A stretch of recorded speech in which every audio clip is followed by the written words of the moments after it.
We're live. Oh, there we go. Wow. Now I gotta see, make sure that it is. Double check on the old phony phone here. Oh, there we go. Let's see. You're live. It's working. Oh yeah, here we go. Let's see it. Watch live now. While we lost cut. There we go. Good stuff. Perfect. Hopefully, Rusty Lilac Farm gets back here. Realizes the thing crashed. All right. Yeah. What are we? Only 10 minutes late. That's fine. So, We were planning to be a whole hour early, so where that was the plan, yeah. but then I didn't make it. I let you down. We didn't really, but I mean, it just means you gotta stay late if you can't come early. You gotta stay late. So, Right. Exactly. Yeah. Okay. So There's two folks on. Let us know who you are in the comments. We'd love to hear from you. absolutely. We did have another live stream going, but it just wouldn't quite sync up and go. So we had to shut it down. So hopefully this one works for you. It should notify everybody that has their notification. It'll go out. Yeah, you betcha. Bing, Right. bing, Okay. out to the internet. As we sit here in the drought-stricken north, no rain. Yeah. No rain ever. Even today, it's supposed to be raining all Today day. there's supposed to be, like a half an inch. Never got nothing. We watched it go around. We did get, around probably 2 o'clock, we had half a dozen spits on the deck. 2 o'clock, eh? I was out spraying some terrible canola. And I thought, well, I better wait now. Have lunch. Couple spits. Then it went away. We stayed at the cabin last night, and so I went to work today smelling like a campfire. Oh, fun. So when I got off work today, I come right in the house, went and showered, come out feeling refreshed. As I come out of the bathroom, I looked out the patio door and I just seen sheep everywhere. Oh, okay. And I went to put them back down the hill, and the wife said, "You better be careful because it looks like you're going to get wet." And nothing at all. Bad luck on two fronts. So Well, I wonder then, when I was thinking now. Taylor's on. Good evening, Taylor. You can't see a strip down there.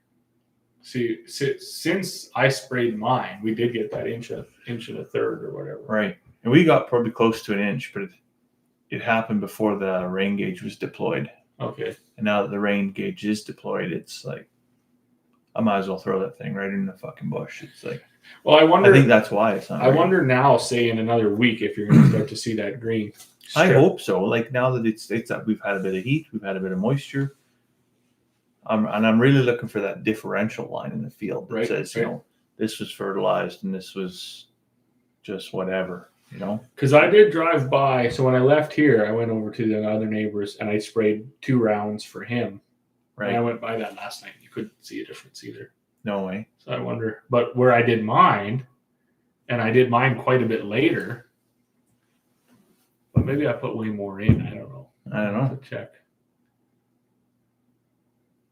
But nevertheless, it should do something. Like there should be a marked. You should, yeah. Even just the fact that you sprayed, even if it was just water you sprayed on there, Right. it should have done something. That's always my thing too. A lot of people will be like, "Oh, we got these tests we can run," and I'm like, if you can't visually see it, take a hike. Right.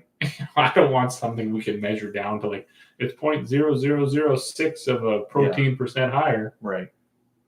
Forget about it. It's not, Like, it's not I visual. wanna It doesn't see exist. Yeah. Because that's you can't see a larger, fatter kernel or a longer leaf or so. putting that down. We will see in the coming weeks Right. if we ever get another shot of rain. I don't know. Is it raining anywhere else, Taylor? Is it raining down south? I think you guys got some of the better crops. Where's Taylor at? Camrose. Camrose. Okay. Yeah.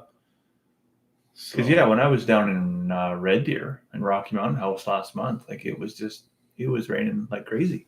So he's getting some right now. Oh, Chad's on this evening. How you doing? Just got in from hopper killing. Oh, okay. You must be busy. I don't know where we're at. You just walk through the field and it's like walking on the treadmill. The whole field moves. Really? Yeah, it's gross. I went out to check my barley the other day because the neighbor said we're getting eaten. And I thought, like, that sucks. So I went and I seen some for sure. And I seen some damage. But the ground was not living. I mean, just there was a few. Yeah. Oh yeah. So now there's grasshoppers. Were they everywhere too? Like were they down in with the cows? They're down in with the cows. They're down in with the sheep. They're in where the creek. See, the that creek whole used to flow. the whole molasses thing is supposed to be a natural pesticide to grasshoppers. Oh, well, That's not the case. I'm not going to say yeah. Interesting. There's grasshoppers there, so Interesting. yeah. I'd be But curious. maybe you got to hit them at the right time, or maybe No, it's just supposed to bring the sugar content of the plant up give them high enough that the grasshoppers don't like it. give them diabetes. That's very curious. Huh. This is in the barley, oats, hay, pasture. Probably spraying 1,500 acres by the time I'm done. Yeah, well, hopefully all that stuff, even if it's sprayed, hopefully it grows. Gets to where it needs to be. Gets to where it can be harvested. That's my thing right now. I'm finding it so hard to know even if it's worth going the next step or if it's not. I mean, I know guys with cattle, they got to spray the hay and stuff, but for myself, I'm thinking like, poof, another 15 grand. Let's just turn her black. Yeah, 1 inch of rain by the time the day's over. You know, if we could get an inch of rain every week for the next 5 weeks, with obviously a break for some hay in there, but I think the hay around here is done. Like it's 4 inches tall, flowered out, and already changing color. Like, oh, I know. You know, you could pay the kid that mows the lawn in town, and he probably still wouldn't dull his blades. So we were talking that stuff out in Rio Grande, just trying to run the disc spine as low as you could and just scratching rocks just to knock it down in the hopes that a second cut would come back up. Yeah. But what do you do, right? So it's very unfortunate. It's a really, really bad situation. Yeah. One that I certainly don't think that any of the powers that be have even considered probably registering yet. Can't comprehend, right? Can't comprehend. So, like things have been so good, and prices are so good. How could the bottom fall out of it? Oh yeah, and so extreme too. Yeah. That you're there, like the options, and that I think that's what makes this the worst. Is there is no option. Yeah, graze lots of hay open for yeah.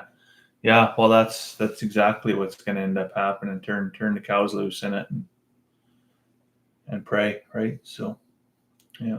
But you look at the forecast too, and it's just like it's not there. No. Now, on the other hand, when they do put 3 days of rain in there, we're lucky to get a couple tenths. Well, that was the thing. They were promising that almost 2 inches of rain, and there was one day for sure when it was really like a mist. That's what we found. It was like a solid mist. Yeah.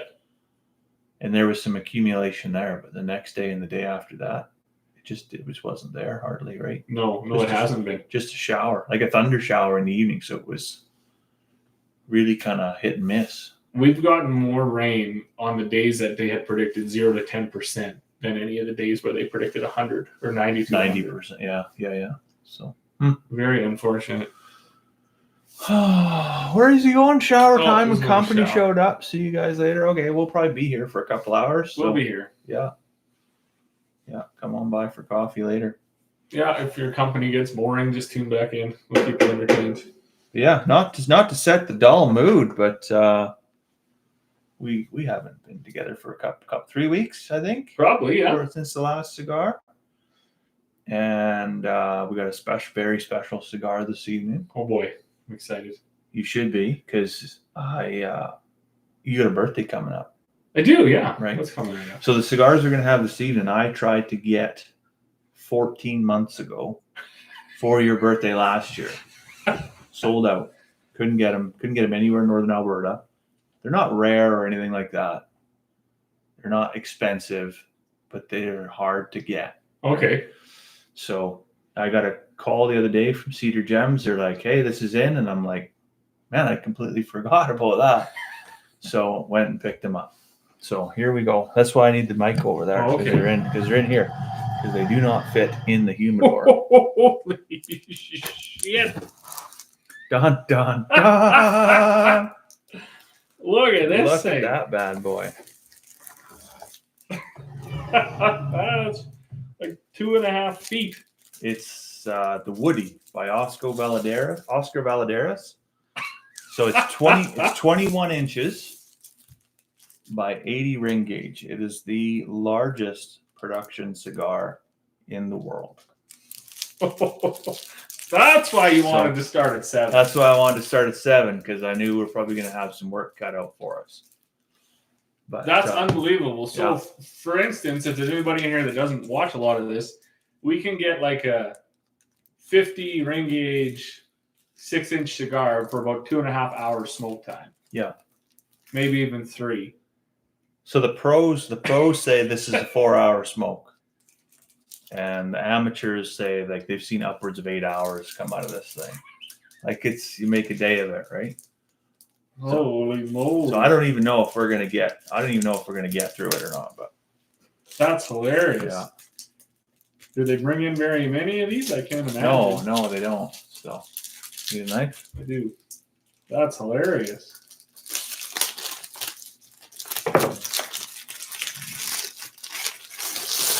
So you basically got to build its own humidor for it. It won't fit in a humidor. Comes in this beautiful wooden coffin box. However that opens, I'm not sure.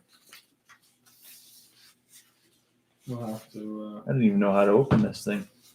Oh, it slides. Slides at the top. Slides. What slides? Right here. You got a slide? You gotta break this. You gotta break seal the at the end. This is hilarious. You know, you'd think that the box was way overdone, eh? Like way over packaged. But you'd be wrong. Like it's literally that big of a cigar. Thing's huge, eh? Like it's filled up. It's perfectly packaged. There's no room for the cigar to move in the box. 21 inches. This is hilarious. I wonder what it's going to smoke like. Like, how the hell do you get that? that could be a grain bin or a mouse-filled grain truck. I mean, takes 2 lighters to light. A friend of mine smoked one of them. Rusty made it over here. How you doing? Good job. We had some challenges. This thing is hilarious. All right. Your friend, yeah. We need a friend with a blowtorch. Well, there, I got the seal broken. Anybody wants to get one of these? It's the Woody by Oscar. 21 inches, 80 ring gauge. Largest production cigar in the world. What was that Texas Lancero? That was 70 ring gauge.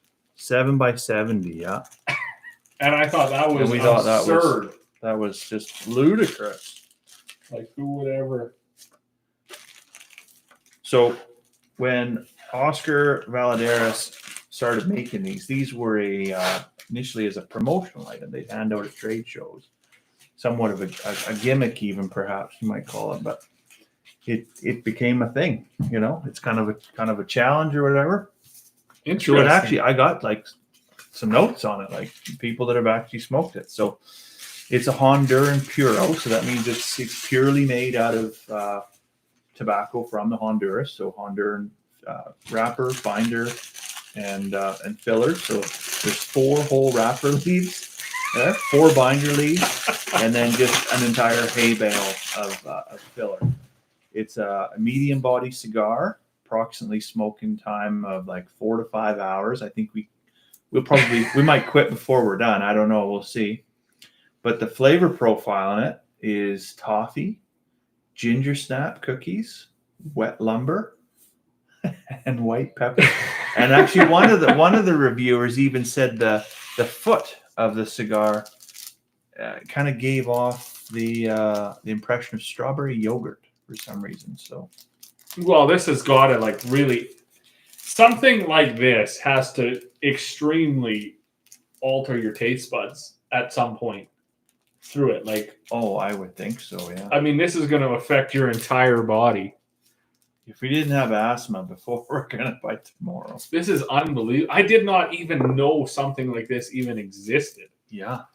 Like just the wrapper alone is, or the band, sorry, is like bigger than. It's bigger than a normal cigar. A normal cigar. Yeah. Like this is unbelievably large. It's a good thing we have this massive cutter. You said this does up to 80 ring. That does 80 ring gauge, yeah.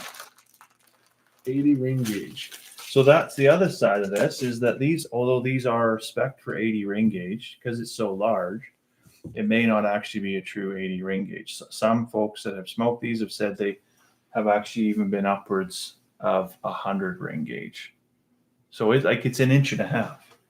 100 ring, like that's. Well, I was Like just it's thinking. a fire hose for crying out loud.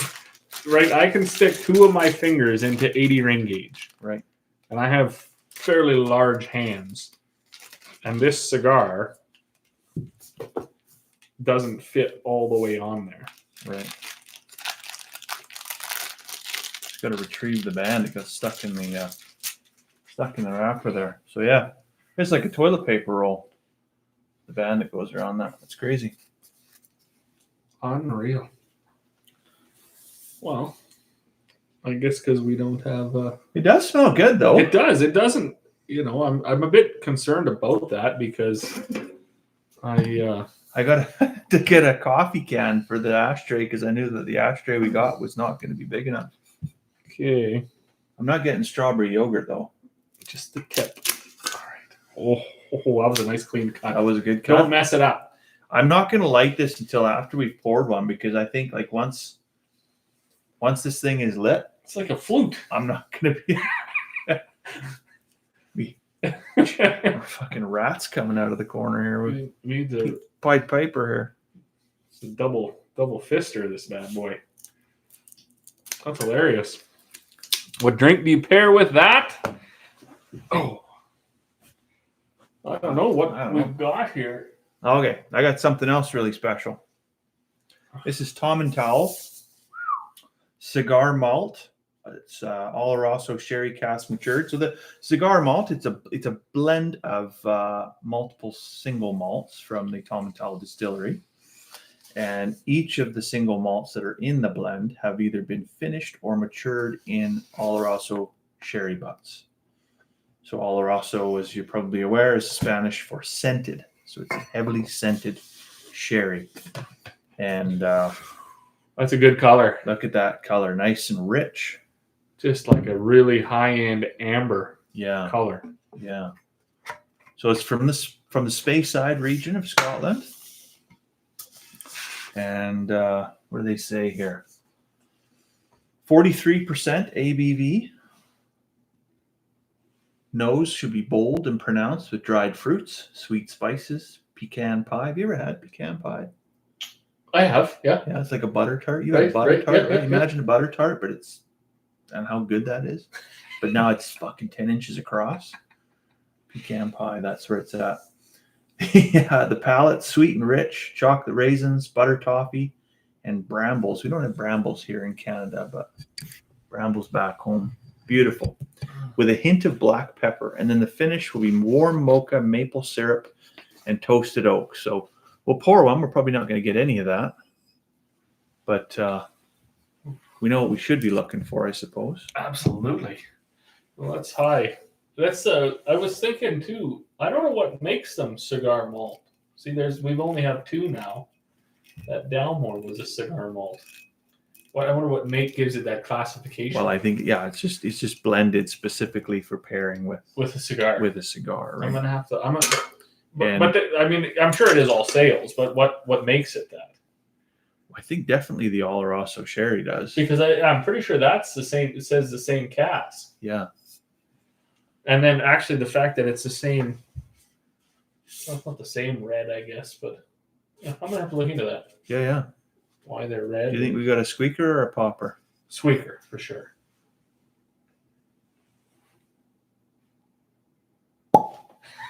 No squeaks. Just not pop. even a little bit. Was stored properly, maybe. Maybe. Oh, that's very, very pungent. Stings the nostrils. Oh, there you go. Thank you. You're welcome. Ooh, yeah, that's apple. Did you say apple in there? You think? That's just green apple.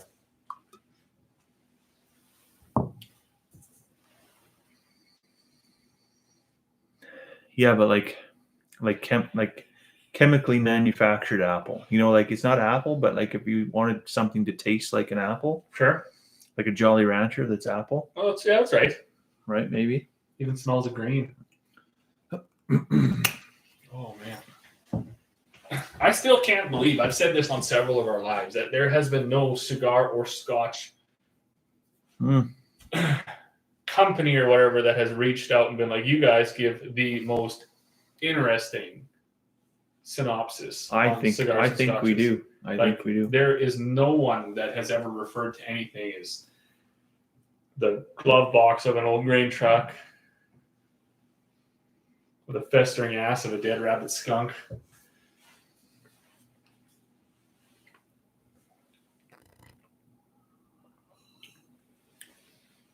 A little bite. Warm. Did you take your Pepto-Bismol? I took 2.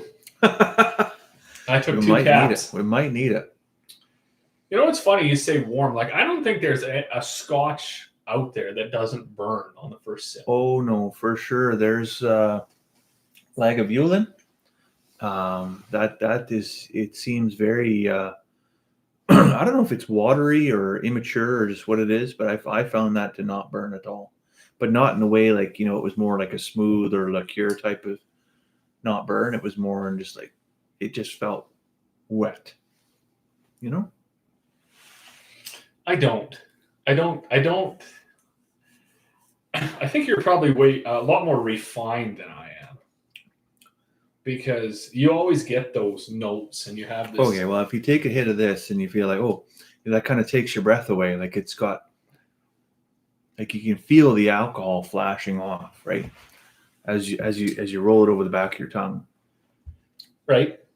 With that one in particular, I don't feel like that at Interesting. all. It doesn't do that for me, right?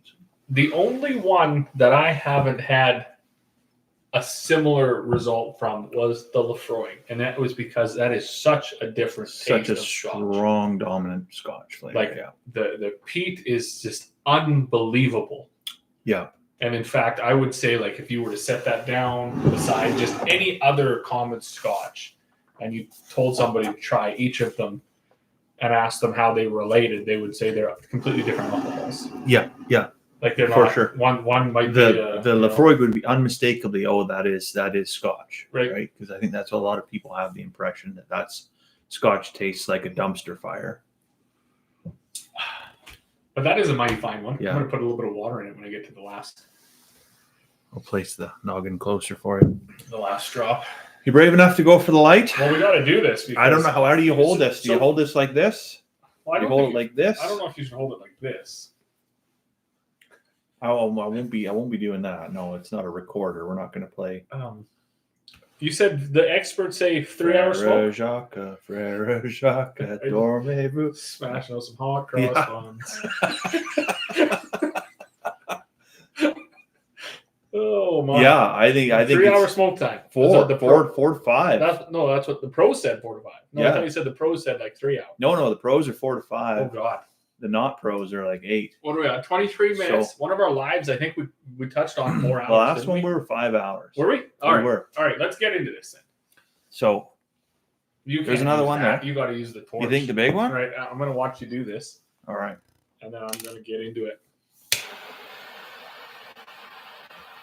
It's hard to have good control because there's just so much material there. You got to, you need It's like a fucking baton twirling partner in competition. crime rolling it. This is unbelievable. This is the coolest thing ever. And I really thought that Texas Lancero at 70 ring gauge and was 7 or 8 inches or whatever. 7 by 70 and 70. 7 by 70. Yeah. And that was an absurdly obnoxious smoke. Like, it was good. Yeah. Although I didn't even test the draw on this thing. Oh, you didn't? Well, I think I'm toasted well enough here.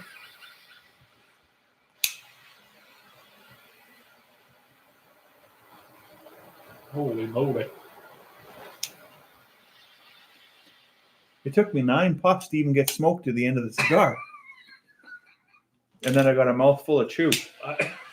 Because an 80 ring gauge cap, to take that off, you were literally open up the end of a square bale. So we're going to try this. You didn't ask the folks at Cedar Gems how many of these they sell, did you? I didn't, no.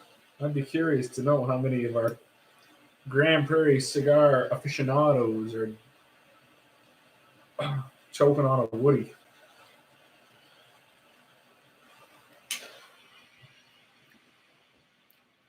So it's pretty mild by the time it gets to you, because obviously it's filtering through a lot of cigar before it gets there, and it's, you know, usually when you pull on a 6 or even 5-inch cigar, you do get a little bit of warmth that comes with it. It's fully cooled down by the time it gets to you here. So.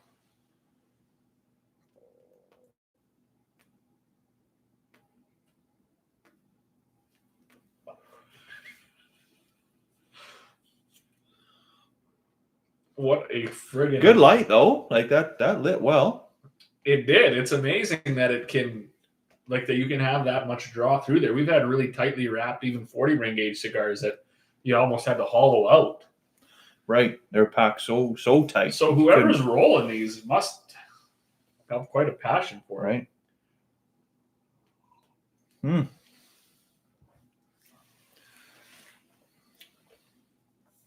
Wow, that is a fine piece of work. You don't get a lot of smoke though. No, it's not. Which is kind of nice too, though. You're not getting overwhelmed. Like overwhelmed. Yeah, you could imagine you get like a Maduro or something like that, where it's just like it's like a Kuwaiti oil fire coming off of that thing. Imagine doing that for 21 inches. Right, yeah, you just end up, and even those filthy hooligans that you said was like a mouthful of sour cream. That was all smoke. That was so overbearing. Very creamy smoke. If you didn't like the taste, texture, feel of it, it would be a very unpleasant smoke. Where this is just, and like you say, it's right cold. Like there's no heat on your lips or anything by the time it's there. Yeah, you got to resist the urge to just try and breathe in like you're scuba diving or something. You're gonna go for a 100-foot free dive. Yeah. Huh. Well, I wonder. What did you say we were? 8:23 or something like that when we started? When we lit it? Wow. That can't be right. We'll say it was 5 minutes ago. It was 22. 8:30? Yeah. 8:30. Yeah. So that we'll have a record of it. We'll see how long it's going to take. You guys make sure you share the live around. Send it to your YouTube buddies. Get lots of people in here tonight. We're going to be at this for a couple of hours. We're going to be going for a while here. Yeah. Unless one of us passes out. Interesting to see if who turns green first here. Yeah. Yours has still got like an ember. Yours is glowing, and mine, I thought I had it. You didn't quite get a good toast on it? Well, I've never handled anything this large, so. Yeah, I got nothing on that one. That's for sure. I also have not, except that one time, with I wasn't going there.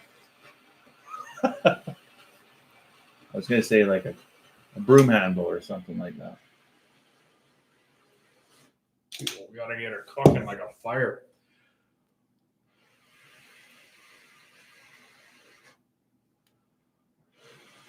There we go.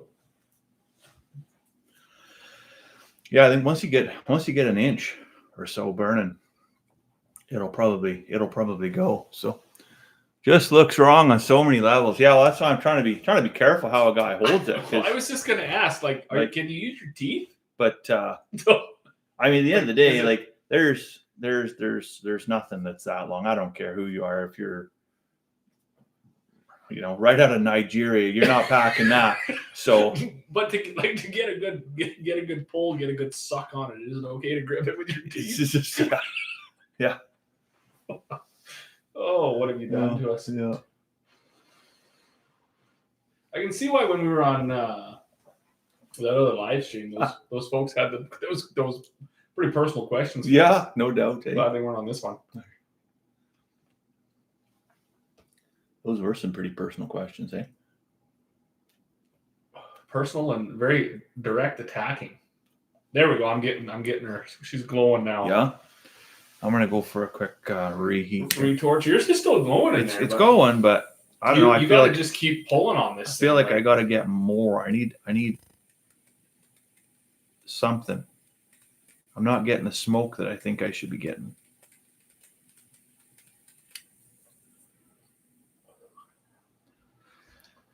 Holy moly. There you go. Try this. They say smoking, right? That's going to reduce your lung capacity. Choking on one of these woodies is going to enhance it. That's quite a workout. Because it's an exercise, eh? Huh. Well, that's a long step away from the mini cigarillos that we had downstairs when we first started. I had one of those flashbacks from social media the other day, and we were actually already up here at that point, but still rocking hoodies, smoking filthy darts out of Solo cups. It's terrible. Terrible. How far we've come. Drinking rum. We're refined. Yeah. Proper gentleman. Proper gentleman. Absolutely. Yeah.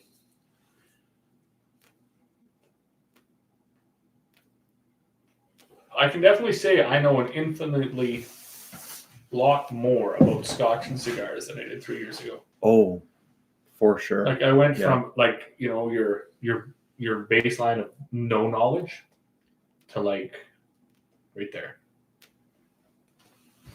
I find now that like when we started, I was asking a lot of people that I knew that were interested in it information, right? Just basics like how to light properly, how to hold it, how to get a good draw, what to pair it with.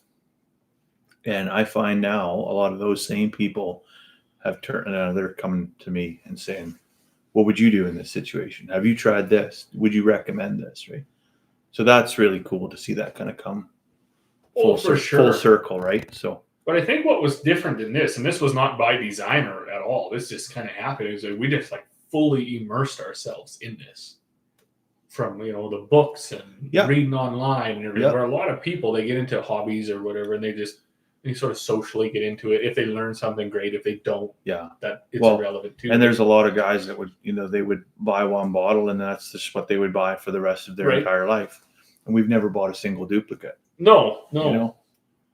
So I was actually going to make a list the other day because I actually forgot the Scotch I got. I can't even. I gotta take pictures of it because it's the only way I can keep track of the inventory. Well, I know the wife was asking. She's like, "Well, do you have this bottle?" And I said, "You know what I'm going to do? I'm going to make a list, and then I'll be able to send it to you because we're getting up to 30 bottles or whatever, maybe more." I think last time we said there was 36 bottles. So that today there should be 38 because I brought 2 back. So.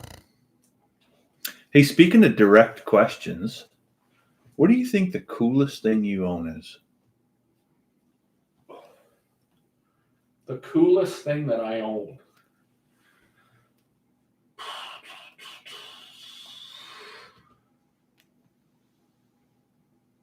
Jeez, I'm gonna have to think about it. Like really nothing. Like I don't have any old family heirlooms. No. I don't have anything expensive. I don't have. It's 100 degrees here in Colorado, 37 degrees Celsius. That's unreal. We were 22 Celsius, whatever that works out to in Fahrenheit. I'm not good with conversions. But it's not warm here. I wore a winter jacket. Yeah, no, you wore a parka. Like you looked like you were going to a snowball fight. But it was nice enough a guy could. I was out in a t-shirt earlier today, but definitely was like, ooh, I don't know if today was really a t-shirt was a good choice for today. I could have probably put a sweater on. But coolest thing I own. All right, let me rephrase the question because maybe it's worded poorly. Is there anything, that you're willing to share with the internet that you think you have that is very beyond sentimental? I don't have anything. Okay. I guess I get one interesting thing that I don't even have in my possession yet, but it was told was going to end up in my new home once it was built, was a holy water dish that came out of the original home back in Germany. Really? Like 18 whatever. They salvaged that out of the house. That is cool. And then they brought it over and they gave it to my dad, and they said, when your son has his first son and builds his house, I'd like to hang this in. I don't even know where that ended up. I see. So I haven't actually seen it in a few years, but right. I guess as far as say interesting sentimental things, as stupid as it sounds, as boring as my life is, that is probably would be the coolest thing. Okay. But there's no, like say, really there's nothing else that fits the. I mean, I have some stuff that I got from work. I mean, Right. the ring that I have. I mean, Yeah. I guess I would grab that if I was evacuating, and You would be a eh? small. Yeah. You know, I got some other stuff that's at my parents' house. I never took. even thought about that. Yeah. It's what would you grab if there was the house was on fire or whatever? But Right. reason I asked, so I recently had a relative pass away, and so I went down to Rocky Mountain House and had the opportunity to go back to my grandparents' house. And so, as is often the case with, when the grandparents pass away and the home is just left, it becomes kind of a time capsule. It's frozen in time. And I didn't realize how much, like when you think about somebody's life, the stuff that they kept from their parents was crazy, right? So I've got this box here.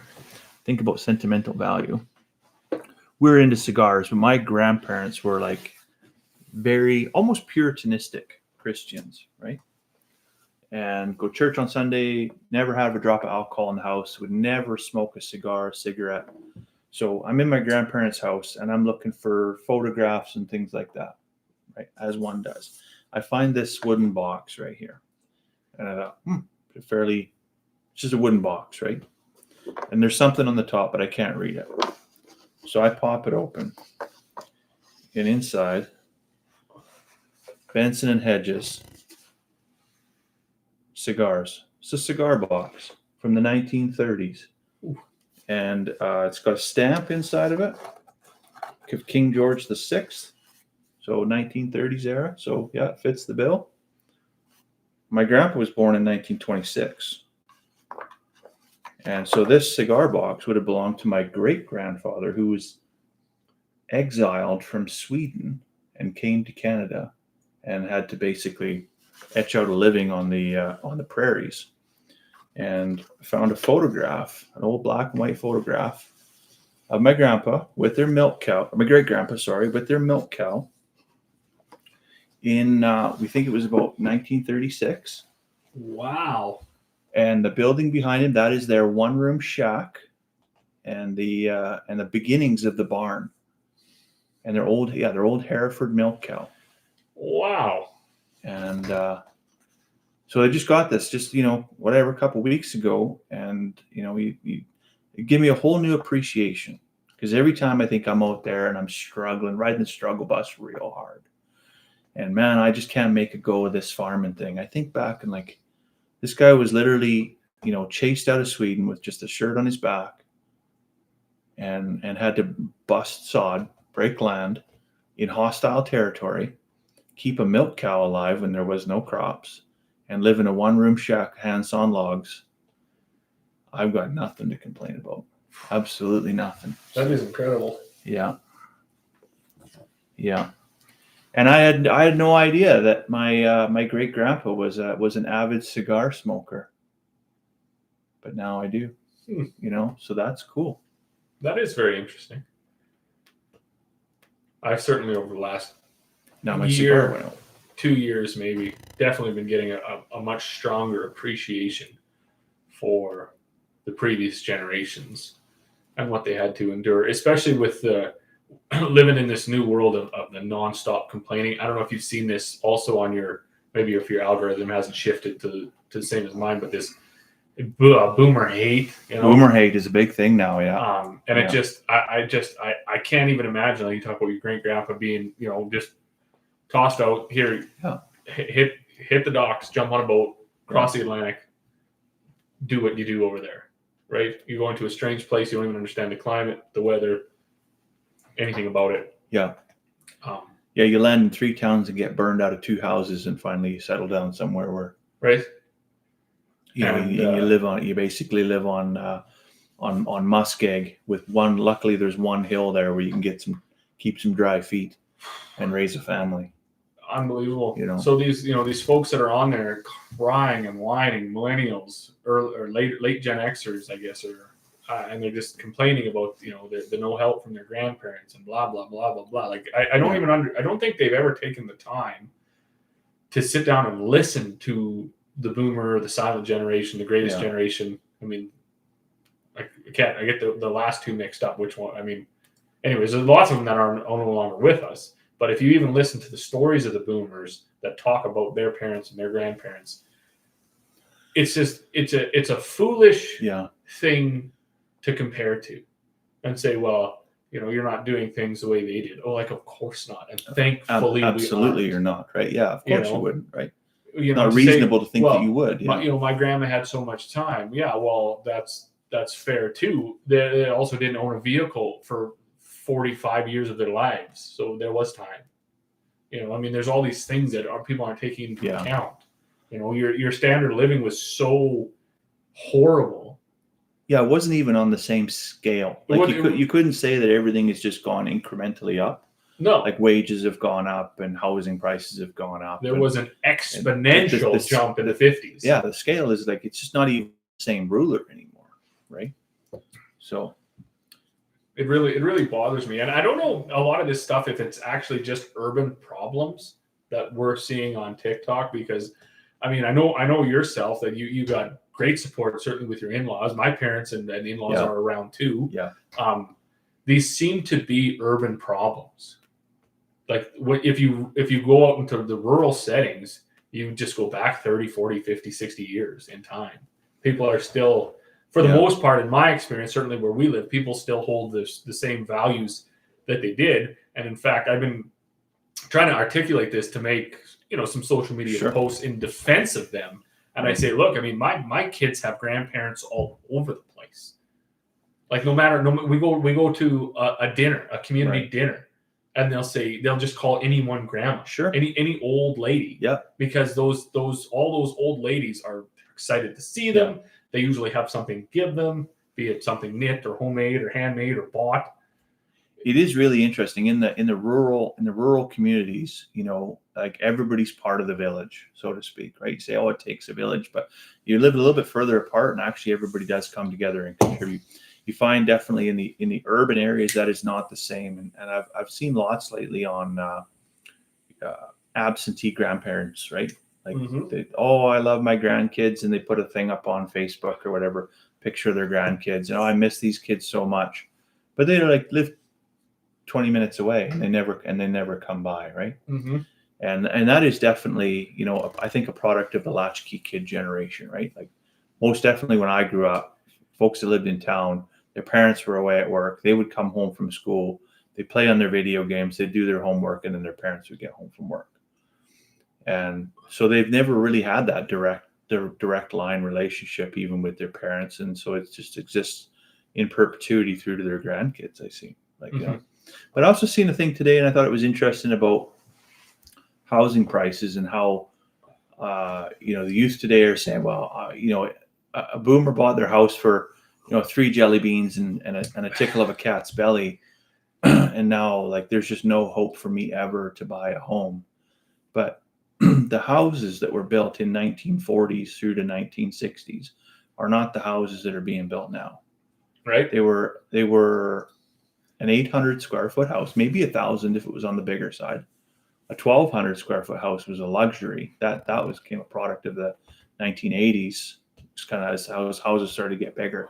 But the code changes were huge. The insulation, the vapor barriers, the windows, the heating systems, all of that, the floor coverings, everything, drywall. This is not a rough cut sawn house that's insulated with corn cobs and sawdust and newspaper. Sitting on a wood basement. Right? It's just not. And so if you look at the material cost of what they put in versus the material cost of what's today, and then you also look at who's building the house today. You're not, calling your brother and maybe somebody else come over and you build the house yourself. Very few people are doing that. Right. It's all contracted out. And skilled labor comes at a cost. And a lot of times this stuff is, it's mass produced, is being built by speculators, by investors, by all these things who are looking to not only turn a profit, like on everything that they put into the home, but then on top of that, the home itself. There was one lady that I seen. She was articulating that. She said, like, look, everybody needs a piece. And when you have somebody, the plumber installing the plumbing fixtures, not only does he get a piece of all that, he gets a piece of his labor and everything. And then the general contractor that hires him bills him out, takes his a piece off of that too. So you get to these horribly inflated numbers where we all know there's not $900,000 value in this 1,200 square foot house. We all know that. No, but on the other hand, what do you do? What do you do to stop it? Right. I mean, I think we were talking a little bit before this started. Like a reality check is probably due for a lot of the Western world, and to just complain that you feel in your time things aren't as good as they were before. Yeah, I would just challenge anybody to go live before. Right.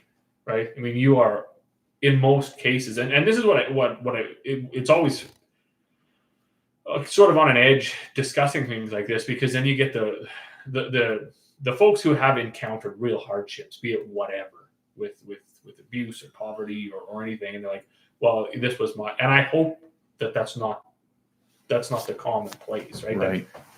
That should be the exception, right? This shouldn't have happened. It did. Sorry about the luck. For most people, I do believe they are infinitely better off than the previous generation, even just on the availability to even get luxury. Right.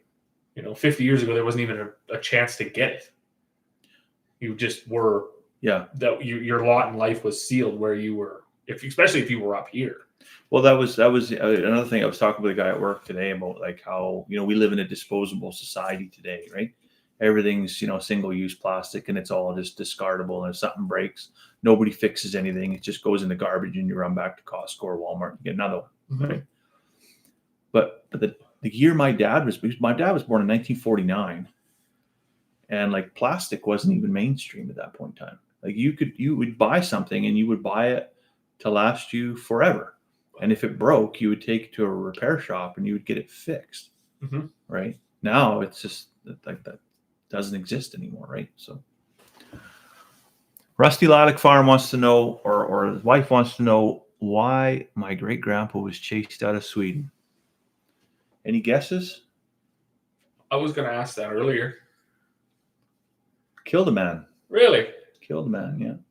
Not his bare hands or cold blood or anything, like that.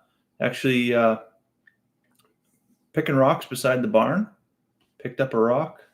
Thought it'd be cool to throw it over the barn roof, to see if you could throw it over the barn roof. Threw it over the barn roof, hit the neighbor guy in the head, killed him, dead. Oof, talk about bad luck. And was going to either be exported to what's that place in Russia?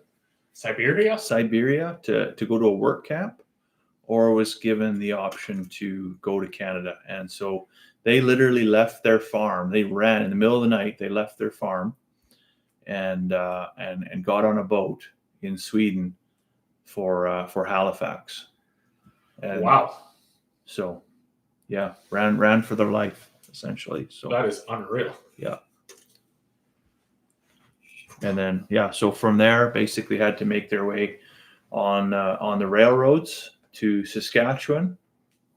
Made their way in Saskatchewan for a while, and then ended up in the Leslieville area and homesteaded a quarter of land, which is currently underwater. Like, it's like how anybody could homestead there. They call it, the one spot there, they call it the Homestead Hill. There's about 12 acres that is not underwater due to like the beaver dams. They flood the area, right?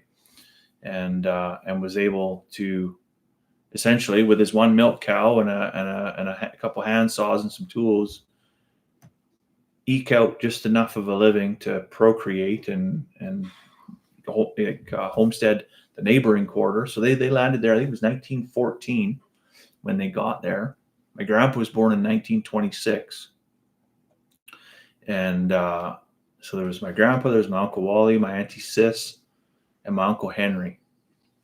And my Uncle Wally and my grandpa, they ran a horse or mule logging company out of Nordegg, out by Rocky Mountain House, and logged through that whole area. And then when in 1963, my grandpa borrowed $2,000. They were living in a one-room house at the time, basically hand-sawn logs, shiplap, and all that deal, right? So the wind blew through, no windows, just a curtain, pretty cold. So in 1963, he borrowed $2,000 to build the house that still stands there today. Actually, we found it. It's a handwritten teller's note to lend him the money to buy the materials. And at that point in time, there was no bathroom in the house. The house didn't have a bathroom until the late 60s when they finally put running water into it. He would have had to go out to the pump house and fetch water. My mom can still tell me stories from when she was a kid. They would fetch water from the well, and my grandma would boil it on the wood stove, and all 4 kids would go through the bathtub once a week. And then my grandpa would, because he was the working man, he would go through last because he was usually the dirtiest, right? And my kids will go and sit in the shower for 35, 40 minutes at a time. Like, it's not even comparable, right? Like what we're living today versus what they lived then. And that's not really, like, that's 1960s. Like, that's not that far away, you know? It's unbelievable, which segues back to like this complaining from the newest generations about how things are tough for them. And you're thinking, I get that it's, you might have this Jones's effect where you're wondering, it's always, maybe you're not as far ahead as, those down the street. Perpetually dissatisfied, yeah. But, as far as it is to live in the Western world with any standard of living, it's just exponentially better than almost anywhere in history. Yeah. Yeah. And certainly any time in history. Absolutely. Right. We look out west, and I over the last probably 5 years, I've really taken an interest in talking to those who are left and those that came, because that's a very unsettled area as well. My grandpa came from Germany in 1927. And there was like nothing there. I think they got off at Wembley, right, and walked. Right, I mean everything was settled, sure, and homesteaded. Yep. So the Limburn was the frontier. At the time. Don't know when the railway came to Hythe at the time. I know my dad said it finally did come to Limburn, which kind of was what set Good Fair and Limburn apart. Was the rail went to Limburn. Right. And of course, at that time, it was a huge step up. But he didn't get running water until 1963 or something. Yeah. Which is totally crazy if you think of really established parts of North America, like New York and stuff. In the Roaring 20s, they had all the luxuries. Well, yeah, even my dad. My dad was born in 49. He never lived a day in his life without running water. And he said, like, even his dad had never lived a day in his life without running water and flushing toilets. Right. In the UK. Right. So, yeah. So to think that not even, say, 1965, you're looking at, well, I guess it's a while ago now, but it doesn't seem that far in the rearview mirror. So, and maybe that's why this boomer hate and all this stuff ends up, if you really look at the content creators pushing this, they're very much urbanites. They've lived an urban lifestyle for generations. Yeah. And they just don't understand it. We're out here, we're sort of just pulling into that lane now. And there's very much that community minded, we still got to stick together. We got to, we will, like Dad said, historically, like they knew they wouldn't survive. And in fact, when his oldest siblings were born, I believe they were born, I don't know, I want to say January, February, a rough month anyways. And of course, living effectively in a shack. And the neighbor, I guess he said it was one evening or whatever, and she sent her kids over to borrow some sugar. Right. Like they knew that my grandma was going to give birth, no phones, no nothing. Yeah. And they knew that she would need help. Right. So they sent the kids over, and I think that evening the twins were born. Of course, nobody at the time knew it was going to be twins. Sure. So Dad said, right, the Catholic Women's League at the time, they were up all night sewing diapers, sewing clothes, sewing everything, right? Sure. And I think that somebody got the midwife. You're like, you would not have survived. No, you would. So how can you Yeah. sit here now and the say kids would have died and the mother would have died, and it would have been a terrible, terrible time. just what an absolute nightmare? And Yeah. to sit here now and say, well, these, so the children of that, right? The children born then who are grandparents now, older grandparents for sure. I mean, they're both passed on actually, but to give them any form of hard time at all for what they're doing. I mean, we can't even begin to appreciate the hardship Not even a of little bit. living through Yeah. that, because Yeah. we do not have a very hospitable climate. No. It's tough here. If you don't, I mean, Yeah. you have a beautiful home. It gets cold. Sure. You can walk over and I you're go really in. old. Dude, done. Yeah. Right? My feet are a little bit Yeah. cold. Let me turn on my in-floor heat. Yeah. But even if a guy's in the city, like if you lived in the city today, you could, you get hungry. You can be like, oh, I'm going to go on my cell phone or my smartphone and I'm going to go to skip the dishes. I'm not even going to leave the house, and I'm going to have somebody bring me whatever I want, cuisine from all across the world. Right. Right. And it's just going to come right to my door. And in 1936, there's a family huddled around a wood stove with a half frozen, half rotten potato. And gnawing on that. And that's the supper they were going to eat, and that was what they had to do to survive. Right. Just a different. The difference between living in a rural area and urban area, you had to be cut from a different cloth. Yeah, the folks that couldn't just didn't. They literally just didn't. They either moved away and went back to the city, and you see lots of that where homesteads here where folks have tried, Right. and the crop failed or fell on some misfortune, and they just left the house and walked away from it. Right. This went right sideways on me, man. You're burnt. I can't even get it lit. No. You're tunneling there, hey? It's burning kind of weird. I think with it being so big, you're gonna have to rotate it. I tried to do that, but I guess I didn't do it early enough.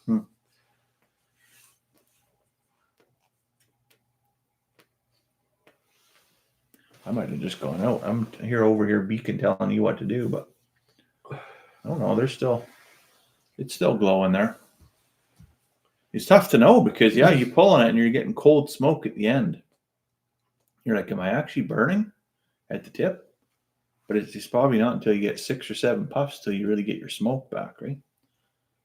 I'm not getting any at all. I'm running out of air trying to do this.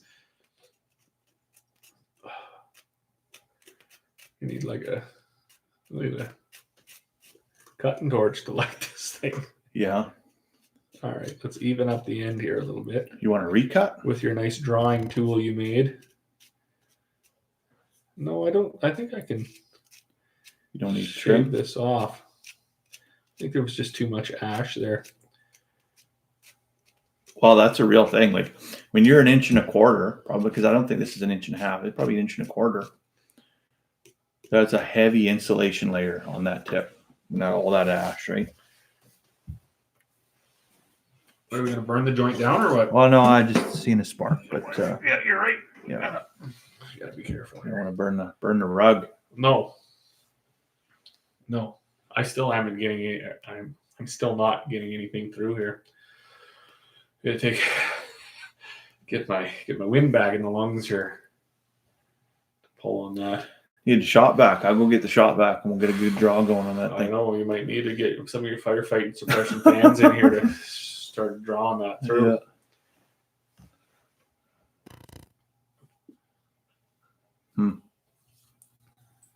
Very mild though. I don't even think my mouth is big enough to get around this thing properly. No, well, that's a good quality. It's all wet and sloppy on the end.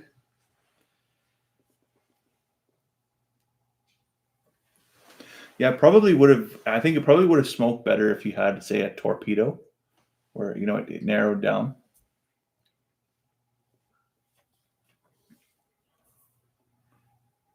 Oh yeah, you're giving her now. You're smoking like crazy.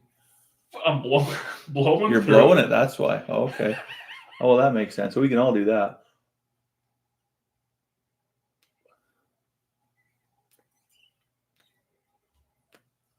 Oh my cow. Yeah, you got to work for it. You'll appreciate it when you're done. You'll appreciate the work that you put in. Holy Christ. Oh man, I was gonna say something, but then I got lightheaded, so I forgot. Working like a $2 hooker there. So. Oh, wowzers! You know, I had to bring a tape measure up here so we can measure this out here. Well, I think we've hammered through 4 or 5 inches of it. Yeah, where's the box? So that's the box. Oh God! Oh gosh, no, we got a ways to go there. I haven't even got like 2.5 inches out of her. We're gonna be a while.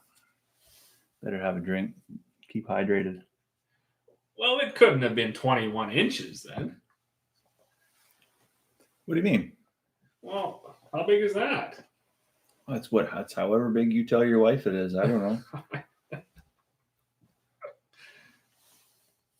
Jeez. Well, you think it's bigger than that? I think it's smaller. You think? Well, it was end to end on the box. It fit the box perfectly. So. And I don't know. I maybe have a tape measure up here, but not close by. If you told me that was 21 inches, without a doubt, I would believe you. So, I don't think it's anybody's. I don't think it's anybody's tall tales. Let's get some heat happening here. I'm gonna burn everything down. Here. Burn your new suit. No, this isn't the new one. I had a new one, but it was the pants were too long. I'm gonna cook this thing. I know that's probably goes against it, but I gotta fire this up. You're starting a bonfire. I'm gonna have it. Cook an old spruce bough there. It's gonna be hot when I'm done here. Yeah.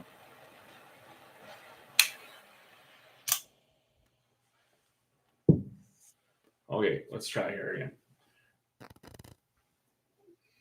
Speaking of the new suit, I thought it was interesting. We went to the kids' kindergarten graduation the other day, and I don't know, it's not like graduation, I suppose, but it's still like it's a the kind of the biggest moment in her life so far.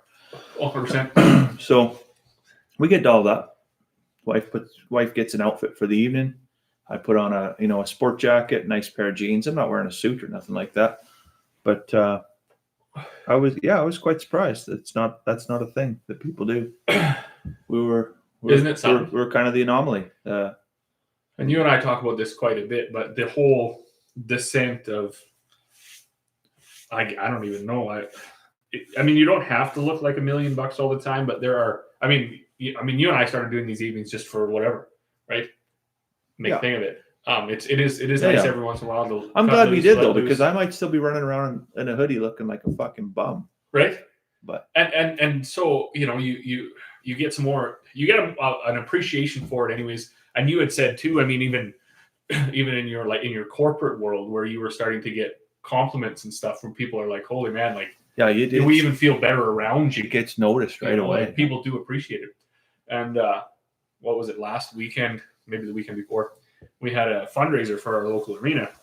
Yeah. And I shouldn't say I drew the short straw. I was willing to do it, but of course nobody on any of the boards felt comfortable emceeing the evening. And I was like, well, I'll do it.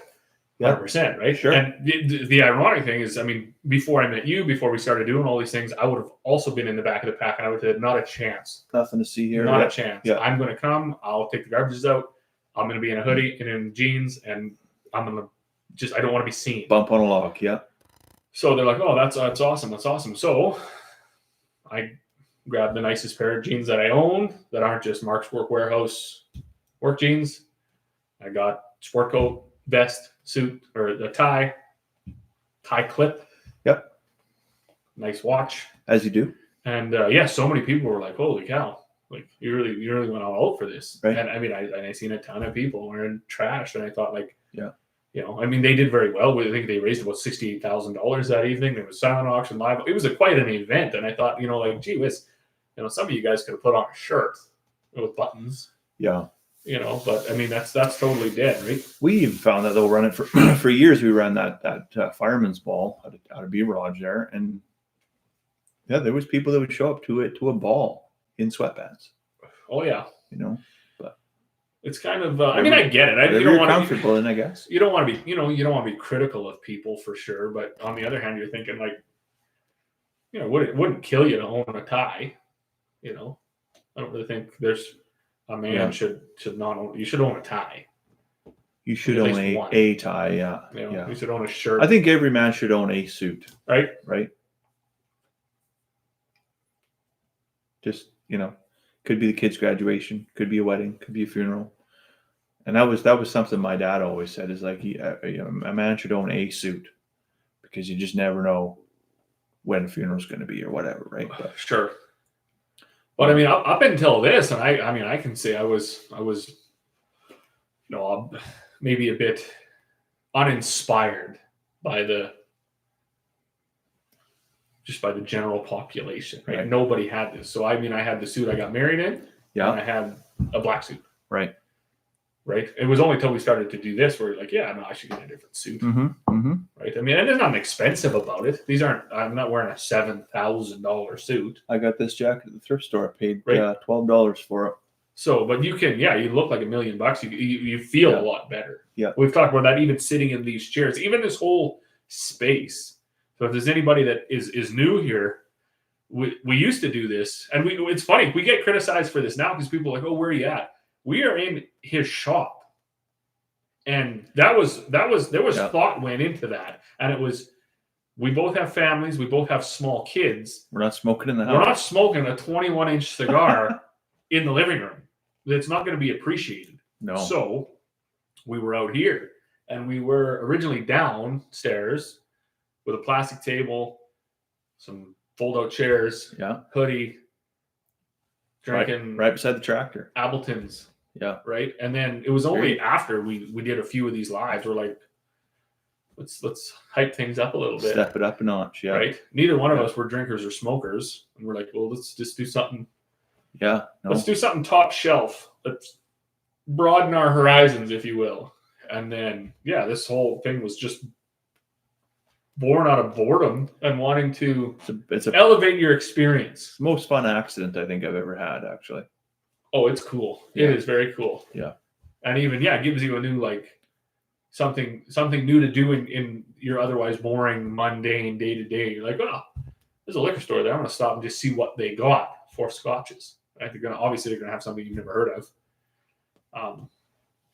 And it's been a really fun experiment. Like you say, a lot of the stuff we do on social media, even on our other channels, a lot of this stuff is just social experiments, trying to meet people, see how things are going. Just to spark up some conversation. Just to do whatever. Yeah. And you're 100% right. That's a good way to put it. This is the funnest experiment that I've ever been a part of.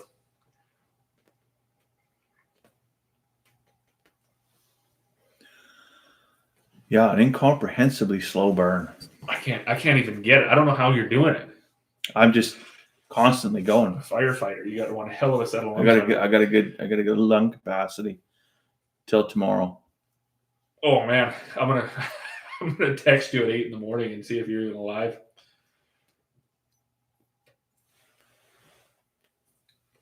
I grew up on a farm in Saskatchewan. My dad prided himself on being able to fix anything and making do, but he would have really appreciated GPS and a drone checking for weeds, grasshoppers, and sloughs. Isn't that the truth? Yeah. We talked a whole thing on this about, I forget what live we had done, where we had said, because there are these diehards out there that are like, yeah, you bunch of dipshit pussies, can't even drive the tractor. My grandpa would have turned over in his grave if he knew how weak the next generation's getting. And neither one of us agree with that. I don't think if you could go back in time and talk to his grandpa living in that picture and said, hey man, check this out. This is a milking machine. You come out at 4 a.m. Yeah. 10 minutes, you're set up. Yeah. And you just sit back, smoke your cigar. Yeah. And then unhook it, clean it up, put it away, and you can go on about your day. This is no longer going to be a 4-hour procedure. Yeah. Sold. 100%. Cost me damned. Yeah. I'll take it. My great grandpa hand milked. My grandpa and and my mom and her brothers, they hand milked for a number of years. And when the milking machine actually showed up, I think they had 8 milk cows at the time when the milking machine showed up. And it was like technological transformation. It was more groundbreaking than the new iPhone, you know. Sure. Like it was What a bit. Was an absolute game changer. And I got a picture on my phone of my grandpa's Massey 44. And that was the tractor that they used to replace the team of horses. You know, so they went from dragging, you know, a 2-bottom plow to dragging 4, and they could do everything so much faster and so much easier. And, you know, I would say I'm still going to get up at 4 or 5 o'clock in the morning, and I'm still going to pound posts, and I'm still going to break sod, and I'm going to do all of that work. But, you know, going from literally just survival to actually being able to be somewhat successful. Yeah, and efficient, and that's 100% right. Like that's one thing. I got to hand it to my dad. Like he's a hardworking man, but he also appreciates and has a really good in my mind, a really good understanding of what his parents went through, what he went through, and what the next generation will go through. And like he says all the time, he said, you know, it bothers him how they talk about the hours that the old folks used to work. He said we couldn't even work at night. We didn't have lights. Didn't have no lights. Right. He said you also couldn't work the livestock to death because it would die. So the horse needed a break too. So a lot of times they went in and they had a nap in the afternoon. Yeah. So we're thinking now, okay, the tractor that we seed with is a 2013. It has a heated seat and it has climate control in the cab, full GPS, pulls a 50-foot drill, do for 33 acres an hour. So within 10 hours, you've done your half section if you're that efficient. Right? Yeah. But I've never stopped in the middle of the day for a nap. No. I stopped to fuel up the tractor, but it didn't need a rest. Yeah. Right? So while it was fueling up, you're greasing, you're filling the drill, you're whatever, and you're right back at it. So while we might not have the physical component, we certainly have the stress and efficiencies are there too. Right? I mean, there's a tremendous amount of work getting done per hour that was just unheard of. Absolutely unheard of. Absolutely. Even 70 years ago, even 50, 40 years ago. It was just unheard of. Well, even my mom's told me about, like, when she was little and they milked cows, they put it in cans. There was no truck that came to the farm. They would load it in a horse and wagon and they would haul it to town. Right. And that was like almost a full day round trip. Right. So how much work are you getting done on the farm doing that? Sure. Absolutely none, you know. Maybe grandma's, you know, out there hoeing weeds out from around the potatoes or whatever, but nobody's pulling a team of horses during that time. Diesel Power. I think you know him, do you not? I feel like I do, but I can't remember. How you doing this evening? You're a little late to the party, but that being said, we are perfect timing. 40 minutes into a 4-hour smoke. Yeah. This is a 21-inch cigar. It's the Woody by Oscar Valadares. It's 21-inch, 80 ring gauge, and smoking power poles. Isn't that the truth? Yeah. And it was literally like this is the box it came in. So I'm 6'2", fairly long arms. That's the box it came in. Almost reaches my shoulder. What do you even do with that? Well, we're figuring it out as we go. And for comparison, the largest cigar we've smoked to this point was a 7-inch 70 ring gauge Texas Lancero. Yeah. Yeah, this one I definitely find you get a ash cap on the end, and it immediately becomes hard to get any smoke to the end. But you're getting a nice even burn. I've got everything all messed up here. I've got it almost. I might actually just have to recut this because I'm losing the battle here, and I'm going to end up having your Persian rug on fire and the chair on fire and suit on fire. Good thing I brought lots of water. We'll be dosing our Gatorade here. Smell like a dumpster fire, and that's all we need is somebody's burning orange peels in here. There's literally 5 gallons of pure alcohol up here. Yeah, this place would actually it would go up. I was telling the wife the other day that we should read our insurance policy just to see what all we're actually covered for. Because if this place went I don't know what is 38 bottles of whiskey worth, but it's not free. It's something we never talk about in case the spouses happen to tune in at that time. At this point, it's just out of sight, out of mind. Fair call. Yeah. Holy smokes would suit best in this case. Yeah.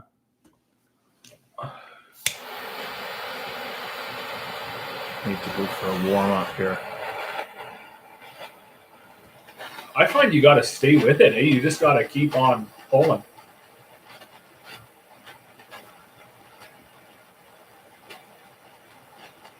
You had missed it, Diesel Power. About 10 minutes ago, I said, well, we must have smoked 6 inches off of here, but we haven't. We smoked maybe 2.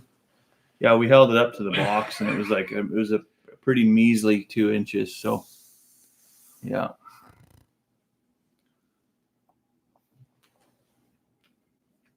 We're gonna make a night of it. Ooh, and also, in case any of the 7 of you folks in here were wondering, we strictly made a clickbait title. We had no intention of talking about hockey, although we did both watch the game. Only game I watched all year, and they shit the bed. So good enough for me. You know what else is in this box? I gotta show you this. It's fucking cool. There's a couple things that are really cool here. This is a metal tag that would have come off the end of the bedpost. It's backwards, I think. But my grandpa had some like should have died kind of ailment back in the 40s. Oh wow! And yeah, they did. The nurses didn't have no computer that they wheeled around or nothing like that. They literally had a steel plate that they would hand punch and post it on the end of your bed. Huh. Oh, that was pretty cool. Gee whiz. And then the notepad here. Holy man, like oats, 18 pounds a can, 175 cans, 93 bushels. That had made your YouTube, had it not? I think that's just the coolest thing ever. Like you look at the freaking math he's doing there, trying to figure out how much seed he needs, right? You know? Right? Oh yeah. Yeah. Huh. Interesting. Anyways, the cool little things you find in Grandma and Grandpa's closet up in yeah. So they have a 800 square foot farmhouse, and in the master bedroom they've got the coat. It's not a wardrobe, but it's like you hang your coats and stuff up in it, right?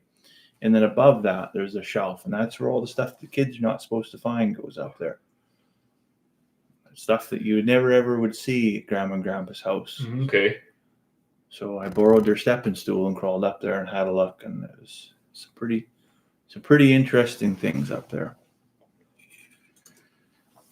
Interesting. Yeah. Makes me think I should have been more thorough. So when we finally built on the place that we live now, there was a bunch of old boxes in an addition on the old trailer where the bachelors lived. Yeah. And we went through it, but we went through it while it was going on the fire. And there was all sorts of old books and old checkbooks, right? When they used to send your checks back. Sure. It was quite a jog down memory lane for sure. Yeah, it would be. And even, all through history, what things cost and what maintenance records and stuff were kept. But the unfortunate thing for me there was, of course, that wasn't family history. There was no relation to those old bachelors, right? So it was just kind of, should we have kept some more stuff? If I was where I'm at now, I probably what would you do with it? It'd be interesting if you really could tie it to something, right? Right. So all the stuff from our side actually ended up. I don't even know where it all ended up. It was split up between uncles and aunties, of course. And then where it went from there is beyond me. But that's the other thing too. I don't really think there was much. Like there was, Grandpa come in 1927. I'm not exactly sure when my grandma got shipped up from southern Saskatchewan. Both basically brought nothing with them to the place. Anything that would have been acquired over their life would have been acquired out of necessity and used. I mean, they weren't Yeah. they weren't lining shelves like we're doing today. With No, just that's right. trinkets. Yeah. You know, things that, and then you know, how many handmade doilies do you need, right? Kind of sitting around your modern open concept home. Yeah, you don't. So I did raid the bookshelf at Grandma and Grandpa's house. They must have had over 20 Bibles in there. that's actually pretty cool. That was cool. That was interesting. But I got, you know, some good literature. It was interesting. My grandma wouldn't even listen to the radio. She would, you know, my grandpa could listen to the news, but the minute the music came on, shut that radio off because that was entertainment. And really, and the Lord's not about dancing and singing and all that nonsense, right? So silence was golden. And so she had all these books that she would collect, but she would never read them because, you know, some of the concepts were perhaps a little bit unchristian or whatever. So the bookshelf was always full of some really good literature. I brought some of that home, and that's really interesting. I'm going to read some of that to my kids, and yeah. But how they lined their walls with, you know, you say like trinkets, right? They didn't have trinkets. My grandparents, they didn't have Tupperware. They come from the pre-Tupperware age. They had margarine containers. Everything was in margarine containers. And the only stuff they had on the walls was photos of the kids and the grandkids. And yeah, what a walk back in history that is, I'll tell you.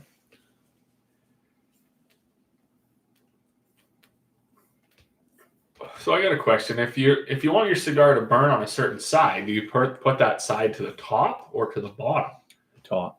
See, I've got it to the top, and it keeps burning along the bottom. Yeah, and that just could be the way the filler is, right? I'm riding the struggle bus. Yeah, you might actually have to just have to cut it. Just start right over. Yeah, but you've got quite a bit further. Like you're way further ahead than me.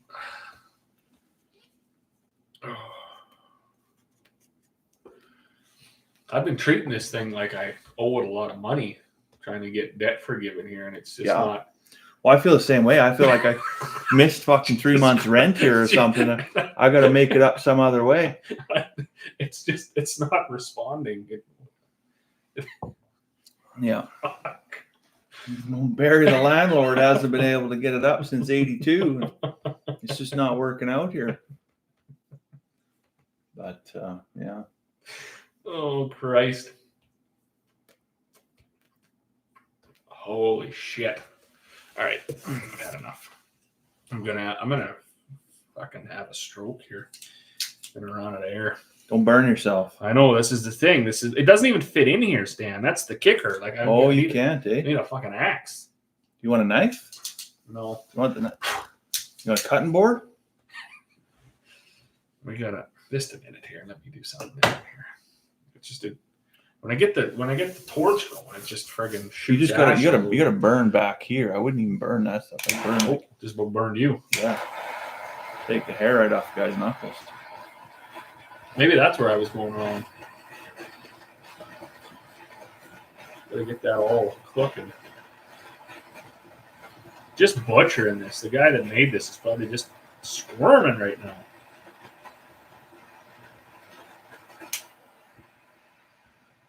Yeah, now you've got you're gonna start a forest fire with that thing now. Oh, look, it's not even coming through. Yeah, you need 8 pulls to get it through.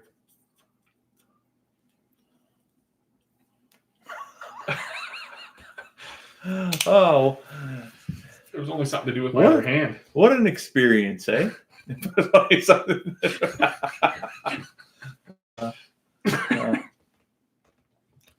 I'm good. I got touched last week. Don't worry about it. This is bullshit. It's hurting my heart. Are you fellows equipment brand loyal? We are definitely not on our farm. We have shifted to go to where the best service is. And unfortunately for us, service is basically shit everywhere, but we have the best at John Deere so far. So we have John Deere combines, because for us, our harvesting is our biggest time crunch and our biggest fear, where we try to keep time management at the forefront. where like if it breaks, they can get parts, they can get service right away. Our other dealers, the Case dealer, they're probably second. New Holland is off the chart. As you get down into other brands, Kubota, even Claus, Lexion to an extent, they're a close fourth maybe. And then when you get into things like Massey, forget it. Don't even bother. Fix it yourself. Yeah.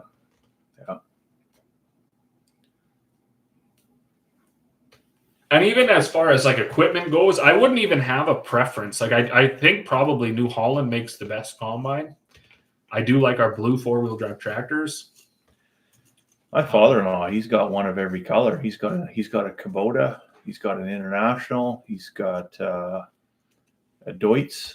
He's got a white Case. He's got a blue New Holland. And then all the implements in behind or whatever was the right price at the auction mart that day. And you really find that around here now. There's a few very wealthy farmers that stick to brand loyalty. But generally any of your average farmers. I guess it makes sense. Right. You only got to deal with one salesman and one parts guy. And I mean, if you are in the parts business, maybe you're only stopping at one counter and you're not running all over town to get stuff, but you generally don't have multiple things breaking all at the same time. So no, but then and then of course, on the like it opens you up to. I mean, you're at their.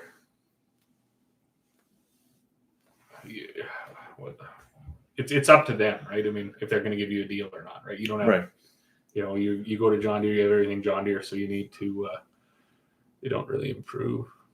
Yeah, if everything's John Deere, you're still not getting a deal at John Deere, even if your whole fleet's green. So it didn't really improve when service changed to Brant, in my opinion.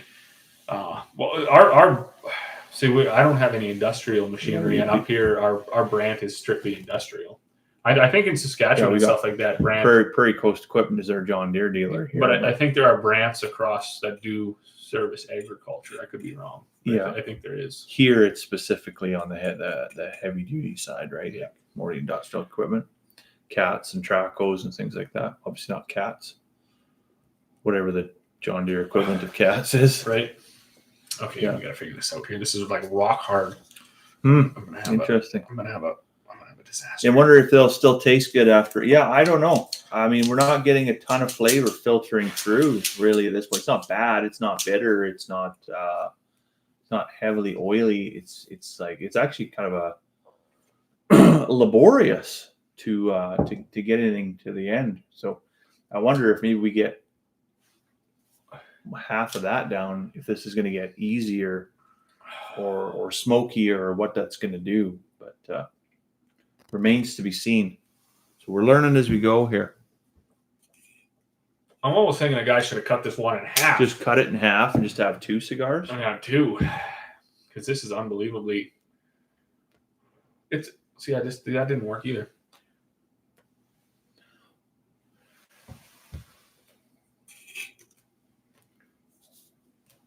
Oh, see, I'm not burning even anymore either. I don't know what the heck's going on. Where are we at in comparison to the mighty holster that it came in? We are getting her whittled away. Look at that. You're getting there, yeah. So we've got 5 inches off of her already. Yeah. Which is crazy when you think that we only are about an hour into smoking it. So on our normal cigar, we would have plowed through it already. So we are smoking fairly heavy. Yeah, we're pulling hard on these for sure. I didn't realize it was a double band situation. You got one band off already. It came off with the plastic. It got jammed up in the plastic and it came off. Well, see, the cigar isn't perfectly. I guess how could it be? It's thicker and thinner. That is one thing they said. Yeah, it's very hard when you get this length of a cigar to keep uniformity in the ring gauge, and that's why, it's banded as 80 ring gauge, but it might be 90, it might be 100 in some spots, right? Sure. I'm getting the wrapper coming off now because I got slobber all over it like a.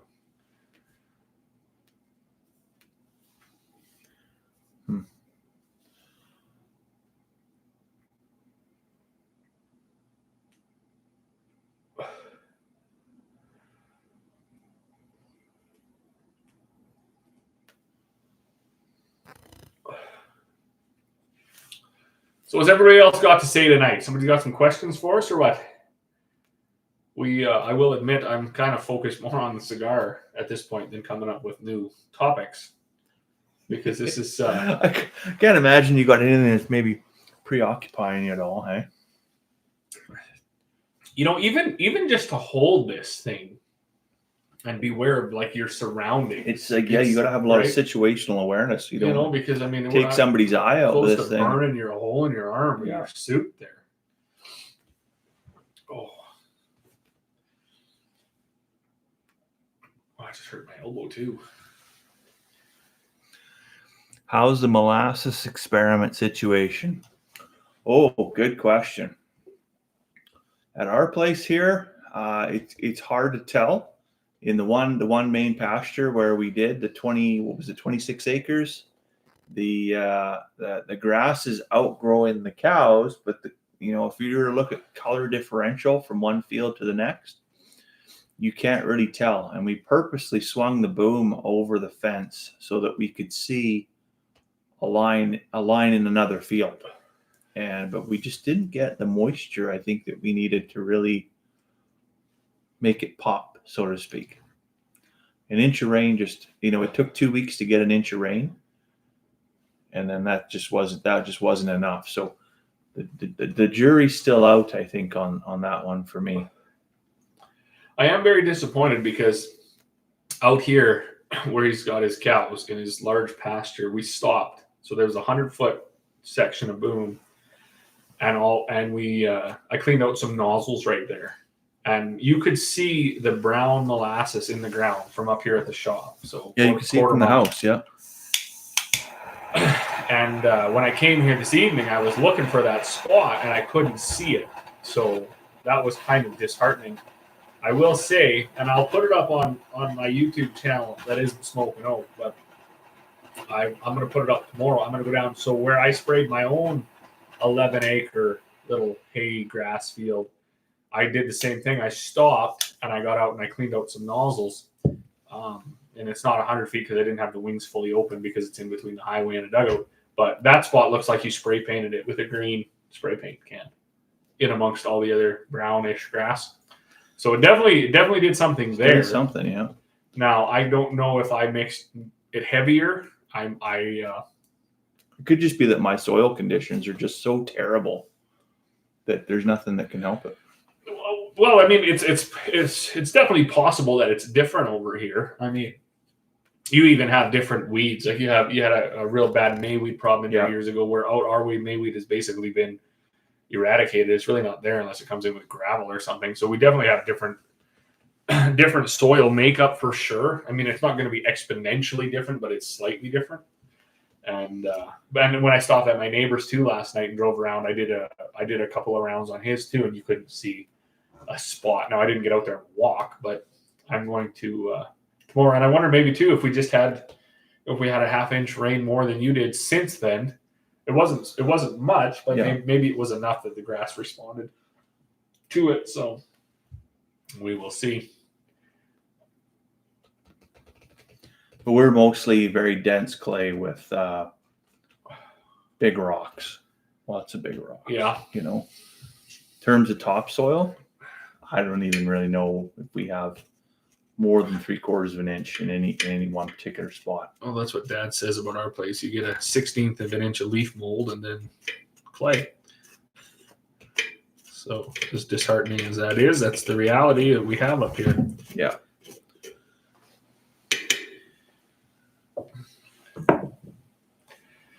So to answer your question, it's very it's inconclusive. But of course, this year too has been probably the worst year to try this. Yeah. Like we have not had anything line up, and I can speak to this on like a grain production side. I tried molasses with 2 different nozzles. I also changed my seed rollers that are in the bottom of the drill. I also changed the wear plates that are in the bottom of the drill, and then I did some seeding depth changes. We also had an air leak on our tank. So we had like 6 different things that we normally don't encounter in a year happen all at once. Mm. And then that was just compounded by no rain for 5 weeks. Sure. Yeah. So we seeded that crop with all of these challenges in our seeding equipment, like our surface equipment and our management practices. And then we got absolutely no rain. And the old boys used to joke that a half inch of rain would make a farmer out of anybody. So, meaning that you could basically do anything. You put the crop in the ground. If it rains, you're going to get a crop. If it doesn't rain, you're not. But that half inch is going to come at the right time. Right? And we haven't had that yet. So we are seeing out our way the worst disaster, definitely in my lifetime. And my dad, he was saying too, he doesn't ever remember it not getting a start. Like he's seen it all go for heck at almost every time of year you can imagine, because the man's been farming for 50 years. Sure. But he doesn't ever remember it being so sporadic and patchy and not germinate and get a start. And we had decent moisture to seed with, but the friggin' wind blew like a million miles an hour for 2.5 weeks, all day and all night. We didn't even have dew. Yeah, not even got the dew back last week. Not even a cold wind. It was just hot, 29 degrees and windy. What chance does a seed have at 29 degrees and windy?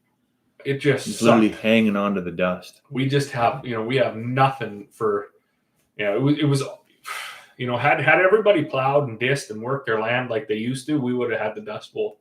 Like there would have been dust inch deep in every building. Yeah, for sure. There would have been clouds of dust over BC. It was just incredible. Yeah. I wonder if I can get this off so I can actually just start right over.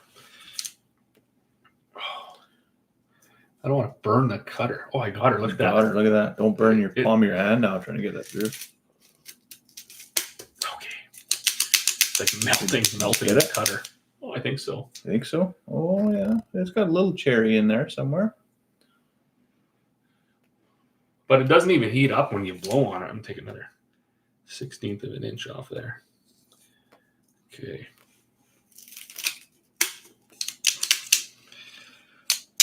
All right. We're literally going to have a trash can fire in the coffee can here. Yeah. Okay. We had to use a coffee can instead of the conventional ashtray because that's why it's not burning even. So much ash coming. I was not anyone can see this. It's not burning all the way around that whole cigar because it's so massive. It's like this is bigger around than a Toomey. Yeah. Like this is a big.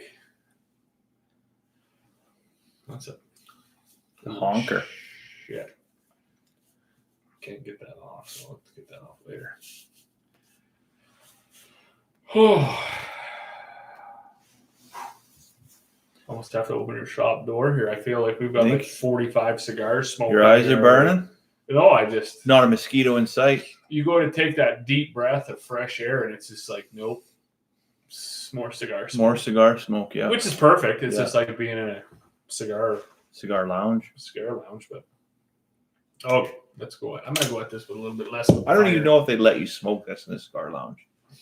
They'd just be like, no, take that home. I think if they sold it to you, they would. Well, you can really see how it petered out there too. That's why it fit. So it got narrow and then it gets thicker again, and then like you see it. Must be a nightmare to try to roll this if you're an actual cigar. What do they call those folks? A cigar? What's the word for them? Oh. When you call me out on stuff like that, I can't remember. I freeze up. I know. It was in the. It was in the book. It was in the book. The Monte Cristo. We had a big thing about the. What are they called? Somebody look it up. We're not going to Google it because that's rude. But what are? There's a name for the folks that roll the cigars. There was a guy at the lectern. And he would read the Count of Monte Cristo to the people that rolled the cigars for their entertainment. Cigars. I can't remember what their have a name. Their job title is. Somebody will Google it for us.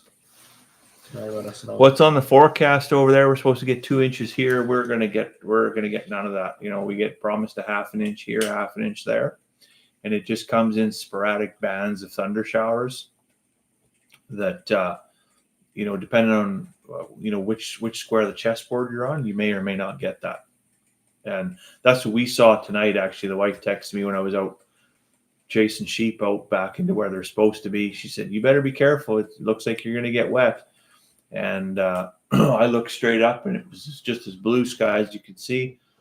And she said that band of rain come from the west, and it went off to the south, and then it went east, and then it come back around north. And friends of ours, they said it rained at their place for an hour, and we just watched it go right by.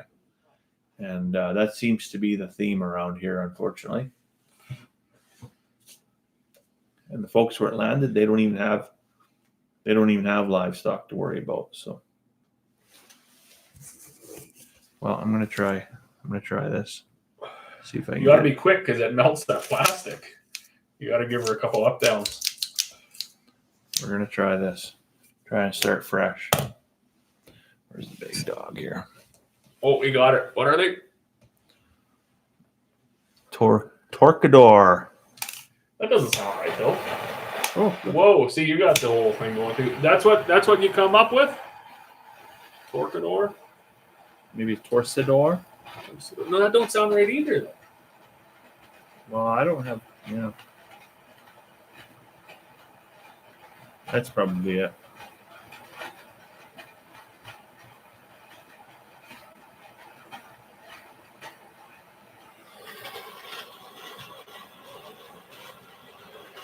That seems like what it is.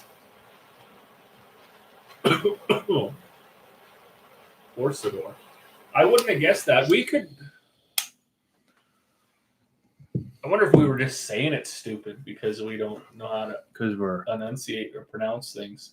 Because we're not as smart as we think we are, perhaps. No, I would have bet that it wasn't that, but I mean, Torcador or Torcadores.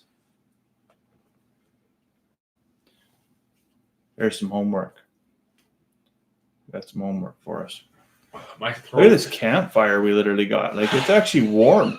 I'm glad I put the coffee can on top of the garbage can because it would have burned a hole in the carpet. We would have 100% been fighting fire here. Oh, my eyes are burning. Well, I can say, at the end of all this, we can say we did. They should have a thing where you get your name on a wall. You smoke this thing. I smoked the Woody, yeah. But the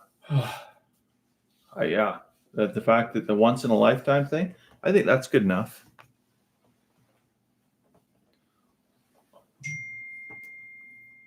What's that?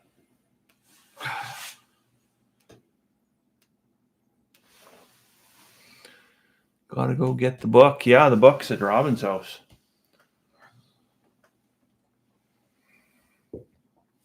How's your scotch doing? Oh, I haven't even been concentrating on that. And so worried about your cigar. Okay, well, I'm gonna put 2 fingers and a pinch of water in, just to see. I'm gonna do the water right now because I the think difference. all this smoke. Do you want to top up just for science? No. No. No, I don't. Okay. I'm so dry from the smoke here. You just need a Gatorade. I just need a splash of water. Oh, you were going to do that too. Yeah. That water is 100 million years old too.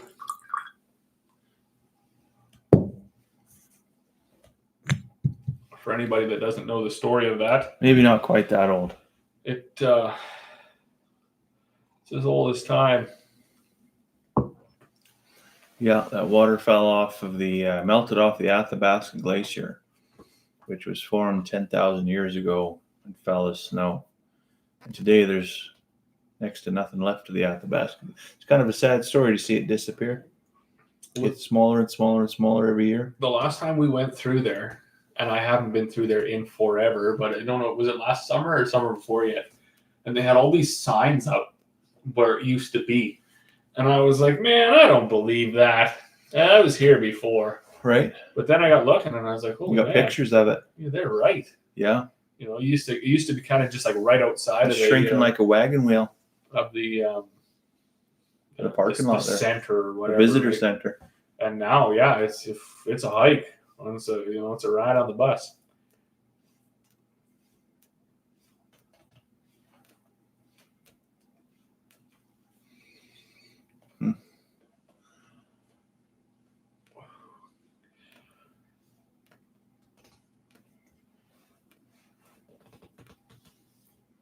I think I've crossed the line.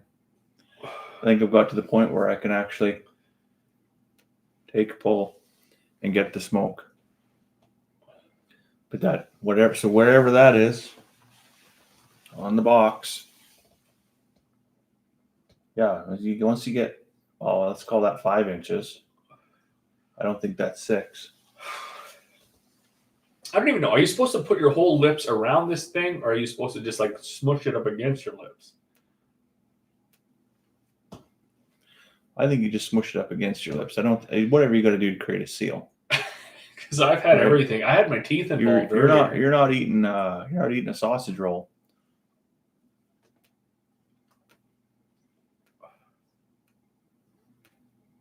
Oh.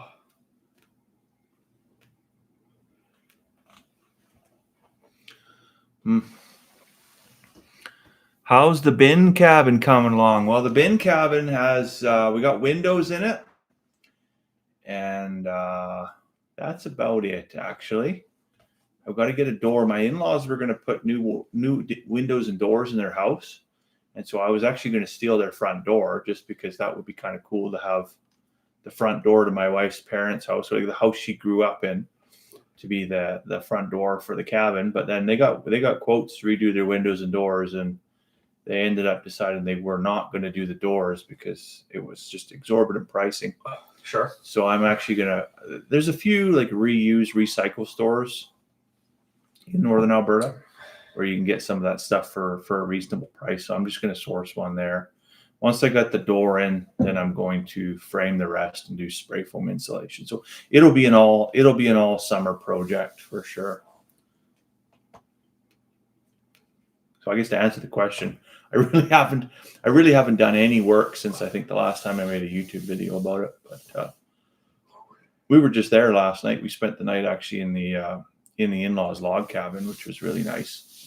But I got a bunch of weird red bites all over my legs. I don't know if that was from when we walked down to the beaver dam, or if they're spider bites, or if maybe there's bed bugs in the in-laws cabin. I don't know, but I'm hoping the last one isn't what it is. But you might have to hurl yourself a bug bomb in there Monday morning when you leave, and or Sunday night. Better. Oh, the wife come home today. Actually, she's we're not staying the weekend. She's determined that we're going to have a yard cleanup. Oh, I was kind of hoping that she was going to stay out there tonight, and I was going to come home at a decent hour and do a bit of yard cleanup independently. Sure. Without any kind of supervision that was required. But I got 3/4 of the way home, and she said, no, she's coming home, and she couldn't get the dog to get into the vehicle because he's just ignorant. Great Pyrenees, right? Got a mind of his own. And it got to the point on the phone where she's like, you literally have to drive out to Rio Grande and come get this dog convinced to get into this vehicle. And I was like, are you kidding? Like, is this, you really want me to drive to Rio Grande to come put a dog in the vehicle because you can't get him in? She's like, no, like, it's a 120-pound dog. Like, I can't get him. He will not get in the vehicle. Like, so, and he's not the kind of dog that you would wrap your arms around and pick up because you probably might lose your face, right? Right. So I get it. So signal light went on, and about 3/4 of the way to Rio Grande. I got to Hallcourt, and then she said, "Oh no, he got in. We're gonna head home now." So I didn't get any cleanup done because then when I got home, the sheep were out, and what a shit show that was. But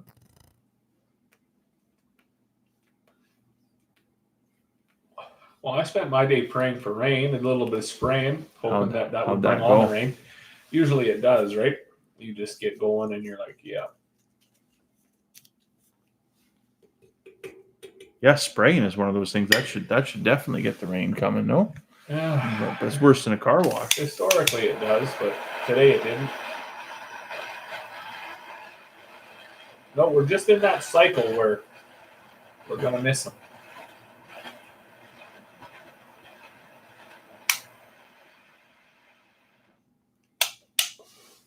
I'm still getting decent smoke, but it is not burning even. No. That could just be the way it's wrapped, like that's four wrappers, 4 binders, if there's an uneven wrap in there anywhere, that could definitely cause that.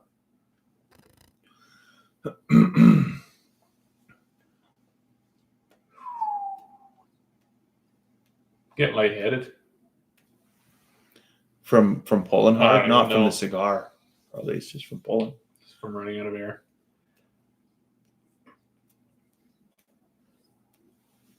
I'm determined we're gonna finish. Oh, we're not gonna finish it by 10 o'clock. Never mind. It's 2 minutes to 10. So it is. So that's not 2 hours. That's an hour and a half, right? We started at about An hour and a half, and we're down 6 inches. Yeah.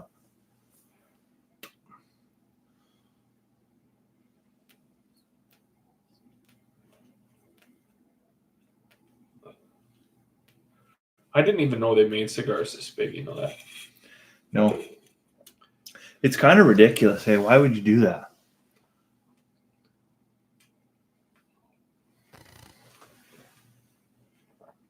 What are your thoughts on the whiskey? So for anybody that missed it, it's a Tom and Towel cigar malt, 43% ABV, a blend of single malts that were all matured or finished in Oloroso sherry casks. What are my thoughts on it? Yeah. I don't think the water enhanced it as it does with other scotches. But I also, I gotta say, I'm not going to be able to give a very good. I'm more into the cigar than I am to the scotch. It's really taking your attention away, hey? It has. Yeah. It's not. I can even see like this whole thing sort of freaks to the left. Like they didn't get her quite Right. Must have a twist in there somehow. Yeah. Got a bit of an overlap on one side. Handled too much. Burns slower on one side. But that being said, I think once I get past the next inch, if I can drive that into me, then the remaining 16 inches will be easy.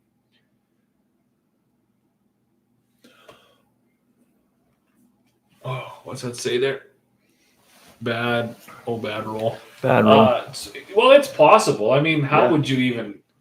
It'd be tough to do a good roll on something that large, you know? I won't even fault them for that. No, we've encountered that on 6-inch 40 ring gauge cigars. For sure we have. They're too tight or too loose or whatever. So when you're handling something. But yeah, definitely when you got multiple wrappers and multiple binders, I could definitely see where you would have overlap. It's impressive that it works at all. Create a slow burn. Yeah, it's a wonder it even draws at all. Because we've had ones that were really tight at, say, 5 inches, 6 inches, and you're like, holy man, I got to hollow this thing out a little bit. Yeah, you wonder what they rolled it with, right? Like you did that by hand? Like, holy cow. This one I feel is like a loose roll, but it's I wonder how much suction you lose throughout the length of the cigar, right? Like you say, I think if it was a torpedo, you could get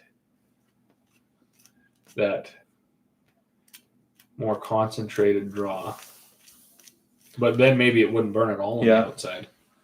I'm sure these folks know what they're doing. Maybe you wouldn't move enough air. I thought about that, like what would a punch cut do or a V cut do for something like this, but I don't think you'd move enough air. Well, this isn't even close to our fitting in our desktop cutter, like not even close. That goes up to like 40 ring gauge. That's it. Well, no, like even if I put both humidors end to end, it wouldn't fit in there. So no, yeah, you need a room. We're not kitted out for this. You need a cabinet, right? Yeah. Here's one you could put in the freezer. Probably not get the door shut. See, and there it went out. It's still burning. But it went non-productive.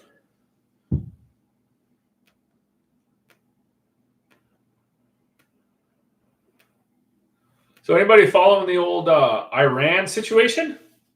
It's getting fairly heated, eh? What do you think's going to happen there? Nothing good. Nothing good? Nothing good. A lot of attitude and disrespect for the human condition. Yeah. I don't know. I think the U.S. might be hesitant to really intervene in that. I think they got quite a few problems of their own at home. So I think there might be enough. maybe they'll just let Iran and Israel figure it out for a little bit before they decide to hand out any freedom coupons. I'm not too sure. The little bit I get from social media doesn't sound all that good. Although I am finding it quite amusing and probably a little bit concerning, like the lack of seriousness by certainly my generation into the whole thing. I mean, you start to see lots of memes like, "What's everybody's plan for the world war? It's my first. Kind of nervous." Like everybody's making a big joke, Right. a big spectacle of this. That's not funny though. And I just wonder, like, when things do go, if they go to, Feeling cute might get conscripted later. well, it just, I mean, I don't think anybody under, 60 has seen a whole bunch of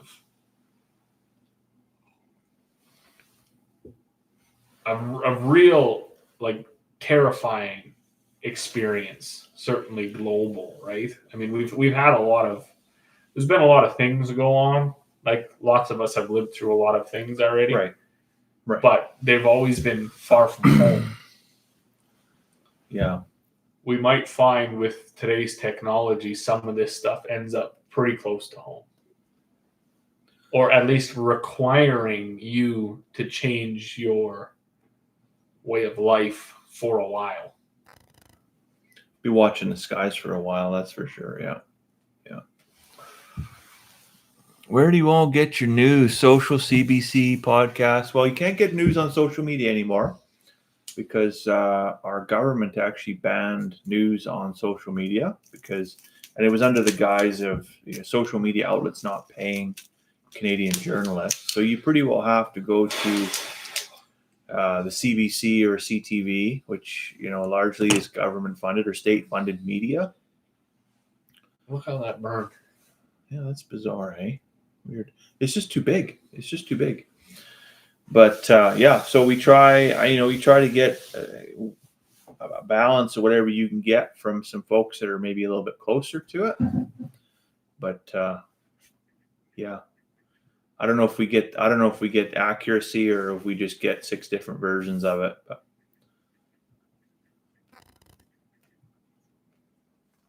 so typically, what I'm doing, if I want something reliable, I'm going to the BBC actually.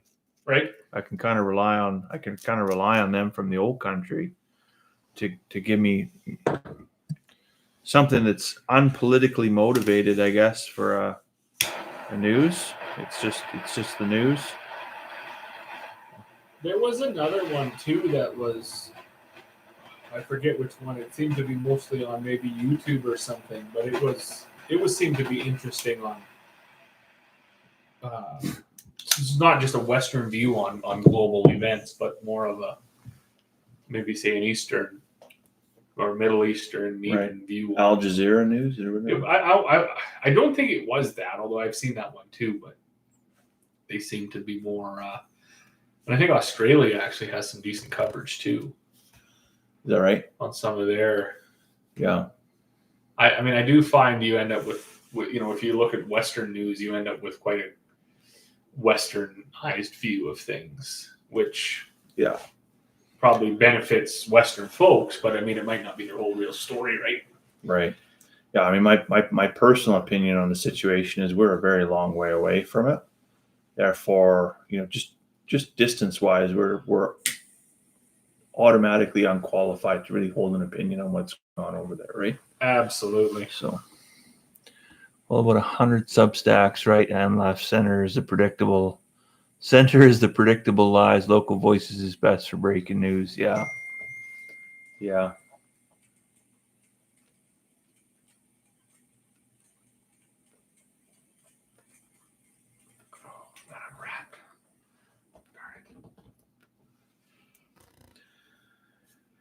Oh, we're going to make a full-time job out of getting through this.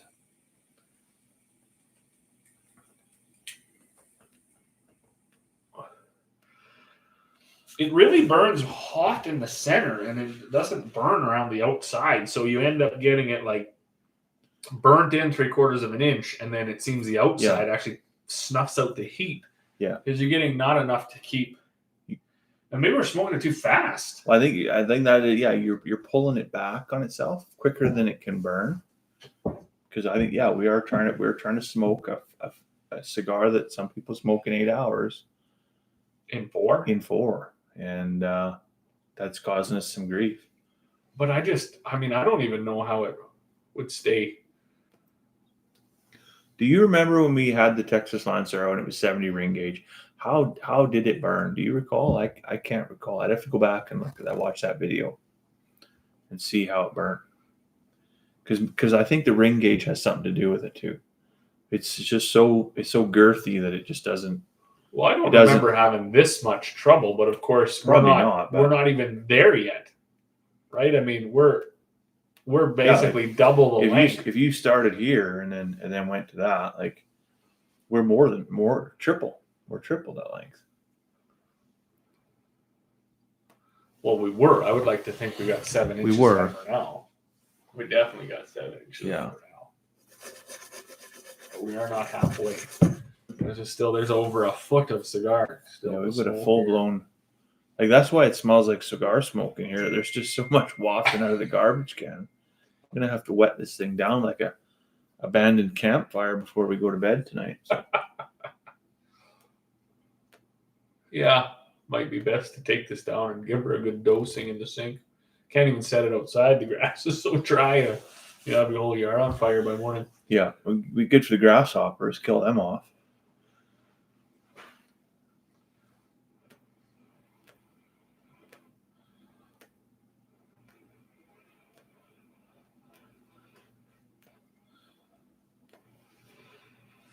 My goodness.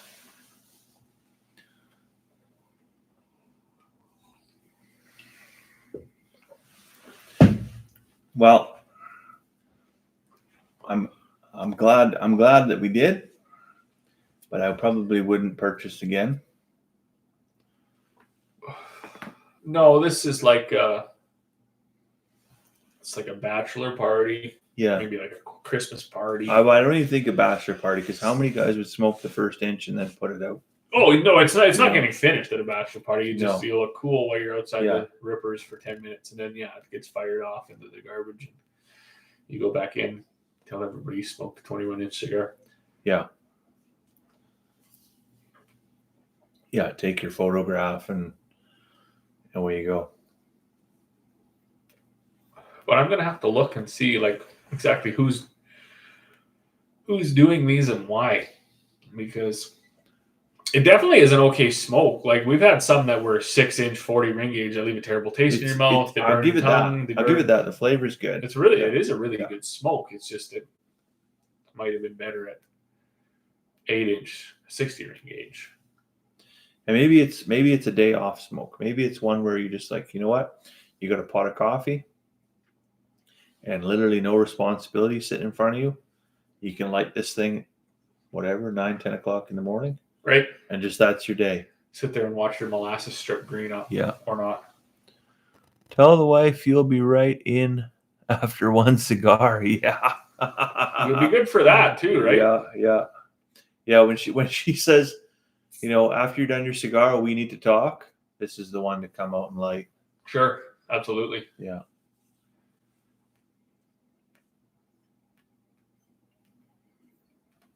After 4 hours or 3.5 hours, you can hear shit getting loaded into the car, but you know you've still got another hour anyways. So it's a problem for every day. Give her time to get all your shit out onto the lawn. don't want to interrupt her. Right. Ooh. But I see it was good for oil prices. Oil prices went up like $10 a barrel. Yeah, it'll be good for a short term for that, you know.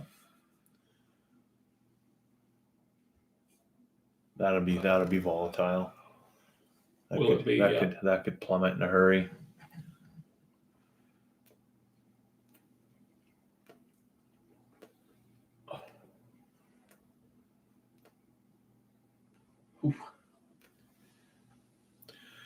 Yeah, you just can't stop. Like, I feel like tomorrow, it's gonna feel like we chewed a whole pack of gum or something. Jaw's gonna be sore, throat's gonna be sore. Yeah, like you just smashed through like a huge bar of toffee.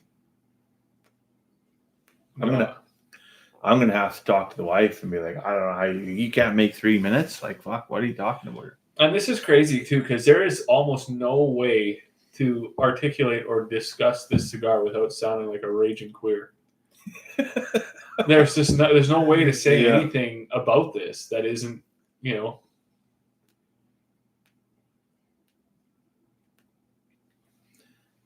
I think I'm going back to the Robustos after this. Right. Well, no, it was definitely worth it. And for me, like I said, I didn't even know this existed. Yeah. Well, now you know. When I went into Cedar Gems and got those Texas Lanceros, I was like, I want the biggest cigar you have. Right. And then we got these. Right. And then I fumbled around, knocked some shit off the wall in their humidor, and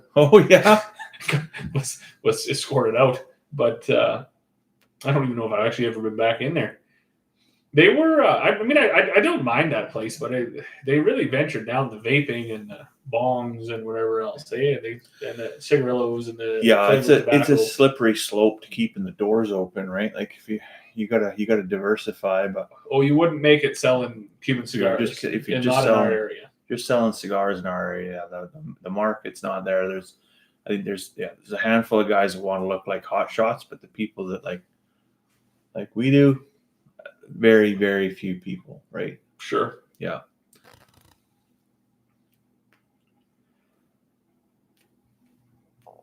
I seen a thing in our area. They got something called the man shed or something. The man shed, yeah. You can go hang out there. You go down, put your birdhouses together. Yeah, have some chats with some guys. Right. They don't have whiskey or nothing like that, but I think that's why, right? Like, some guys, alcohol's not obviously the solution to every problem. So, what I was gonna say, I wonder if you were to build a shop where you had like some some decent men's fashion, and some watches, some signet rings or something, some cigars, some scotches. Run like an exchange program. Like, if you like, of course the government has to get involved and piss right all over everything that anybody even remotely considers enjoyment. But it's something like that. I think there's a niche for that. You have poker table there. You have come on, yeah. You show up, some crib boards, put on a smoking jacket, sit down at the poker table, sure, have a cigar, have some lounge chairs there or whatever. You sit back. The government for sure would find a way to license or ban that. You can. There's all sorts of whiskeys you can try. There's a lot of people that don't want to go buy a bottle of whiskey. They want to try a glass, right? Yeah. And we basically did that here. It's just we didn't have the option to try a glass, so we just bought the bottle. Right. Yeah. And then we started stacking them up there. Like, I'm not sure exactly of the folks that are watching how many people have been here before or whatever. I'm assuming most of them have, but there isn't a bottle back here that's been finished, and there's only a few that have been tried more than once. So, I mean, that would be, you could literally build this space bigger and incorporate some more male specific. You could, yeah. If just this was the size of the bar, and then the rest of the shop was something else, I'd go there. Yeah, that'd be a cool place to hang out. Might be a business venture. We'd take over the outpost building. Take over the outpost in Hythe. Yeah, I don't know if that would work though. People aren't going to drive out here, but they might drive across town to the PB Mart. They might, yeah. You have a big space in there. Yeah. But like I say, the folks that make the rules for the rest of us have basically ensured that your fucking enjoyment in life is going to be severely regulated. A business that allows smoking indoors, inconceivable. That's what he said, right? Inconceivable. The Princess Bride. Right. What's that guy's name? Wallace? Something? I can't remember now. It's been a long time since I watched that show. Yeah. It's a job for tomorrow when it's raining. When it's raining, yeah. Watch. Is it going to rain tomorrow? Oh God, I hope so. I'd be all over that. I'd put off the yard cleanup, sit home, and watch Princess Bride with the girls. Sure. Watch the grass turn greener. I'm gonna have to look into regulations and the legality of making a cool space. I know you can't do it. You can't smoke. There are a inside, few. There are cigar lounges. right? They do exist, Are they not mostly on and you can reserve buy out. land? Oh, and I'm not sure. No, I feel like the Q Lounge is in Calgary. Like it's in in the city of Calgary. Okay. But I guess you'd have to see what you could incorporate in there, right? But Yeah. you get some cool art, maybe Yeah. like a buffalo head above a fire, a couple of sweet ass chairs like this. By a couple, I mean like a few dozen. Yeah, if you get like all the chairs that were cool, wingbacks or Sure. Queen Anne's chair. These are Queen Anne's chairs, but have a few books. big stone fireplace. Oh, Rolling. would you guys go to that or what? I'd go to that. Be a place to hang out.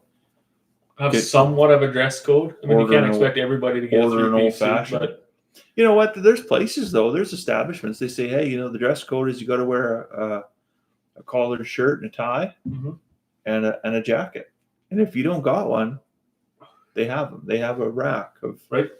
They'll get you in the door. Yeah, I'd do it. I'd go to a space like that.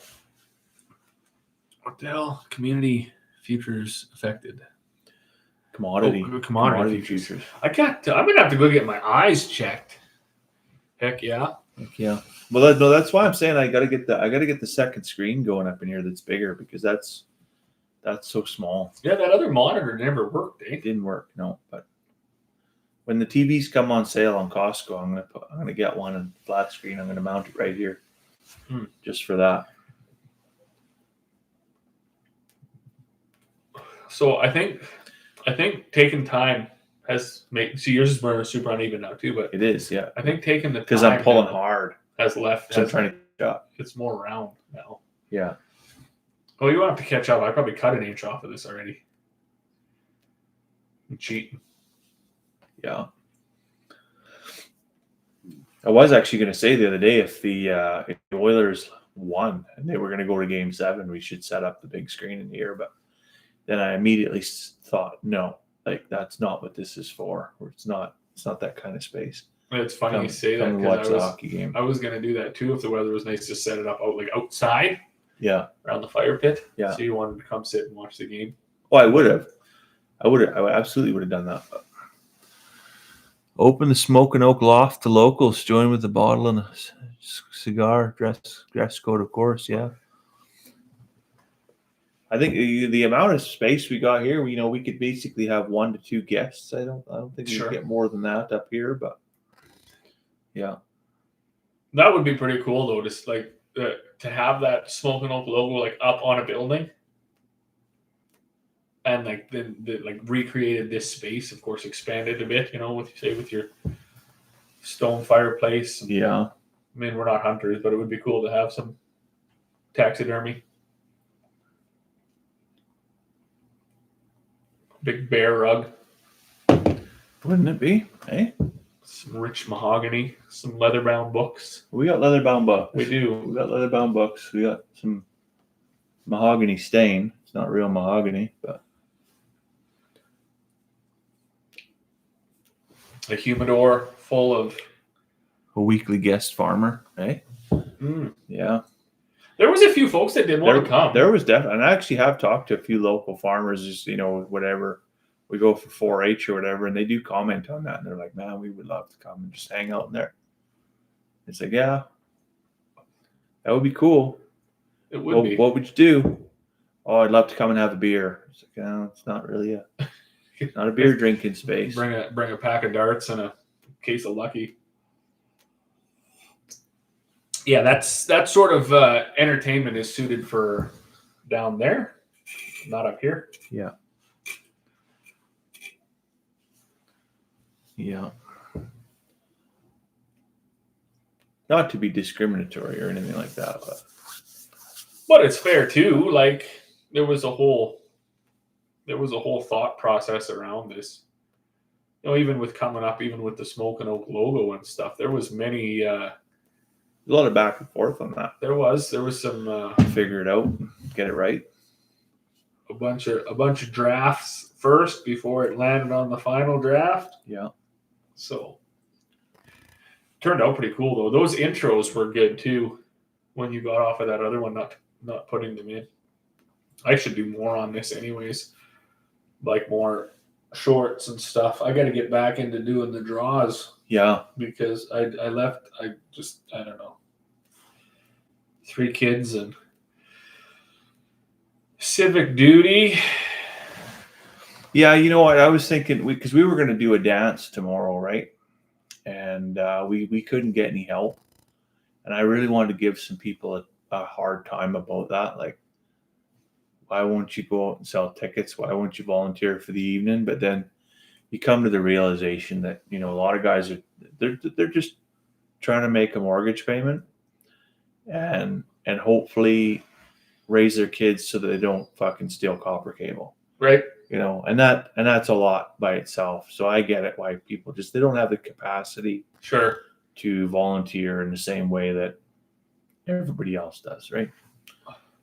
So But you know, like speaking to that though, I do think like a lot of people could benefit, especially like, you know, men with families or whatever. You can benefit from a little bit of a slowdown. Nobody's asking you to take months out of your life to do this. no. And I think you're better for it. I know when I started to get more involved as my kids got older, be it whatever, coaching or sitting on, you know, I mean, these things are all not very important, but you sit on various boards and things and you start to communicate because the community has to function. And if nobody's taking up these torches to ensure that this goes on, right? The folks that have been doing it for 20 years are getting older. Their kids are there. I mean, they got grandkids for Christ's sake. Sure, they've had enough, right? So if nobody takes this on and keeps this stuff going, if no one will do it, who will? Right? You're going to end up with nothing to do. Mm-hmm. And I mean, I kind of, you know, feel bad that this thing this weekend got canceled. I didn't even know about it until a few days ago when I messaged you. Well, it's like, oh damn, we should do that. I mean, I'll come. If anybody does anything at all, they're also doing 3 or 4 other things, right? So the people that do a lot. There's very few people that just do 1 or 2 things in the community. That's fair. You know, so. Yeah, you definitely end up relying on certainly. I mean, we talk about it in the few organizations that I'm involved in. It seems to be the same family names for the last 5 decades. Yeah. Right. And especially in small towns like ours that are effectively dying, you get, you get some new folks moving in, and I don't know what it is. Because I raised that point at one of the meetings we had, one of our AGMs. I said, look, there's a lot of folks in this room that are new to the community. Stand up, get involved. If you want to take on a spot, you know, like more of a leadership role or more of a high profile spot, give her. Yeah. We'll make room for you. Sure. Don't, we'll help you out with it. You're not even on your own. We'll advise from the sidelines or whatever. But, you know, if you want to step up and make some decisions, we're always open to new ideas. And the room was just silent. Yeah. It was just totally dead air. And I don't know if that's like people don't want, because there's definitely a lot of drama and conflict I find in nonprofits and volunteer groups now, a lot of opposing opinions. And some of that comes as a result of just volunteer fatigue, right? But new people coming in, they key into that real quick. Like there's maybe some toxic atmosphere in this group, and I just want to put my head down and try to help out and do some good things for the kids or whatever. But I don't want to be a target, right? I definitely see that. Yeah, that is fair. But I mean, we actually had an informal dinner there kind of last week at a gentleman's place, and I was saying that, maybe some of us are like, I think our group is fairly straightforward and easy going, but on the other hand, maybe a little intimidating, right? You know, so if you're new to the area, maybe you don't know a lot of people, you don't know a lot about the event, you just you're more comfortable sitting back, but it seems you end up always sitting back then until you just disappear, and then there's another person that isn't involved anymore, which is unfortunate. But what are we drinking tonight? That's Mr. Chad. I don't know where you put the bottle. There it is. Right here. Tom and Tal Cigar Malt 43% ABV. It's a blend of multiple single malts from the Speyside region of Scotland that were all finished or matured in sherry casks. Fantastic whiskey, actually. I really like it. But I will say this is one I truly believe we will have to revisit this at a time when we are not so distracted by this absolute monstrosity of a cigar. Yeah, that's the question you should have asked, is what are we smoking? So these are the Woody 21-inch 80 ring gauge. And if that doesn't mean much to you, the biggest cigar we've smoked to date before this cigar was 7-inch 70 ring gauge. And that was a monster. The Alec Bradley Texas Lancero. And as far as ring gauge, 80, I would assume, is about as big around as a toonie. I don't even have a coin, but that's a 80 ring gauge cutter. You can fit 2 fingers in there. Yeah. This is a monstrous cigar. It's equivalent to the inside of a toilet paper roll, essentially. So it's a chore. It is a tough smoke. I did find that once I slowed down, it started to burn a little more even. I've also, what are we? Are we halfway? We are. Well, you might be halfway. We're not even halfway. We're getting close. I'm not flirting with halfway. I'm flirting with 2/3. I feel like mine's not getting any shorter. Well, where are you at on the scale? So if I put mine on, I'm about at the D, the O, the second O. The O? The second O. Where you got? Oh yeah, I'm not even on the letters yet. Oh, you aren't? Oh, okay. Well, you've been really nursing that thing then. Yeah. What's you got? You could. Sucking. I can't read that. I'm sucking it like a teat, not like a dick. You could. You can use that cigar as a walking stick when checking on the sheep.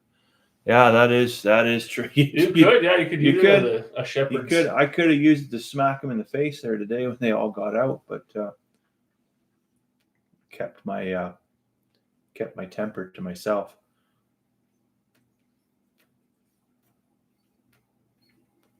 It could be your shepherd's staff. Yeah. I don't know. Is that what a shepherd's stick is called? A staff? A crook. Crook. Yeah. There you go. So more you know. A hook on the end so you can reach in and grab them and separate them off from when they're in the pen. Interesting. Yeah.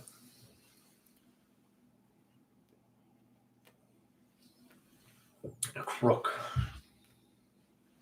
Cool. I'm starting to get a headache. It's also why the bishop also has the crook. To keep his, because they're the flock. The congregation is their flock. Keep them in line. Yeah. New word. Yeah. Yeah. I rarely leave this space without learning something new. Be it from the gentleman farmer or from you good folks. I'm still not 100% sold on the cigar wrapping people. No? Their terminology. We'd have to look back. See, we had a whole briefcase of notes. We used to do a really good job. Well, just like you did tonight with the synopsis on the cigars and the whiskey. We used to have that figured right out. And it's in here. It's going to be somewhere in there. Somewhere in here is going to be a list back from the Monte Cristo. You know, even that. Got them all in here. Wow. Every cigar we've ever smoked that we kept notes on, I've got them all in there. The goal is one day. I would say a big chunk of the whiskeys too. Like and the whiskeys, 25, 30, or probably more, 30-40% of the whiskeys had really good synopsis done. Backed up on the computer. And one day. Oh, Dinas, you got cups right there. We should bring them out. We haven't brought the cups out in a while. I didn't know we even had any of those. Yeah, there's a cup. For those who don't know, we'd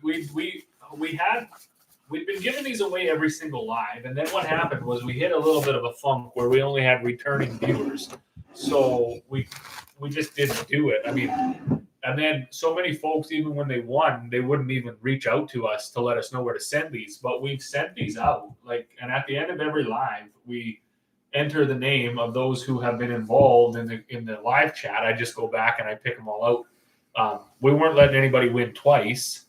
But yeah, you could email us or get a hold of us, and you could either get yourself a smoking old whiskey glass or a smoking old coffee mug. Because right, we obviously understand that not everybody has whiskey. Not everybody has whiskey. Not everybody drinks. So they were they were both cigar options. pairs. We're going to get back into that. We're getting I don't know what. See, I do know what happened, and if it makes sense or not is whatever. We hit basically 2.5 years of unbelievable weather.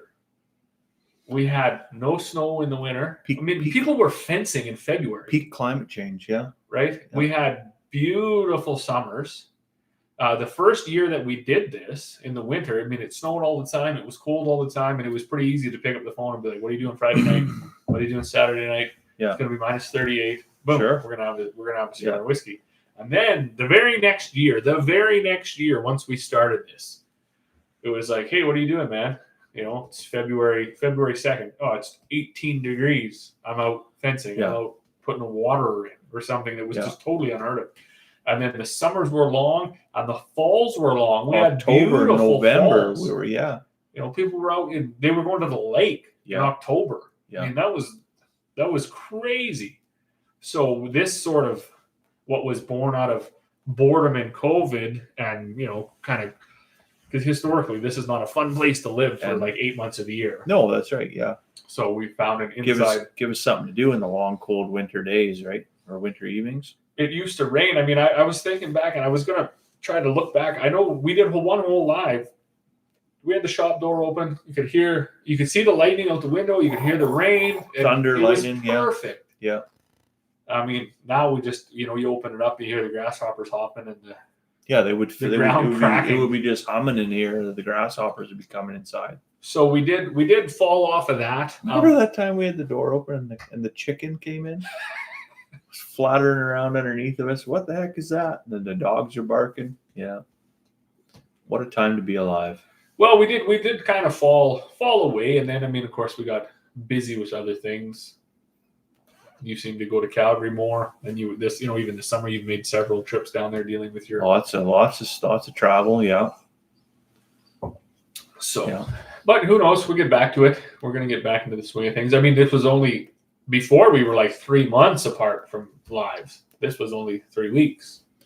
Yeah, that's right. So we're getting back into it and getting caught up. The other option for that word is tabaqueros. Seems interesting. That don't sound right either, but obviously you guys are not making up words. Maybe they are. I don't know. Wouldn't that be just to fuck up the guy? Just half a dozen people just typing random shit on the keyboard. Yeah. Well, you'll have to look in it. I'll leave you that homework because you got the cigar book. So I do. Yeah. I should bring that back. Put it with the tomb of the whiskey. Tome. Yeah. Yeah. I got to get them other shelves built. And then I'm going to move these books down to there. And we can fill this back up with whiskey up in here. Who would have thought, eh? There was a picture too that come as a memory or whatever. And yeah, it was us sitting up here with hoodies on still, and there was like 4 bottles. Yeah. Who would have thought? I get pretty excited. Like every time I see a liquor store or a cigar shop, I'm like, man, I gotta wheel in there. I gotta see what's in there. Yeah. Right. Yeah. It's interesting too to even to talk to those, because certainly in our area of the world, this is not a thing. I don't like. No, this is not a thing. It's not a thing. In fact, even drinking scotch is not a thing, except for very few. And I wouldn't say it's like an elite thing. It's a niche. Very niche. Yeah. You're talking like not even measurable. And you could name the people on 2 hands out of 250,000 population that enjoy this socially. Well, within that niche, there's probably a significant percentage of people that just do it simply for the fact that they can say they drink scotch. Right. Not because they enjoy it. So And you end up with quite interesting dialogue with even the folks at at liquor stores or at the cigar shops, because they do. I mean, that's their business. They do know quite a bit about it, and then they're very interested when you go in and they're like, "Captain Morgan's is on the 4th shelf." And like, no, that's not what I'm here for. Where's your scotch? And they're like, they get the duster out and they come dust off the bottles, and they're like, "Oh, it's right here." Oh, you're not going to buy a $38 bottle of whiskey, right? Oh, yeah, sure. You're not gonna buy a 12-pack of Kokanee Coors Light.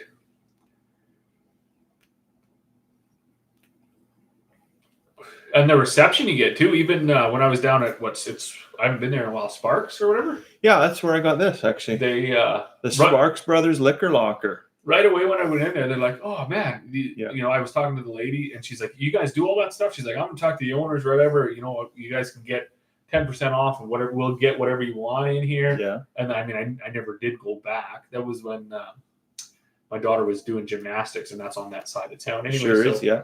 I would be like, I'd drop them off and then run over there real quick or whatever. So have a good chat with them. I never even thought about that, actually dropping Charlotte off of gymnastics and ripping over and looking.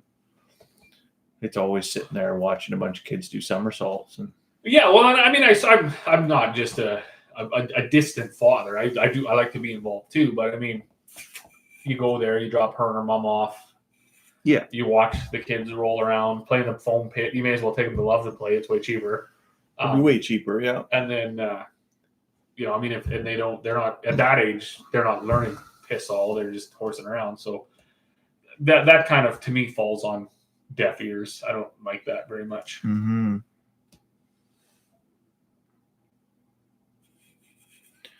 Pete seemed to be a favorite, yeah.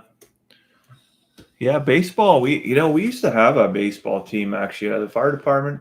We had a team with the police. We called it Guns and Hoses, and actually we shut that down because the RCMP could never make games because there was only 5 of them and there was plenty of problems in the community. So it was always the fire department holding the whole thing up. So yeah, I kind of miss those days. The big softball games in the summer.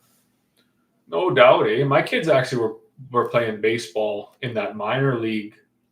They won't be doing that again next year. That is a total disaster in Beaver Lodge. That is not a fun experience at all. No.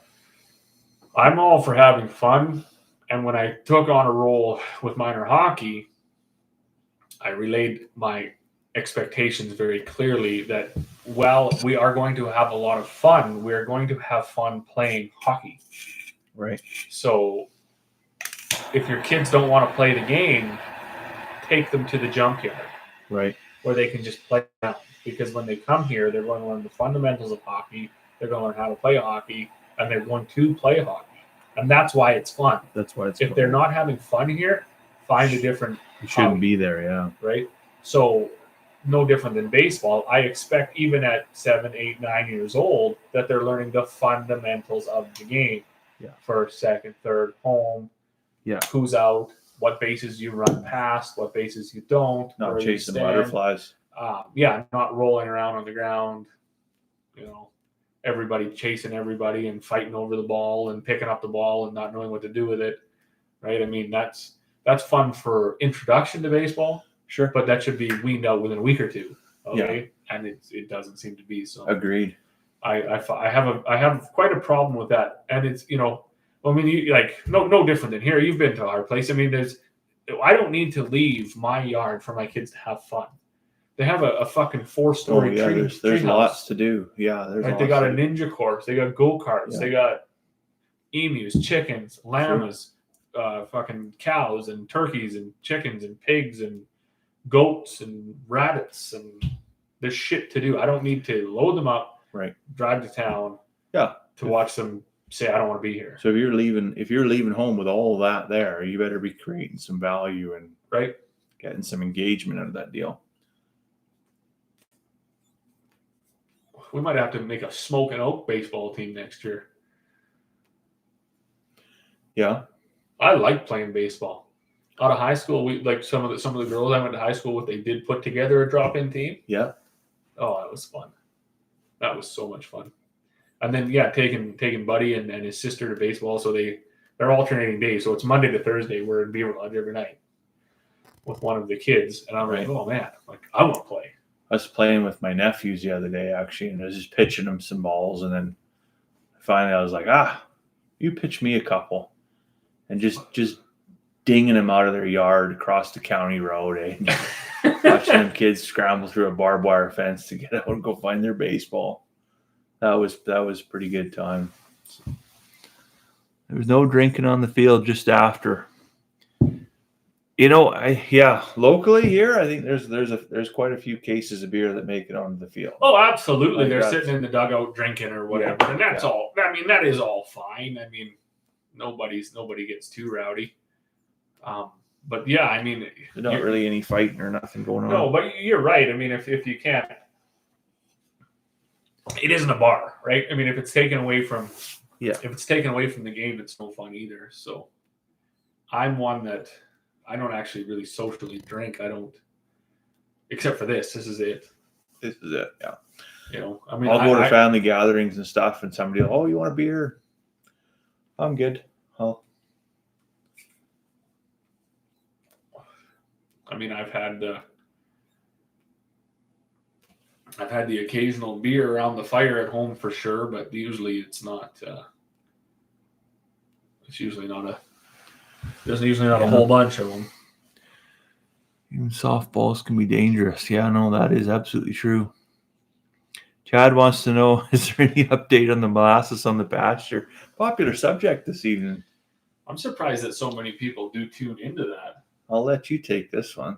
So we've had, and I noticed it myself pulling up here this evening, there has been no change for the Gentleman Farmer on any of it that we sprayed. Mind you, I didn't look at your east pasture, but it's greener. It's not brown anymore. It's green, but we certainly can't give any of that credit at this point to the molasses. So we can give that to the inch of rain that you didn't get.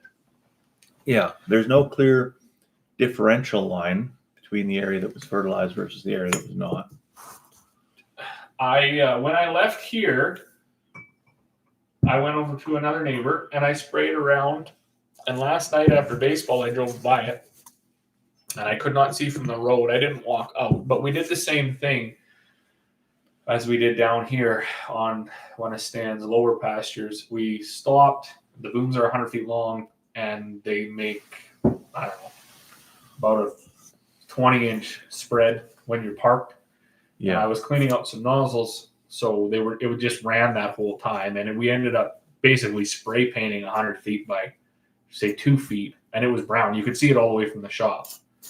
I really, really thought that would be very visible all year long, and when I come here tonight, you couldn't even see it. Can't tell, yeah. I will say though that when I drove up the road, I was like, "Holy shit, that grass is pretty tall." So, yeah, but that could have just been the rain, right? I will say, yeah, that is one thing. The grass is outgrowing the cows right now. That's the thing. But that was also that field was tilled under, reseeded a couple years ago, and it does grow quicker there. But the field next to it had the same inch of rain, and isn't doing that. So, but it wasn't plowed back. But it wasn't plowed, so right? So it's not really apples to apples, right? Is what I'm saying. Now we did spray the boom over the fence line into another piece. I don't think you put animals in there yet. No, I have not. And I didn't walk out there because I was already 45 minutes late. But that would be the check for another week down the road if we get some more rain, or maybe even if we don't. I mean, if stuff continues to die off and that doesn't, there might be something to it. I will say, so I did here, I did another neighbor, and then I did 7 or so acres of my own. Where I stopped there, that looks like I spray painted it with green spray paint. It's a total, and I'm going to put that on probably a YouTube video. Right. Tomorrow or the next day, I'll go down there and I'll video it. It's green. Like everything else isn't, and it's green. So I guess the plants must be healthier, but I don't know to the benefit. And I probably mixed it a little heavier. I think when we got here, what did we land on? 2.5 or something gallons an acre? Somewhere in there, yeah. And there I did a good 3. Like it was 3 point something. But one thing we didn't do is a microbiology test of the soil, right? And I think that's perhaps a missed opportunity. That's the theory with the molasses, is that you're feeding the microbiology within the soil. Right. And so, yeah, it very well could be if you've got a higher organic matter concentration in your soil, you've got more enzymes, you've got more bacteria going on there, that giving them that molasses, giving them that sugar, that there could be that boost. Whereas the field that we're working with may have less. It may not react the same. And this whole thing, it'll be a long game too. It'll be interesting to see after the winter how it responds next spring. Maybe this is something that a guy should do late in the fall and have that nutrients available first thing in the spring. I will say too, I took about 200 liters of molasses and a 1,000-liter tote, and I filled the rest up with water. And then I used a fire hose and a 2-inch pump and pumped out of that tote and sprayed it onto my lawn, where I covered it, and it was totally orange, like molasses colored. And is that the molasses fertilizer, or that's just molasses? No, it was the fertilizer. Same stuff we sprayed here. That lawn is so lush, it's like dog's fur. Really? Like, it was unbelievable. Now, when I sprayed that, we had rain in the forecast. We had like 3 days of 20 to 35 mils. Remember seeing that? Everything it needs, yeah. And I sprayed it expecting that rain to come. That rain never did come. So within about 30 hours of covering my lawn in sticky orange molasses, it dried right out. Yeah. And you could actually hear it crunching under your feet. Like cotton candy. And I thought, oh boy, I killed the old lady's lawn. Like, it's going to die. It cannot live through this. It's going to be in trouble. So we've spent about 50 hours of watering. Like, we left the sprinkler on all night, all day. We also had a big spruce tree we were trying to revive. I sprayed the spruce tree down. You can still see orange up the bark. So this isn't going to be a fair comparison either. There was some of the lawn that didn't get sprayed and didn't get watered, but it was also not seeded quite as heavy either with fescue. So sure, there's really nothing. I guess what I'm getting, it's this year is going to be another fucking crapshoot where you're going to get next to no concrete evidence. It's going to be what you want to believe, if it worked or if it didn't. The only spot will be down on that 7 acres where I stopped the sprayer and sprayed the ground totally orange again for that few, whatever it was there, 80 feet, because I didn't have the booms opened all the way up because it was a narrow spot, and whatever. So 80 by 2 feet, just to see if that gets exponentially taller.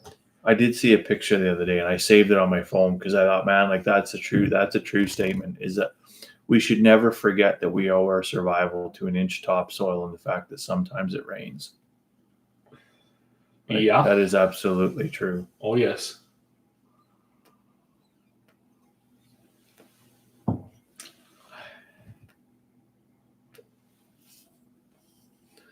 And then the only other thing would be, so with my other neighbor, if he does decide to hay what we sprayed, and of course, then it wasn't a big enough area anyways, it would be neat to see getting a bale. What's your pounds per acre? Off of it, testing the bale, finding out how many bales, and then doing a side-by-side thing. But, yet again, I had so many neighbors that were like, yeah, I want you to come do this. I want to do 80 acres. I want to do this. I want to do that. Then it didn't fucking rain. And they all came and they said, man, fuck, I'm not doing it this year. Right. We're already going to be stretched totally thin. We don't, Right. And without rain, without a growing season, you got nothing. Fucking. Still smoking them cigars tomorrow morning. Yeah, we're down to we're halfway. Hey, I think I'm crossing the halfway point. You think? Yeah, the box is there, and that's where we're at.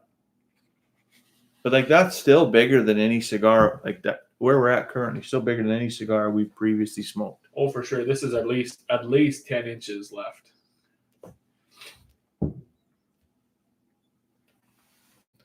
So yeah.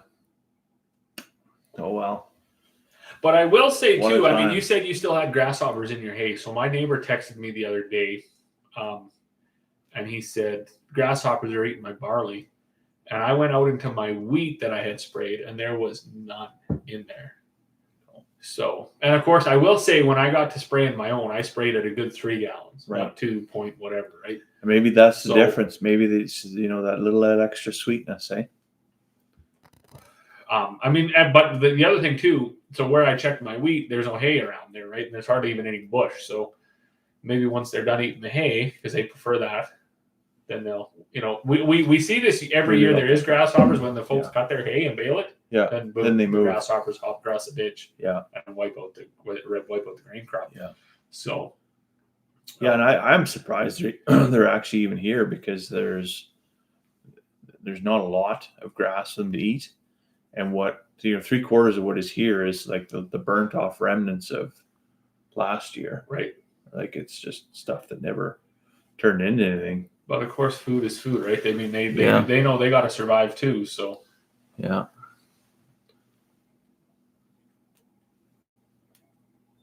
What does that say? The signature last year means you got to give it a second chance. Oh, yeah. When I wrote my name in the lawn. I wrote name in the lawn, yeah.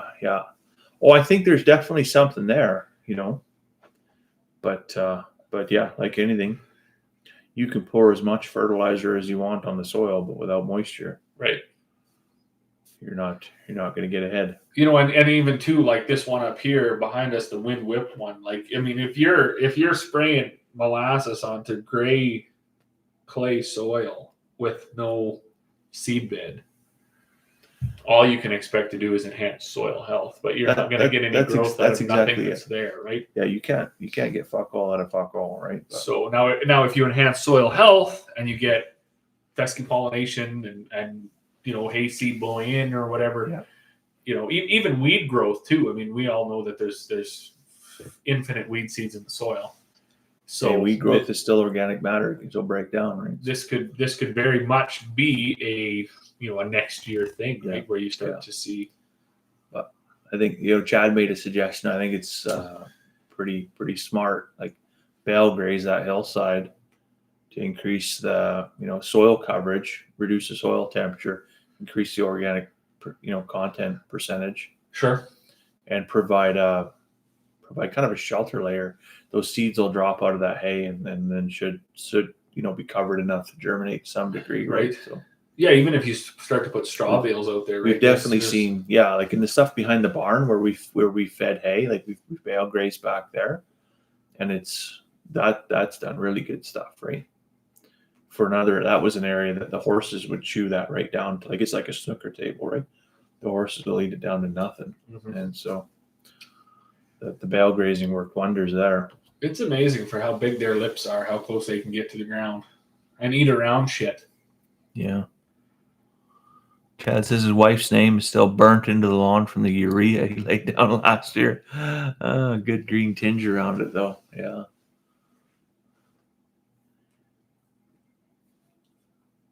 That was one thing that Jeremy isn't even in here, but he was saying too, on a year where it's so dry like this, heavy fertilizer volumes are just detrimental.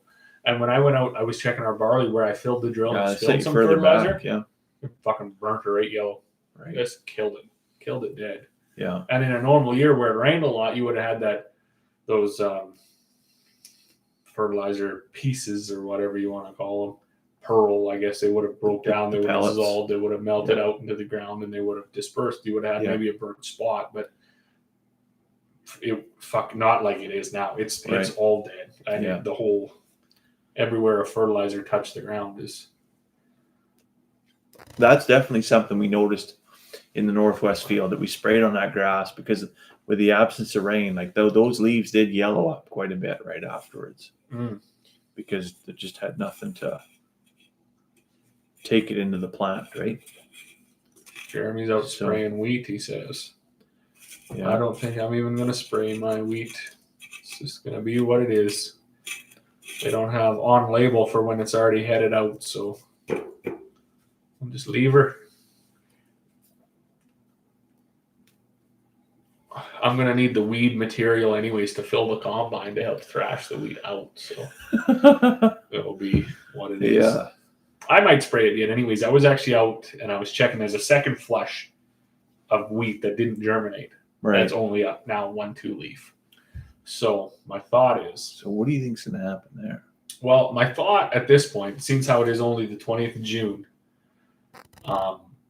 if we get one heck of a July, we get some lots of rain. I'm talking like 5 inches of rain here now from now till the end of July.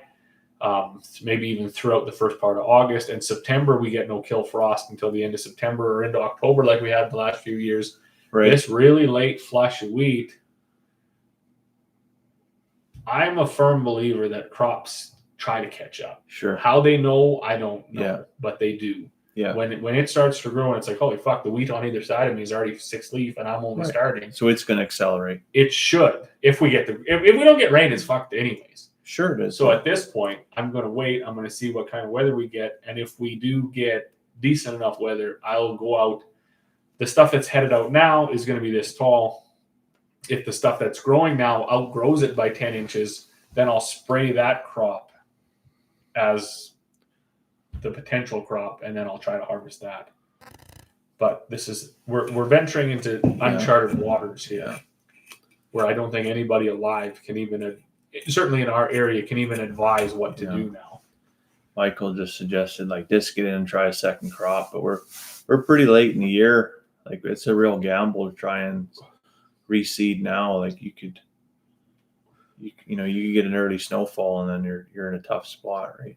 That's the thing. So we got 60 days realistically of decent growing weather if you factor in a good part of August, all of July, and the rest of June. And lots of times that doesn't happen. We've even had really cold nights now, which is actually another thing that I think held back some of our crop. Is we had frost on the friggin' 8th of June. We did, yeah. And the nights where we didn't have frost, there's lots of mornings I'm coming out at 5 to go to work, and it's 5 or 6 degrees. Right. It's cold. And then we had 7 days of intense smoke cover again. Yeah, that definitely didn't help. Which certainly impacted the crop. And I mean, so many of us thought that it was better because it was, it stunted the crop. It almost went dormant. It didn't even seem to grow. And it didn't grow in height. No, it didn't. So we thought, well, holy shit, we're saved here, right? This is going to save us. And it didn't either. The crop finished out. I mean, it was still growing internally, I guess. And it went right into seed production instead of plant matter. Yeah, short season barley. I guess that'd be an option, but even that, I don't know if we got the moisture to be able to sustain it. Well, we can't do short season barley into our wheat because there's so much wheat that isn't germinated yet that if you seeded it in, you'd end up with a wheat barley crop. So it would be strictly feed. Yeah, it would be. Yeah. And the other thing too that,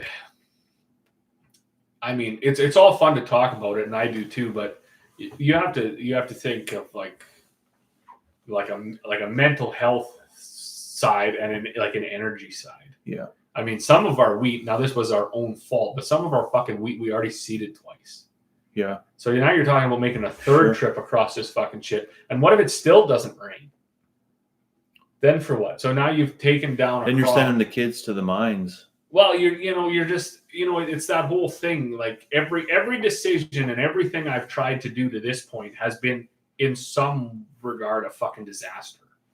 It's been maybe the right decision implemented improperly, or the wrong decision implemented right. Right decision, but out by 2 weeks. That seems to be. So because I still got my disc hooked up, and somebody asked me the other day. They said, "Oh, I thought you would have your tractors put away." I said, "Fuck, I still got the seed drill hooked up. I took the tank off. Yeah. And I backed it in the shed because you got to clean that up so it doesn't rust. Yeah. But everything else is still hooked up. I said, it's such a disaster. I don't even know what tool to use. Right. They got the sprayer, I got the disc, and I got the fucking drill. I don't even know what to do anymore. Which one do you use? So last week we decided that we should probably use the sprayer because some of the crops do look okay. Yeah. By okay, I mean fucking 20% of a good crop. Right. 30% at best. So it's still a total disaster, but they look salvageable. Do you find in your fields right now where you've got unequal growth. Like it looks patchy. You know what I mean? Every fucking one. Like you got some areas where it's like, and maybe they just got like a sprig of rain, or maybe there was some subsoil moisture there. Maybe You can tell where the snowbank's laid, where the snowdrift's laid. Because that's definitely, we can see that in the hay fields. Like that's huge. Oh, 100%. When I went out there and looked at wheat that was headed out and fully headed out, so the head is out of the boot, it's out fucking exposed. And then you walk a few hundred feet into the field and you see wheat that has barely germinated out of the ground. Right. So when you see those patches too, it's certainly in our grain fields around here, you'll have shit that is 10, 12 inches tall and headed out, and you'll have shit 6 rows over, even with a precision drill that it didn't germinate yet. Right. We see that really bad in our canola right now. We have full cabbage on canola that's ready to bolt, and fucking canola seed still in the ground. Right. Or, plants that are as big as your thumbnail. Right. It's just totally fucked. And it's gonna be. I seen somebody on the internet up from Chad's way. Anyways, they had peas that were like this fucking tall and flowering, like 3 inches tall. That's not even salvageable. Right. A fucking pea pod itself should be 3 inches long. How are you going to get that off the ground? Like you end up cutting it in half. Well, you won't. Like it's not even salvageable. It's a total write-off. Yeah. Chad's wondering would it have helped to seed deeper? I set our seed drill as deep as it goes. What would you have done different? And I've seen guys. So at work, in the work that I do, I see guys that dig holes for a living quite often, and where they've gone down 6, 7, 8 feet and still just run into dust because we've had 3 years of drought. And so I don't think it really matters how deep you run your drill. There's just no moisture there. So when we seeded our wheat, first of all, we had we messed up and the drill got set to the wrong depth. And we did check, but we seeded way too many acres before we realized the problem. And that was I'll take full blame for that. We were seeding in April. Sure. Everything was going so well. Yeah. That we got the drill filled up. We set the drill. We started seeding. We got out and we checked depth, and a lot of the ones that we checked were whatever. Our drill recommends you seed at 3/4 of an inch. Yeah. So many of the seeds we dug up were, I don't know, between that 3/4 of an inch and half an inch. We thought this is fucking great. We were actually seeding into moisture in April. Right. So we seeded and seeded and seeded. It was only, like say, after way too many fucking acres. But that moisture was pre-existing moisture from melt. It was. Yeah. So when I seen that, I said, holy shit, I've done this before and it didn't rain and we got nothing. Yeah. So I set it back to 1.5 inches, which is as deep as that drill will seed. Yeah. And I seeded everything again, which could be a saving grace, because those ones that I seeded to 1.5 inches are the ones that are just coming now, right? Right. Because of course, when you make that second trip across with the fucking tillage equipment or the drill, you dry it out some more. Sure you do. So we got it really fucking dry. Yeah.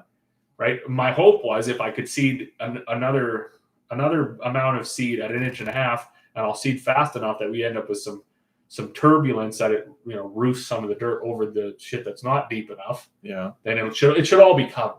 Ended up being just a total fucking disaster. If it would have rained, this wouldn't have been an issue. It would have been great. Agreed. Yeah. But it never rained. So we did seed everything as deep as we could. When we got to the canola, and when I seeded some of these crops, when I was crawling under the drill to check, my fucking hands were getting wet. Like there was mud or dirt sticking to my hands. There was lots of moisture. Right. So then I seeded, you'd be a fool to seed your canola 1.5 inches, 2 inches in a normal year. Right. This year, I think I should have left it. I should have seeded it to 1.5 inches too. It probably all would have came. Yeah. But when I adjusted my drill back to 3/4 of an inch, we had rain in the fucking forecast and lots of rain. And if you seed your canola too deep and it rains too hard, then you get a hard pan and the fucking canola doesn't come up either. It won't come. Yeah. So, and I had the same conversation that Chad's asking. There was another couple that came to get some feed, and they were, everybody who is involved in ag at all, even if you have one fucking chicken, and I think anybody with eyeballs can see that the Peace Country's in a lot of trouble right now. Yep. There are just not very many good-looking fields. There's a few, that's right, but there's not very many. There's not. So they were asking the same questions, and they asking how it was going, and they said, well, geez, what would you do? They said, would you have been more successful waiting? So we finished on the 12th of May, and I finished seeding for my neighbor on the 15th. Historically, we don't even start until the 10th. Right. And he said, well, this year, would it have helped? Maybe you should have waited till the 20th. I said, it would have been way better. I'm sure it would have. And he said, well, what are you going to do next year? I said, next year, if it's nice on the 28th of April, I'm going to fucking seed. But nobody's got a crystal ball, though, right? I mean, and just because this year it would have worked that way, next year it might not have. For the last 5 years, we've had all our wheat seeded in April, and we've had excellent crops. So, this is one where a guy got, burnt pretty good. Yeah, where it certainly appears we're going to get burnt. That is the reality. Like you're not working in a controlled environment. It's not a lab, right? So to replicate results, you just can't do it. No, it isn't going to happen. Yeah. So you do the best with the information you have at the time, and I mean, you just kind of re-roll the dice and you hope for the best. Sometimes it goes your way, and sometimes it doesn't. Yeah. I feel like now that I'm here, I'm at a normal smoking cigar. I can pull on it. It draws good. It's not like I'm not getting cold smoke anymore. Well, I had a good stretch. I probably had a 5-inch stretch of really good smoke, and then it did the same. It's burnt really. It petered it's out. Ash at the bottom. Uneven. It's charred in the middle, and it's unburnt at the top. You see that? That's what we're finding over and over again with this cigar so big, is you're getting it. It's burning like that. Getting an uneven burn. I keep rotating though, like, and that's not doing it for you, eh? Well, it doesn't seem to be, but I've got it worked down enough I can get the bands off though. You would think for such a massive cigar they would have thrown a little more color into it, eh? Like the bands are cool. Well, this is the same company that makes that the leaf. Remember the leaf we had, the cigar that was wrapped in a cigar leaf? Oh yeah. And it had the same like recycled toilet paper band too. I think that's just their gig. Oh, geez, Kristen's been a long time coming, eh, or what? Hey, yeah. Good evening. She got the hoodie, eh? We had hoodies too. Yeah, that's right too. Yeah. I still got a few of them hoodies kicking around. They weren't a big want. Most people actually wanted the coffee mug. Yeah. Yeah. Kristen, you might think this evening we're smoking a really large cigar, but this is just a fraction of what we started with. This is a 21-inch by 80 ring gauge. Like it was like a donkey's leg trying to smoke this thing. We're down to the final foot. It's a chore. So yeah, for reference, this is. Oh no, she did get a cup. She didn't get a hoodie. Oh, okay. Well, who got the hoodie? This is a box that Can't remember. So I'm 6 feet. So you got like a 3-foot arm. That's the box this cigar came in. It's quite a. What are you gonna put in there now? Like a. I'll put it. Like a masonry drill bit. Put it up there. You're gonna put it up there. The picture. I completed the Woody challenge. Right. I might need that for when I start my OnlyFans account after the fall here, looking for money. I can take 21 inches. I mean, you can start an OnlyFans, and it doesn't have to be what some people are using it for. You could do total like farming videos. People could subscribe to that. Well, if I can, if I duplicate my YouTube success, I can't say it'll be worth it. So, you don't, eh? I think I might have to farm with one nut hanging out of your pants or something, and that's the only way. Chad, you dirty dog! Yeah. What do you say?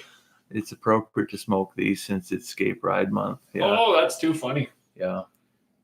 These are, I don't know if you caught that in the first time you were here, Chad, but so because it's Robin's birthday soon, I wanted to get these cigars 14 months ago in preparation for his birthday last year.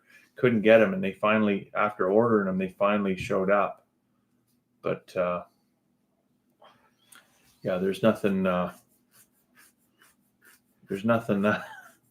swinging that direction there, but But I had said earlier, there was almost no way to describe holding this fucking thing or smoking this thing or even lighting this thing that wasn't pretty much just gay. Yeah. Right. Even when I was talking, like I said, I don't even know, because it's about as big around as a tootie. Do you put your whole mouth around it, or you just like smush it up against your face? Do you use your teeth to hold it? Like, is it okay to use your teeth a little bit? Like, not, you don't want to be, just gently. I'm not sure. And then the fact that it's so big, like, what do you do with your other hand? You cup the balls. Like, what the fuck do you do? Can you hold it with two hands and fucking?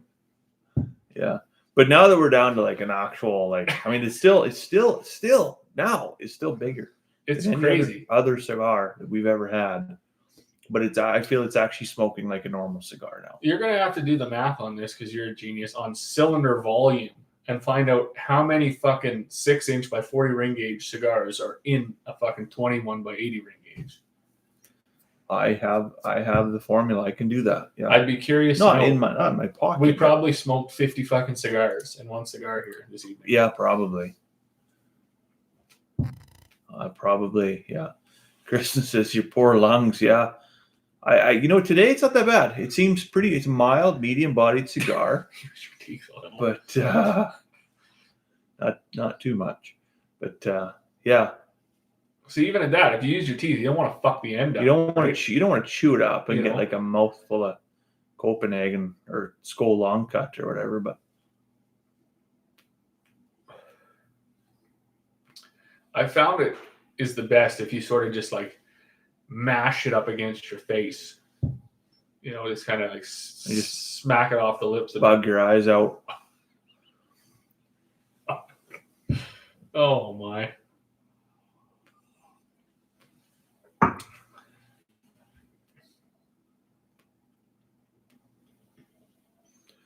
But not bad. Starting at 8:30, we're 11:15 there now. Man chews the end like a New York mobster. I've never been able to get into that. Maybe with the smaller ring gauge ones, you could get into that a little bit, but yeah, I don't know. Like, chewing on the end of a lit cigar, I've always kind of been defeated. That's something more for one that's unlit. See lots of guys that do that, chew on an unlit cigar.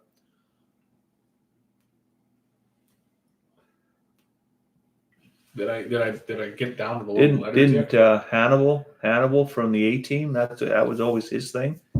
Chewing on an unlit cigar. I'm pretty sure the last time I measured this, I said I was at the second O, and now I'm just past the first O. Yeah. And I cut fucking and you trimmed, a quarter-inch off. You trimmed. I went out with a girl with a snag tooth when I was younger. Don't use your teeth. Oh my gosh. Yeah.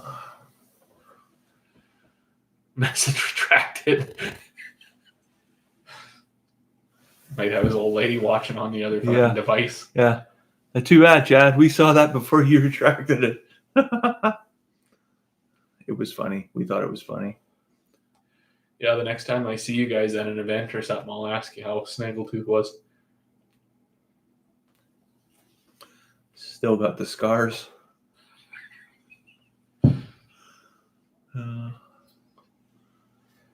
Yeah. Oh. I don't even know, like, because at this point now, like, we'd have already been done, and we would have had like a dessert cigar. We would have had a dessert cigar, yeah. But this fucking thing, well, it's still a good smoke. It's a 5-course meal. This is a trip to the Chinese buffet of cigars. But like, at this point, I'm actually thinking like it's actually getting to be like more of a job now. It's like unpleasant. It's like, can we be done now? Is that what you're thinking? Yeah, like you'd ask for another $5 or something. Right. If you were in the business, we'd want to be compensated for dealing with this.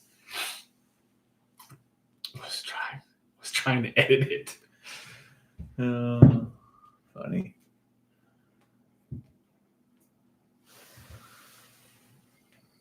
It's a great mug. Still drink my coffee from it. Yeah, that's good. That's good. The logo was cool. The intros, the outros, they were cool. That all went well. Yeah. With the I got what the hell was that app I used? Fiverr. Fuck, there's some pretty talented people in the world that know all about computer editing and shit. Now that we're hardwired into the Wi-Fi, we're not Wi-Fi anymore. We're hardwired into the internet.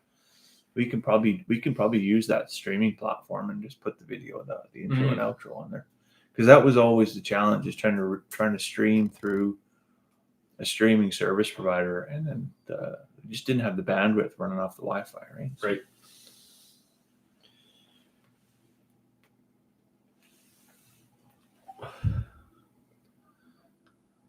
But we'll see.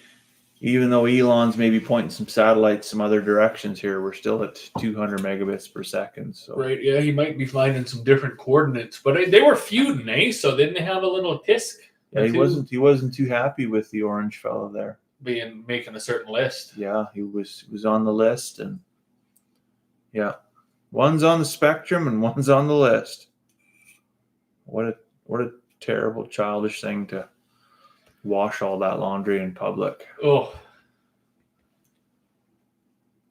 I know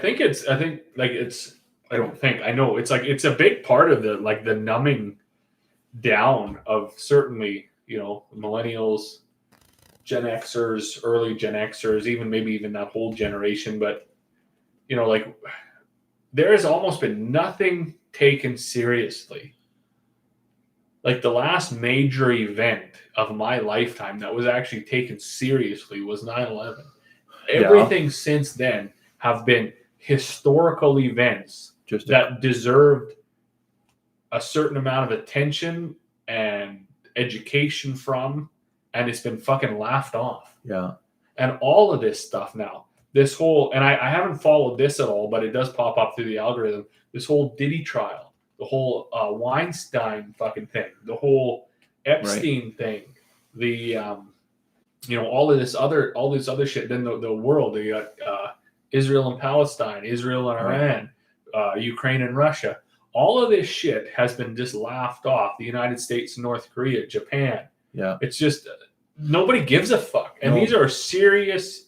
They will have global implications. But in the pursuit of the daily pursuit of something newsworthy, I think the media undid themselves essentially, right? They oversold on stuff that they shouldn't have, and then the stuff that was news, when it became news, was just like, well, whatever, and it just kind of gets washed away with the tide of other nonsense.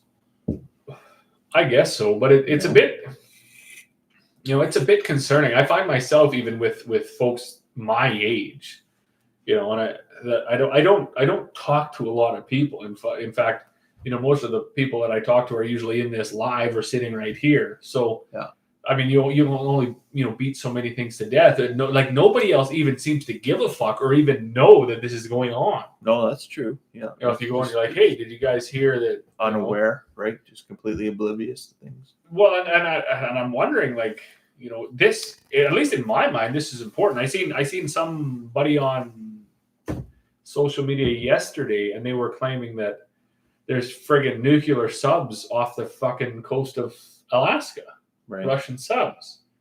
This isn't, and somebody's, they were making the big joke about the 51st state thing, right? And this was my take on that. I am. I wouldn't say like a real Canadian patriot, but I am proud of Canada. I'm proud to be a Canadian. Sure. I'm proud of Alberta for the most part. I'm proud to be an Albertan.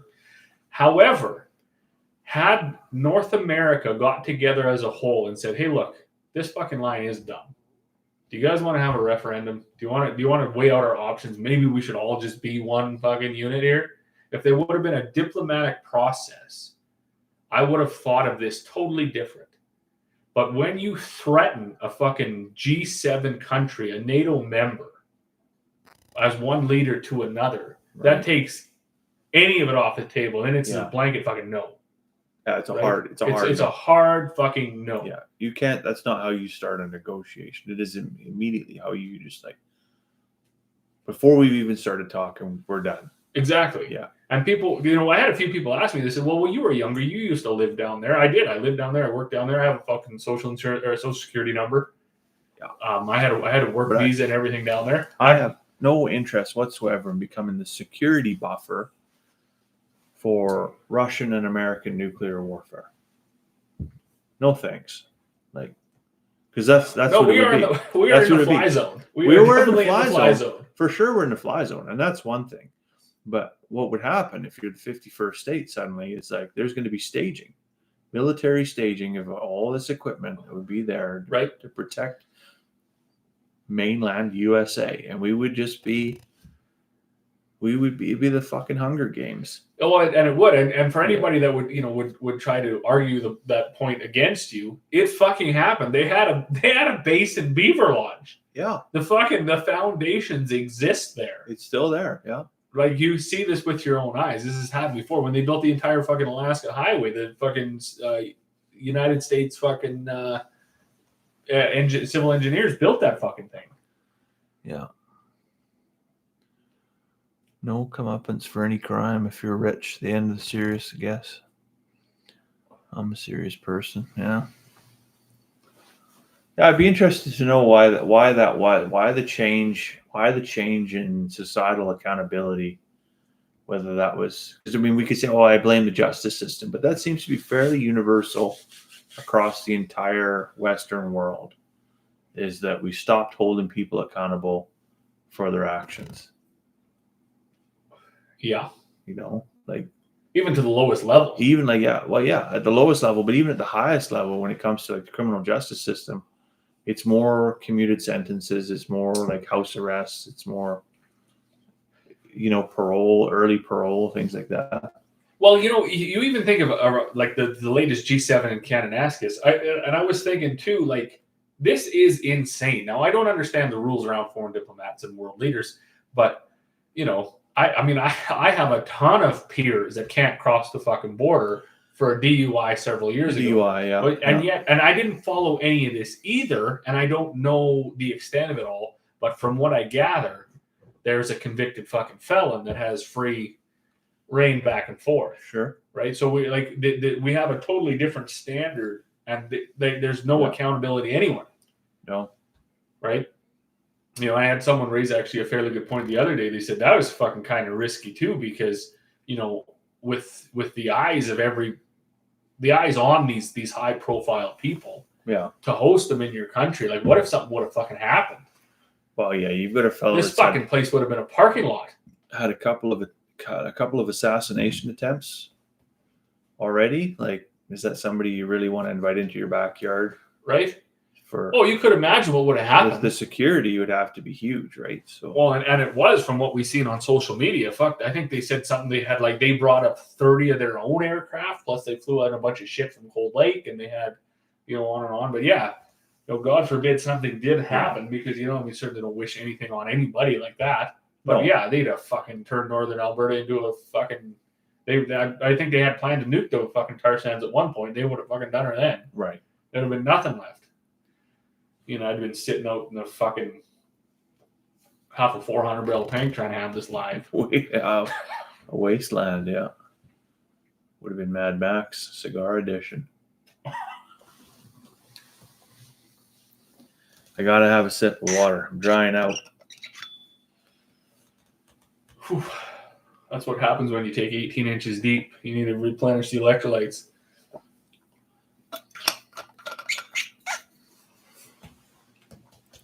Yeah, I'm no quitter, but I don't know. This is a real test. But do you revisit this once you put it out? They just fucking fire it in the humidor now that it's small enough to fit? I would never put a cigar that's previously been lit in the humidor. Well, you have two though. What do you mean? So there's two humidors, but in the one that doesn't. Well, they're both full. Yeah. So you just contaminate other cigars with an ashy like. So what do you do with it? Some people go for a relight, but you just tomorrow you would just go for a relight. You wouldn't come back a week from now, or unless you're going to put it in a Ziploc bag with a Bovita pack or something like that, just to keep the humidity on it. I'm just not sure. But if you were going to do that and go for a relight, I would have to keep it in isolation. I'm just not sure I could do a whole relight in the morning over a cup of coffee and try to spark this thing up. No, sit around with the kids and. Well, my little guy wanted to come. He was like, I'm coming tonight. Because I asked him. I said, buddy, you want to come smoke an oak tonight? He said, absolutely. But yeah, you think any other day, if I would have just opened a humidor and said, hey, this right here, this is what you're starting with, it would have been that alone would have been eyes wide, like, holy shit, what do you got there? So I wouldn't blame you if at 9:30 in the morning you look at that and be like, no thanks. No thanks. But we can say we did. Longest production cigar in the world. I want to at least get her down to below the letters. Gotta get her to the letters. Because that would be over half of it. So that would be a foot of a cigar. Another day of spraying tomorrow. Hey, well, good luck with your grasshopper massacre. Hopefully get that. I gotta figure out to a manageable point. I gotta figure out some spraying too tomorrow, but at least it weeds at this point. I gotta do a dump run tomorrow. Ugh. You gotta go to the dump? Yeah.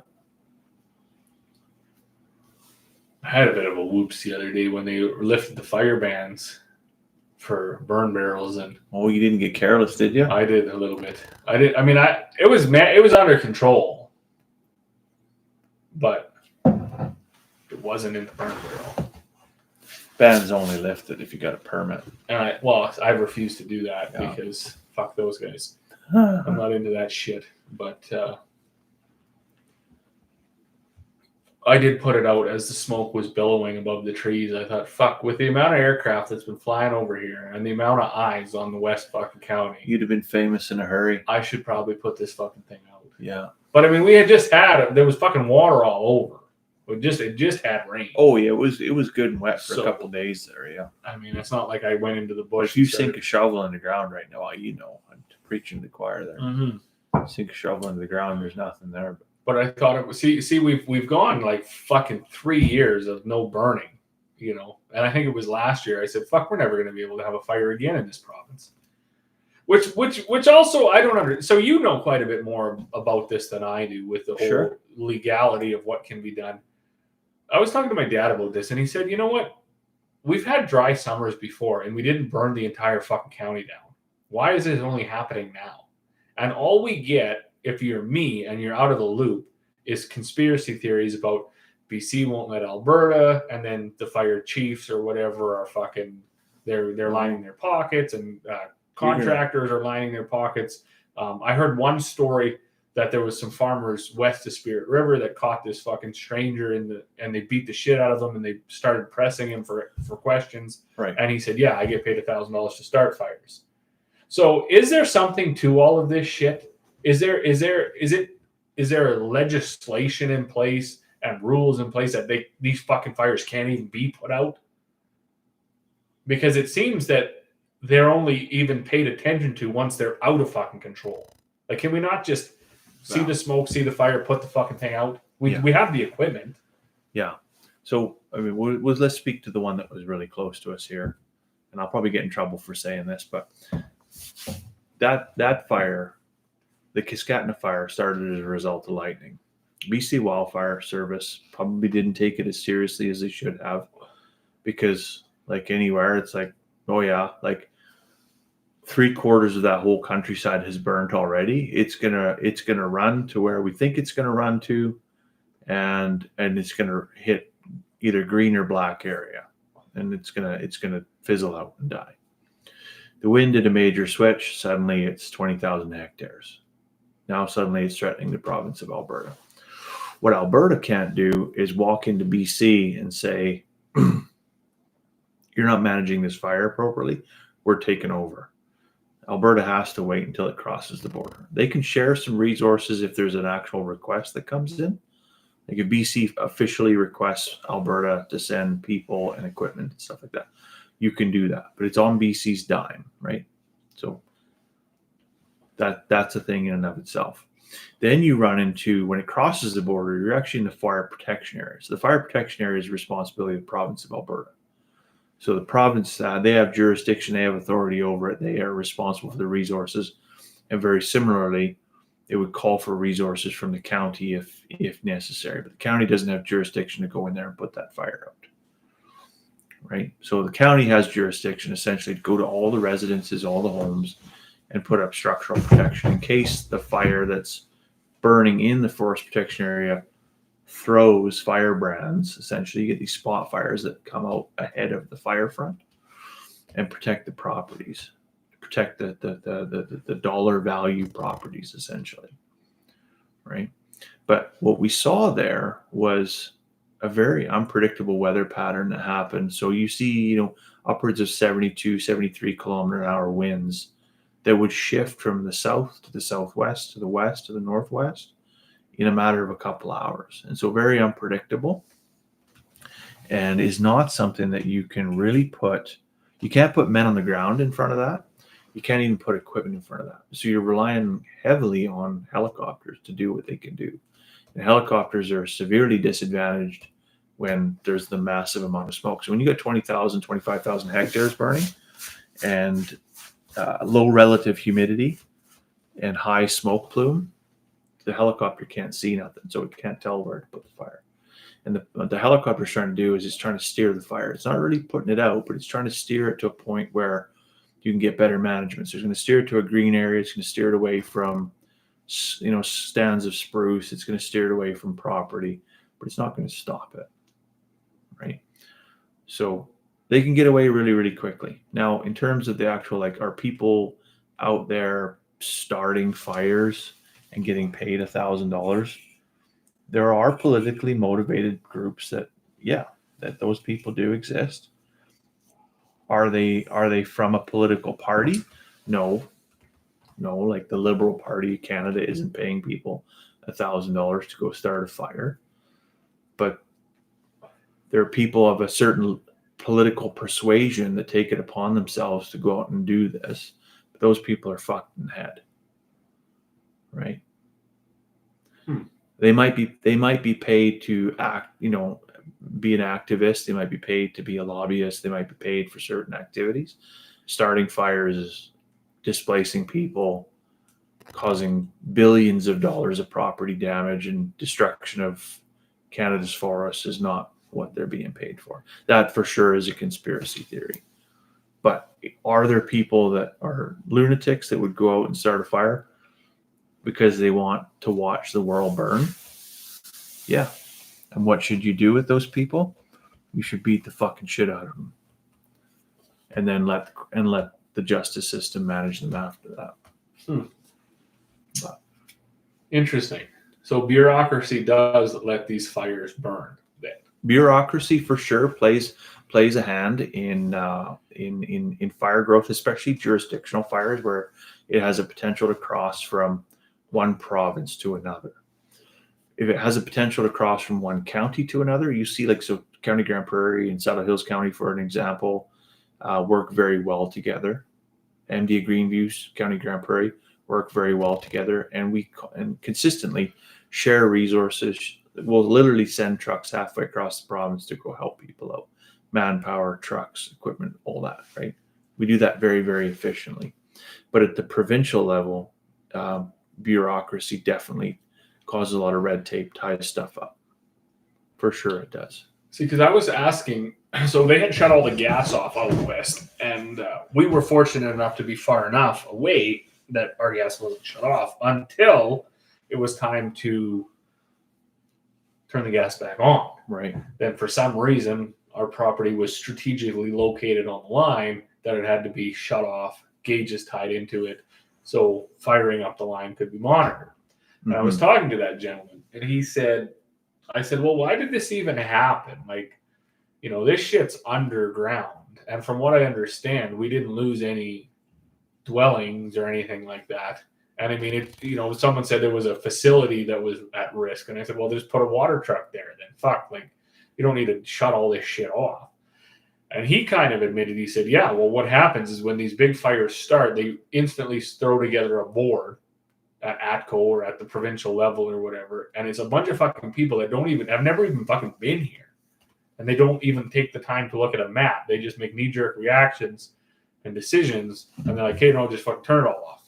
Right. So you're like, well, fuck, Why are we doing? But they don't have any say either. And I see this so many times. I've seen it with the CFIA, the Canadian Food Inspection Agency, when they come out and inspect us. And I asked the lady one time, I said, when you go back to your biannual, quarterly meetings or whatever in Ottawa, your roundtables, do you ever take any information back and say, look, we have a very small feed mill up in Northern Alberta. This is their business plan. This is what they want to do. This is their customer base. This is what their customer base is requesting. This is what these people want to do. Is there any way we can make some provisions in the code and the laws and to accommodate this mill? It's working very well for them. They flew under the radar for 8 fucking years. They never ever had a complaint against them. The first one came from a competitor who was frustrated by the growth. Right.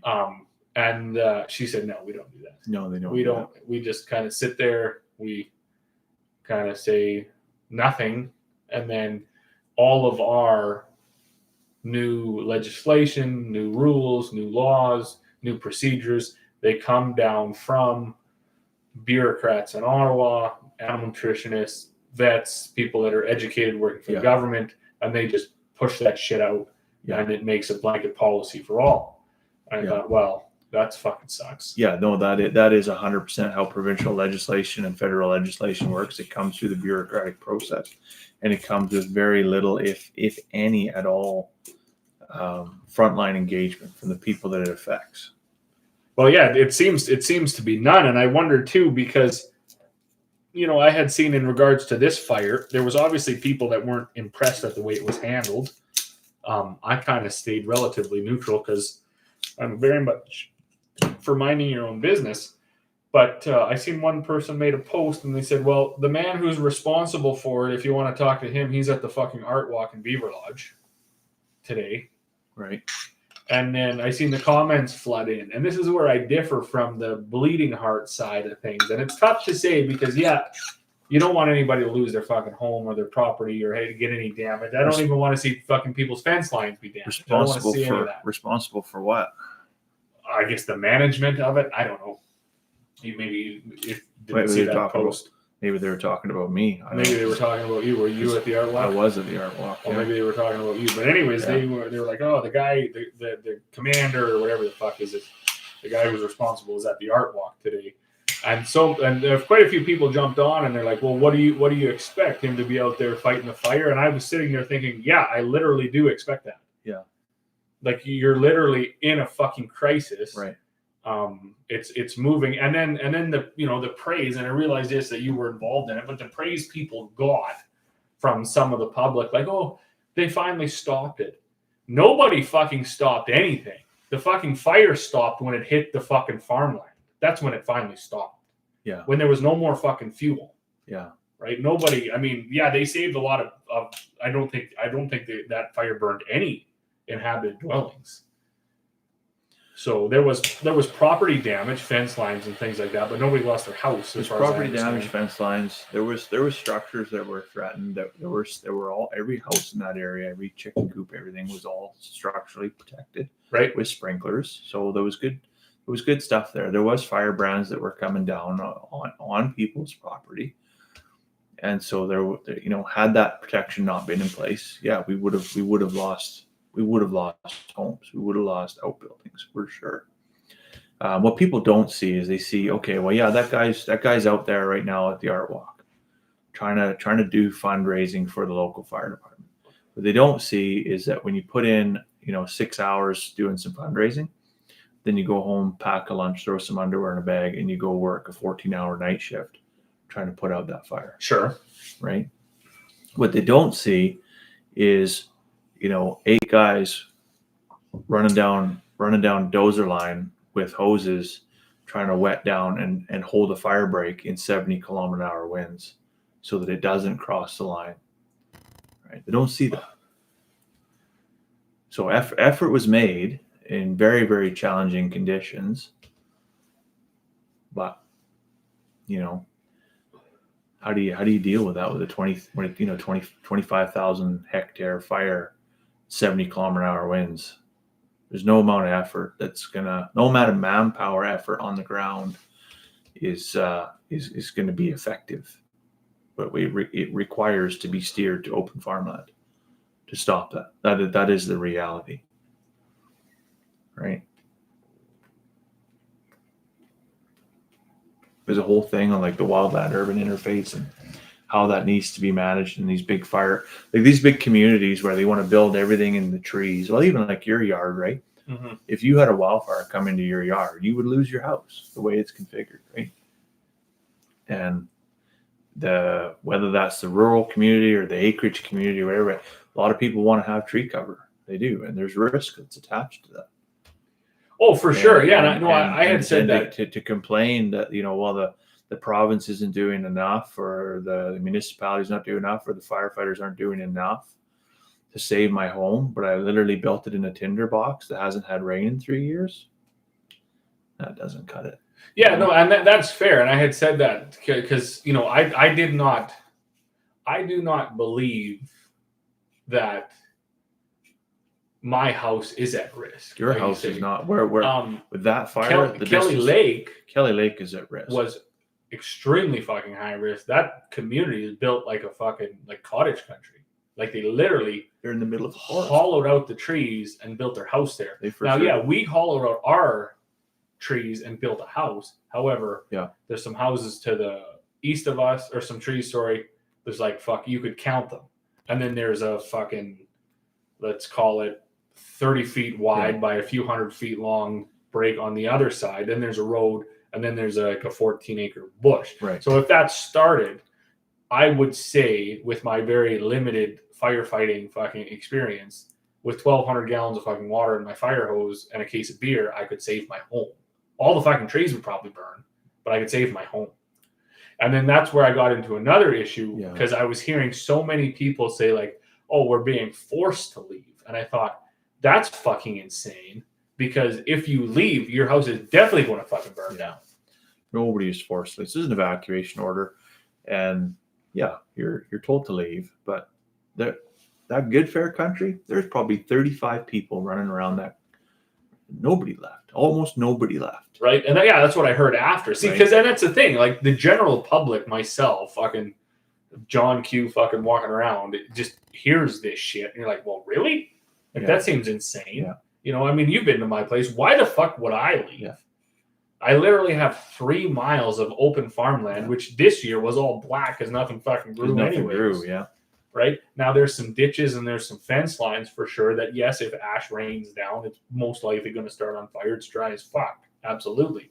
However, there are no tree branches that touch my windows. Mm-hmm. We're built in the bush, and the bush that is around us is very sparse. Yeah, and it's not the direct contact that sometimes is a misnomer that people think, like if the tree's touching my house, therefore I'm at risk. That generally isn't it.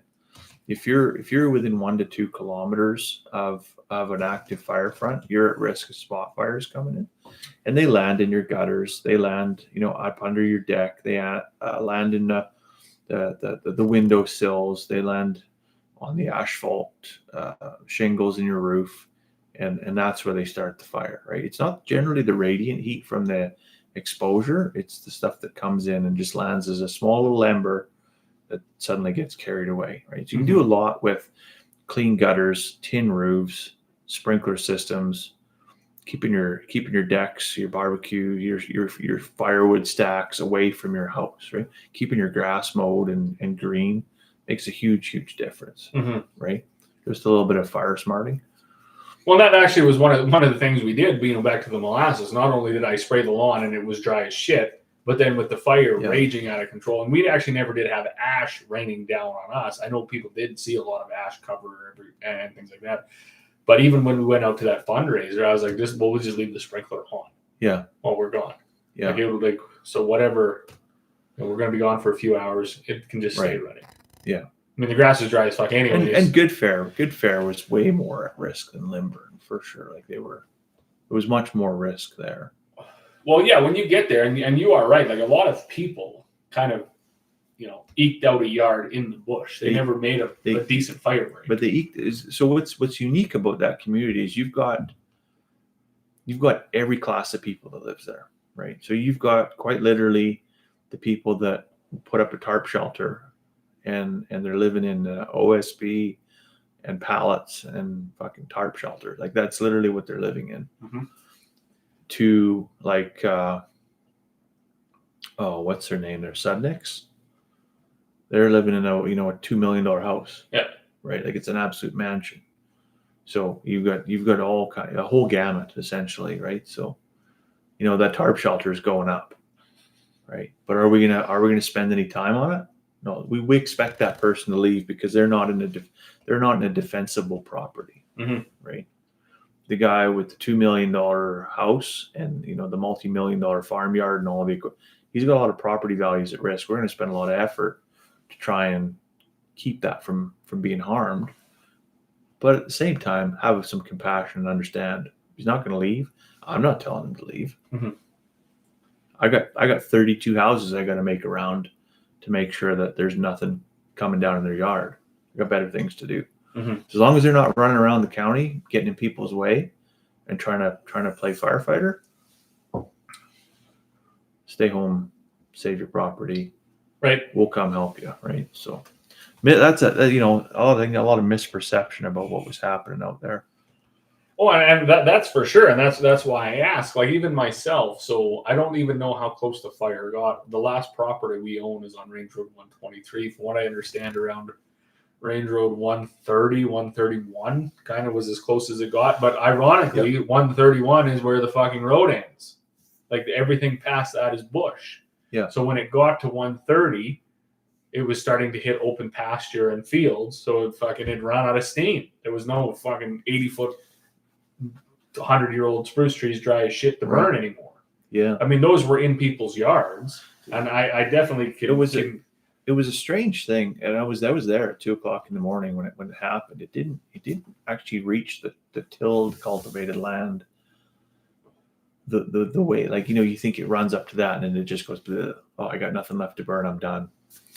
But it actually happened. So middle of the night, humidity drops, temperature drops, wind shifted, and everything just quietens right down. And that helicopter, night vision helicopter, right? So it's a big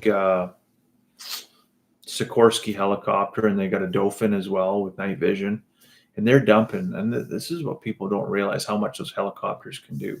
They're dumping 500,000 liters of water per hour on that fire to keep that away from the property, right? Because the minute you hit farmland, you've crossed 3 houses, right? Mm-hmm. So it actually stopped quite a bit short of the actual open farmland. So the weather cooperated. The helicopter was able to work from, dark for probably 2.5 more hours, and do a lot of structural defense, property defense that way too. Right? But yes, 132. That's 131, between 131 and 132 was the line.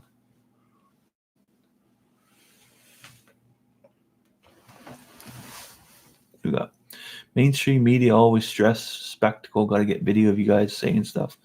I know it's dangerous, but GoPro filming is easy to a helmet and put them up on YouTube. So yeah, you could.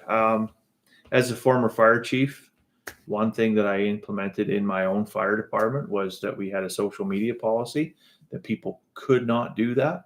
You had to stay off of YouTube because, like anything else, clips can be edited. Things can be interpreted differently, and everybody with a keyboard suddenly becomes an incident commander, and without any understanding of the fire dynamics of the whole situation, or even just what you see individually, takes things out of perspective, and always is a critic, right? So. Oh, and that's for sure. I mean, that's why I bring it up too, because I'm one where you're sitting back and you're thinking like, well, this doesn't even make sense. This is totally fucking retarded. Like where is everybody? Why are we not doing this thing? Why aren't we starting 200 feet back instead of trying to start at it, or so on and so forth. So yeah, you wonder why. I mean, it seems like the old armchair quarterback. It seems pretty easy. We had a really good defense line at 130. Actually, a really good defense line, dozer guard. But you get into that dozer guard, and the intent of the dozer guard is to strip the vegetative material down to mineral soil so that it can burn up to that, and then it can't. There's literally nothing. It's just clay. It can't burn past that, right? And then you defend that dozer guard with hose lines, and you cold trail and you wet everything, soak everything down, and that should work, right? But so imagine if you've got fine fuel materials, tall grass, everything from the previous year, even more denser woody materials that have not had moisture in 3 years. So I come along with a hose and I'm spraying, 500 gallons an hour, quite a large quantity of water on that material, right? But it has, because it's so dry and it's been so dry for so very long, it has no absorption capabilities. So it's just surface water, essentially. And then that soaks into the ground. The wind picks up. All that surface material is now very quickly dry again. And it's loose, fine material. So you've got a cat guard or dozer guard that's 16 or 24 feet, depending on how many passes they did through there. It's very, very easy for that material with any kind of a wind to blow through and break the guard. Plus, you get into some of the areas, especially in that area, it's not the driest land in the world. There's a lot of muskeg out there. So you're dealing with, pits of muskeg. So you've got to go around big swaths around with the dozers to try and find clay, because otherwise, regardless of what you do, it's going to burn through the guard essentially, because it's just, muskeg burn, it'll just burn like nothing, right? It's basically free fuel. So it can burn underneath your dozer guard and pop up on the other side. So, so unless you're there, hose in hand, feeling the wind, feeling the heat on your face, it's difficult to be, provide an honest criticism. Could things be done better? Sure. At the end of the day, nobody's out there trying to do a bad job. Nobody's out there trying to waste taxpayers' money. You go out there and you think, man, I got a full-time job. I got a wife and kids at home. I got a farm to manage. I'm going to put in a slew of 14-hour night shifts to try and, make sure that we save people's homes. Even though they're displaced, this is a really shitty situation, but we want to give them something to come home to. And then you go downtown, because at the same time, you're like underfunded, both municipally and provincially and federally. So we got to sell some fucking raffle tickets and sell some tickets to a dance that nobody wants to go to. And then you get criticism for being there as well, right? And so you just can't win, right? You just can't win. So no, it is a thankless job for sure. Any of that stuff is, but you're always going to be judged by those who aren't on the ground with you. And I know one time we were at a neighbor's and he burnt his wheat field. And you talk about, if you're not there, you don't know. And that's a fair point. And even if you are there, depending on what you're experiencing, you don't, I'm going to hear yet again, but I was in a tractor with a disc and I was disking around the field and I was talking to my dad and he was like, holy shit, I was pretty scared. Like he said, that was fucking fire was roaring. Mm-hmm. But yet being in the cab of the tractor, I had absolutely no concerns about that fire going anywhere. Like it wasn't even on our place. It was actually South Wembley years ago. Yeah. And, but he's like, yeah, if you were outside and you were hearing that thing roaring and, making its own weather too, it's amazing how fire does that, where it starts and the next thing you know, you got like fucking fire twisters that are 200 feet in the air. Yeah. However that science works. So. Yeah. I was, so at 2:00 in the morning it was early now. It was about 1:00 in the morning on the first night I was out there. We were right at the Alberta BC border. And we were watching flame fronts that were 10 kilometers long. So basically from Rio Grande, almost 710. So it's almost backside of Rio Grande, all the way to Good Fair, a fire front that was 100 feet tall. That's right? Wild. So it's eight, what they call it HFI for 5, right? Head fire intensity 5. So it can get worse than that yet, but only by 1. And thinking, man, like, what are we gonna, like, we're not calling the shots anymore. This thing is literally self-generating weather and radiant heating all of the fine fuels in front of it to a point where it is just dry beyond dry. And yeah, you could spray all the water you want on that. You're not. That's crazy. you're not gonna do it because the fuel is so dry. So all you can do is try to steer it and hope the wind cooperates and get it, basically try to funnel it into a spot where you can manage it. So from that perspective, you look at where that fire started, how big it was by the time it hit Alberta. It was a massive fire by the time it hit Alberta. And then when it just went right, I would say it was very well managed on the Alberta side. Some people were inconvenienced, and the weather, for the most part, although one day for sure it didn't cooperate, the weather was definitely an advantage, right? But yeah, you could literally go to somebody's burning house and save a fucking baby, and people would still criticize you. Oh, absolutely. That is what the world is based on now, is dissecting and criticizing and looking back over what should have been done and criticizing that. I mean, to an extent, it was no different than when I field the questions with people like, "Oh, why did you even see?" Yeah, I've got the plaque on my wall, and it was 3 years to the day from the Dunes West fire, right? Because I responded to that fire too, and the public backlash that occurred there because of the lack of communication. The county knew, and they should have evacuated, and they should have told people sooner. So, okay, lesson learned. And then that was applied here, and then you get backlash for doing exactly what public said you should do 3 years earlier. So. That just shows a huge divide. See, I always wondered why, say, politically, people didn't have the same political views. Like when you're sitting there thinking like, oh man, these guys are going to be so good for Alberta, for us, for the peace country. And then you talk to someone like, I can't imagine ever fucking electing that guy. Right. So to me, that was a big eye opener that people were different. And so when this fire started, and this was what I found funny, because I usually have no problem asking people their political, where they sit on the political spectrum, sure, where they sit religiously, whatever. These topics that most people find off limits or taboo, they don't bother me at all. I mean, I could sit across the table with, the most hated man in America and have a conversation with them. Yeah, we don't got to agree, but it doesn't mean I'm not going to be civil. Yeah, right? Remain fairly neutral on it, right? Yeah. But what I found was interesting was, so what I'm getting at is certainly a lot of my customers, I know where they sit politically. I know where they sit because we talk about it all the time when they come to get feed. Sure.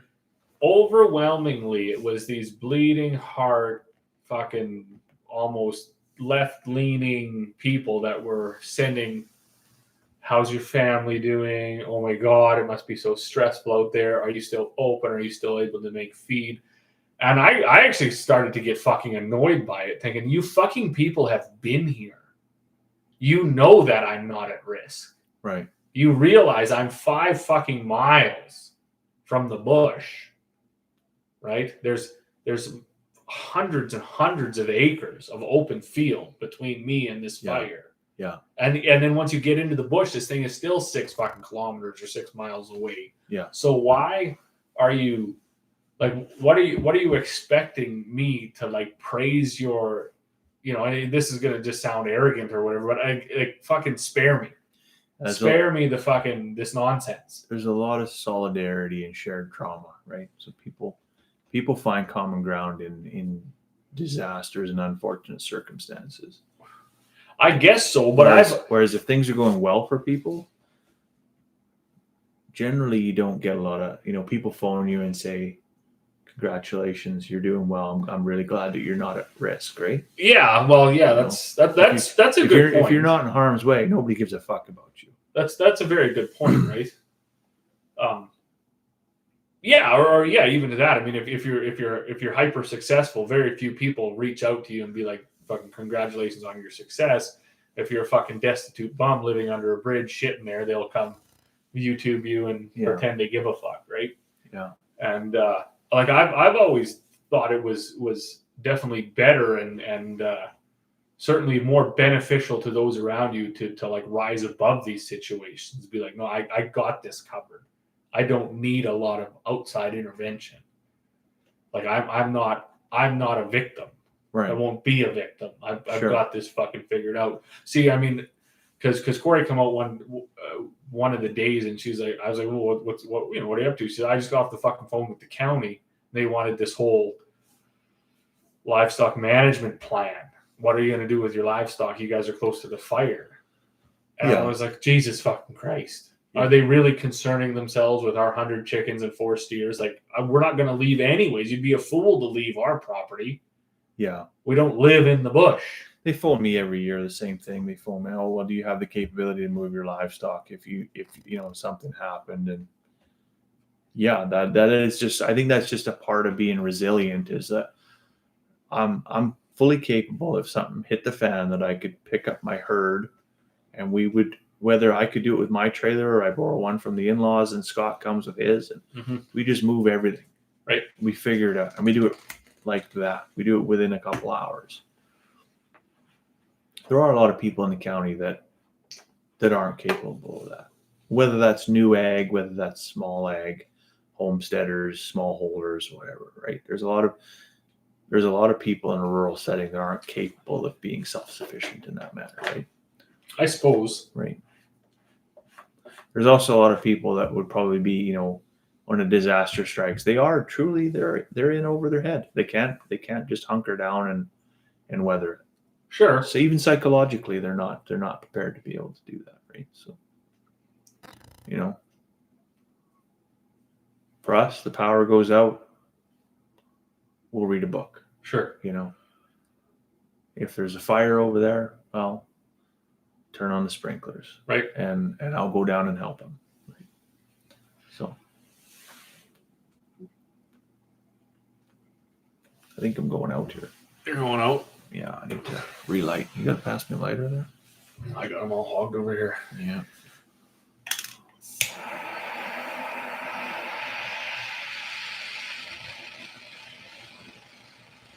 Well, I must have made it past the letters by now.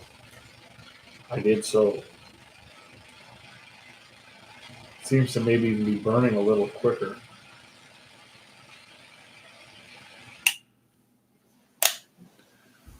What does Michael say there? Oh yeah, no, there's no heroes in this room. It's just a matter of somebody's got to do it, right? So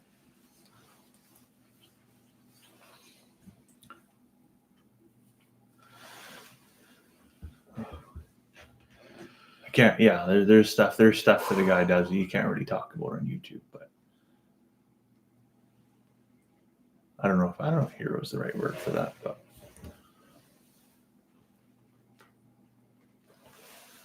try to help out your neighbor. Try to be a decent human being. Well, you did your civic duty. If you're physically capable of doing something, I believe that you should be able to do something. And that carries through beyond civic duty to just even living in a welfare state. I think we should help people that can't be helped, and we shouldn't help people that can help themselves but choose not to. That's actually, and you had brought it up too, that people are over their head. And I wonder too, because I was talking to, I was actually talking to Jeremy about this with the fire, and there was all this stuff come on social media, and you like you had said, that shared trauma, and I could see people making posts, such dramatic posts, like, and I thought, Jesus Christ, like, see, we have a pretty good sense of community, and especially with the customers that come. There are very few things, because of just the sheer volume of people that we know, right, that I can't resolve almost instantly.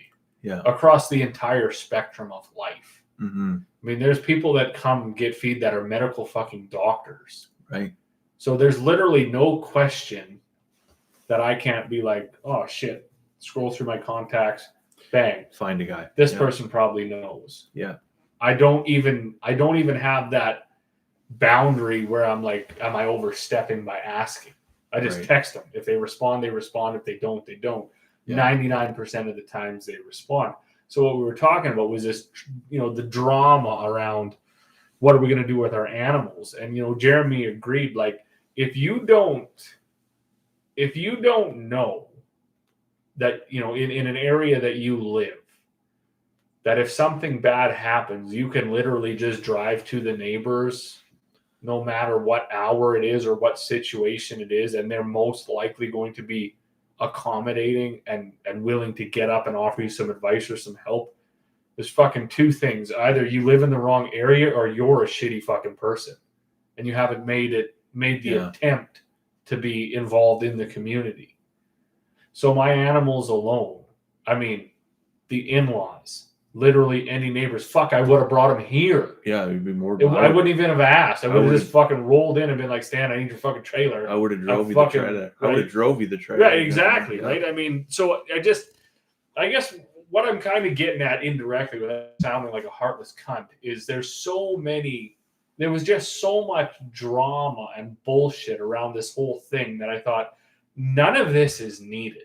Like, there actually is a real situation that needs to be attended to, but we don't need to pile it on with our personal fucking dilemmas and experiences about this. Right. Like, you should be able to manage your own fucking operation without involving the entire fucking province and the county.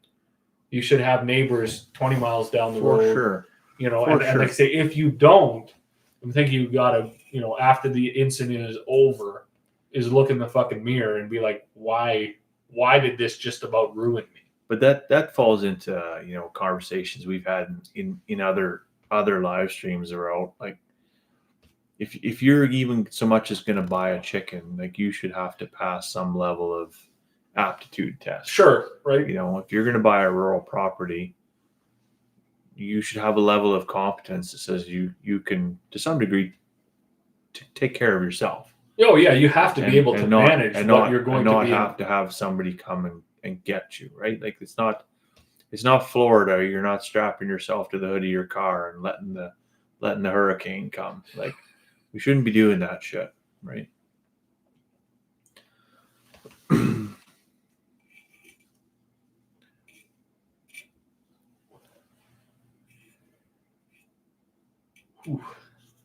Anyways, we're blessed to be able to have gone through that unscathed and to be able to have a critical eye and suggest improvements to the next event that occurs, because there will be another one, you know.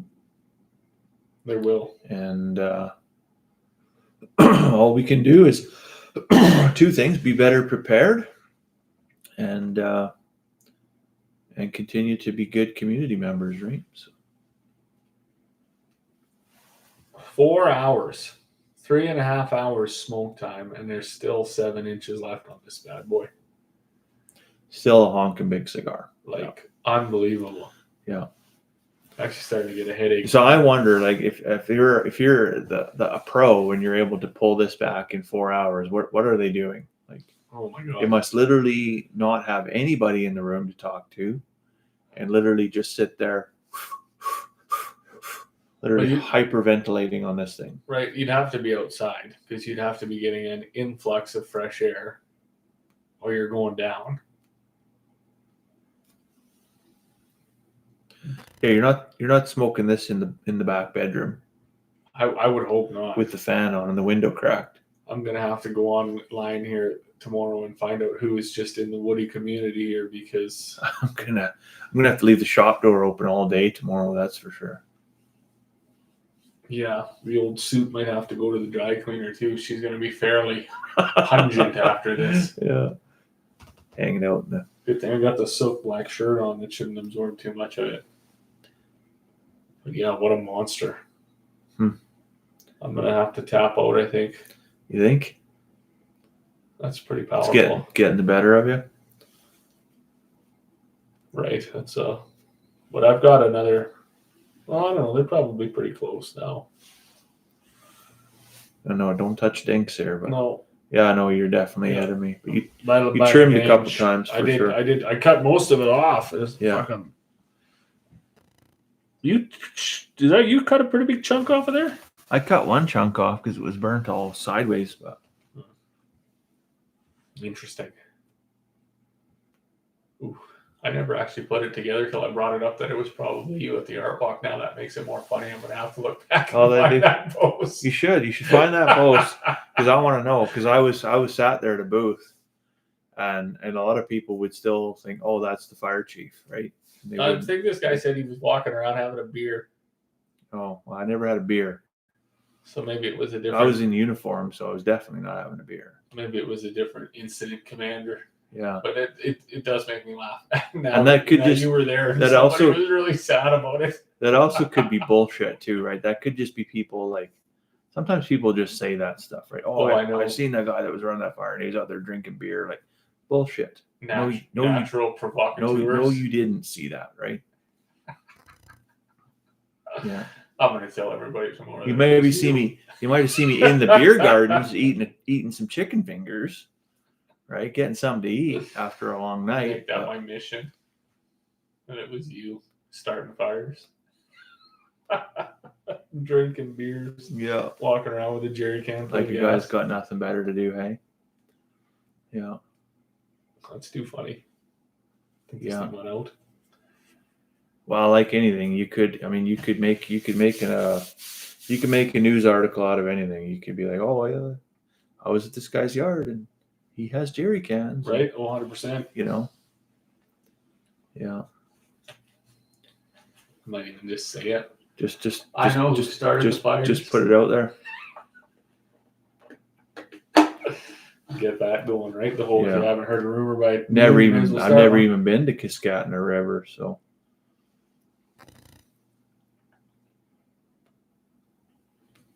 Yeah, this took a lot of water to choke this thing back.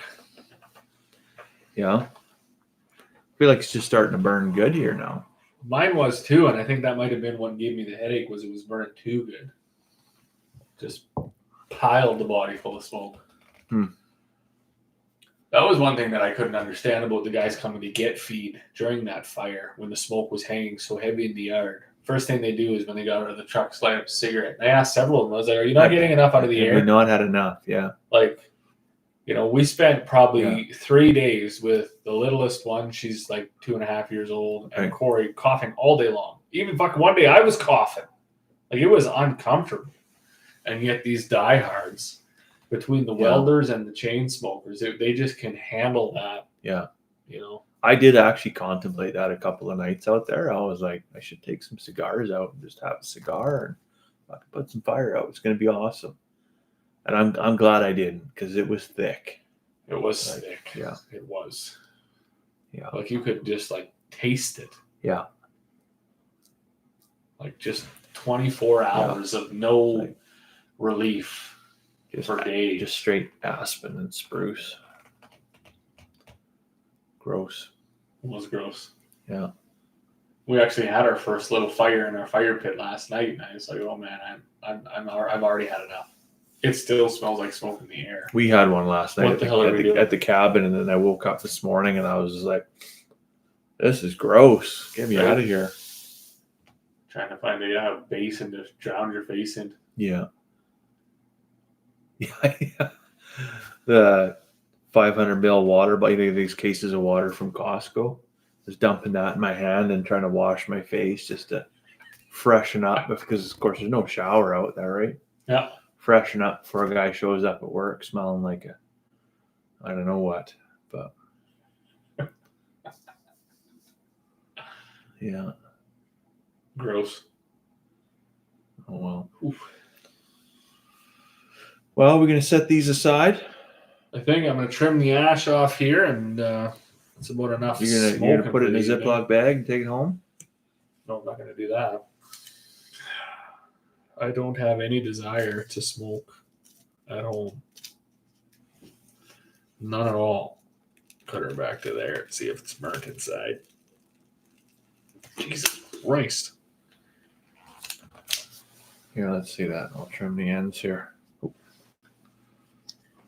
Totally cool.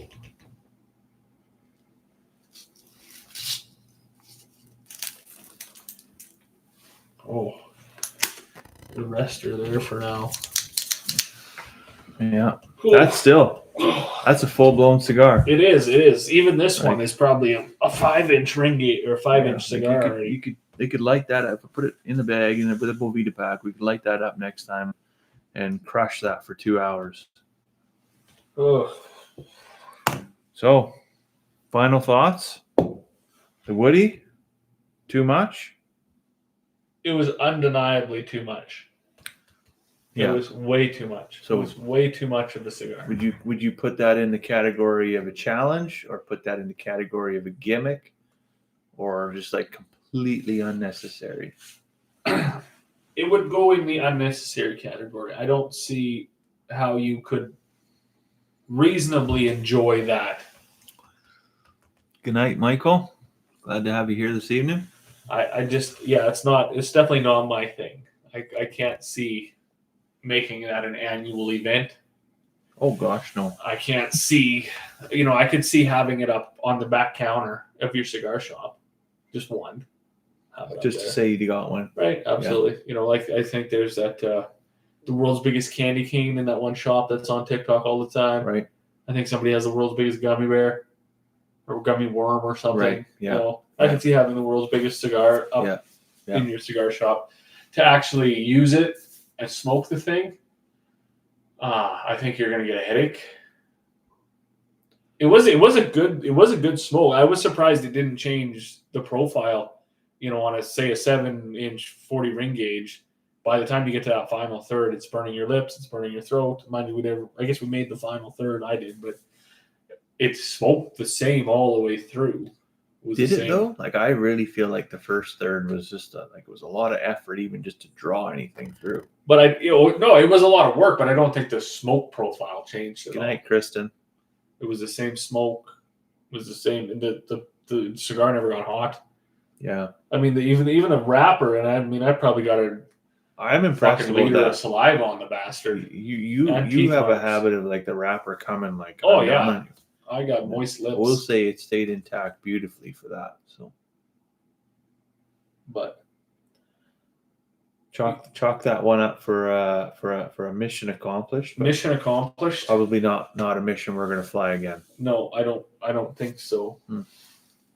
I am definitely more partial to the reasonably sized cigars. Yeah, the more average size. You're more average. Not the. I'm not looking. We're not looking for no Nigerian princes. Not looking for the fucking Bonnie Blue challenge here. Thoughts on the whiskey? The whiskey was good. I really like that, actually. I think had we had a reasonable cigar that didn't take 99% of my attention, the cigar or the whiskey might have even been better. Yeah. The water was good. I can get the caramel. I can get everything out of that. That is one thing I gotta give the cigar credit though. It did not like, aside from the attention it took, it didn't steal the flavor from the whiskey. Like some cigars do that. They will definitely rob the palate. As far as flavor went, that was probably one of the more mild cigars. Yeah. Even with all the relights, with all the cutting, with all the. I would struggle to really say that was actually a medium-bodied cigar. It's more of a mild cigar. Sure, 100% it is. Yeah. Like, it had light smoke. You didn't even have a lot. Like, even on, like, if you tried to retrohale or even just exhale, it didn't. Yeah. There was not a lot of smoke. Yeah. But less than a garbage can fire. Yeah, for sure. You definitely had to work for what smoke you got. Well, we can put the Tom and Towel back on the shelf. Yeah, it's a friend I think worth revisiting perhaps on a time. Absolutely. I forgot to bring that bottle that I got on Father's Day, but it's an interesting looking bottle. What did you get there? I didn't actually do a bunch of reading on it. I set it aside and then we went fishing. Oh, okay. So that's a pretty worthy pastime too. It was, yeah. It was. So it's just sitting there now on the. Oh, I was trying to mix it a little bit. It's just sitting on the wine cabinet, waiting to come to the shelf. I see. Still 7, eh? We had like 13, 14. No, dropped off to 5. I think that's a cool. Like, it is. It's got the whole cigar band thing going around the. And it's shiny too. It's like everyone else is dull. But this very is very matte. Yeah, well, that Jura is shiny too, but sure is. Yeah, this has got a shiny metallic. yeah.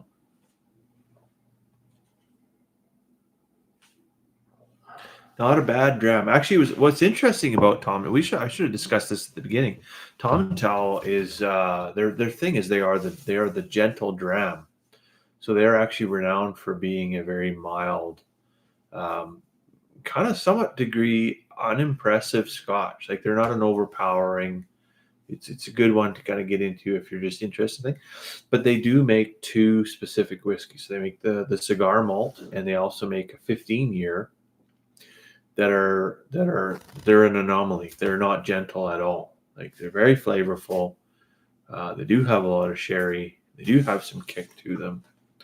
So they don't kind of fit in with the rest of the line there. So.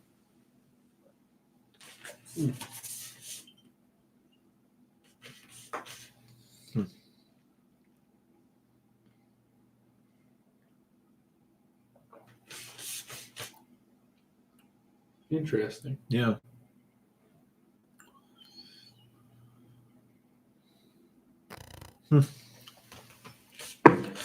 Well, should we let some folks go home? Yeah, it's probably been enough. Four and a quarter. Been a good night for it, eh? Appreciate everybody in here. You betcha. All right, well have a fantastic evening. See you folks on the next one. See you next time. Maybe it'll rain and we can do it again.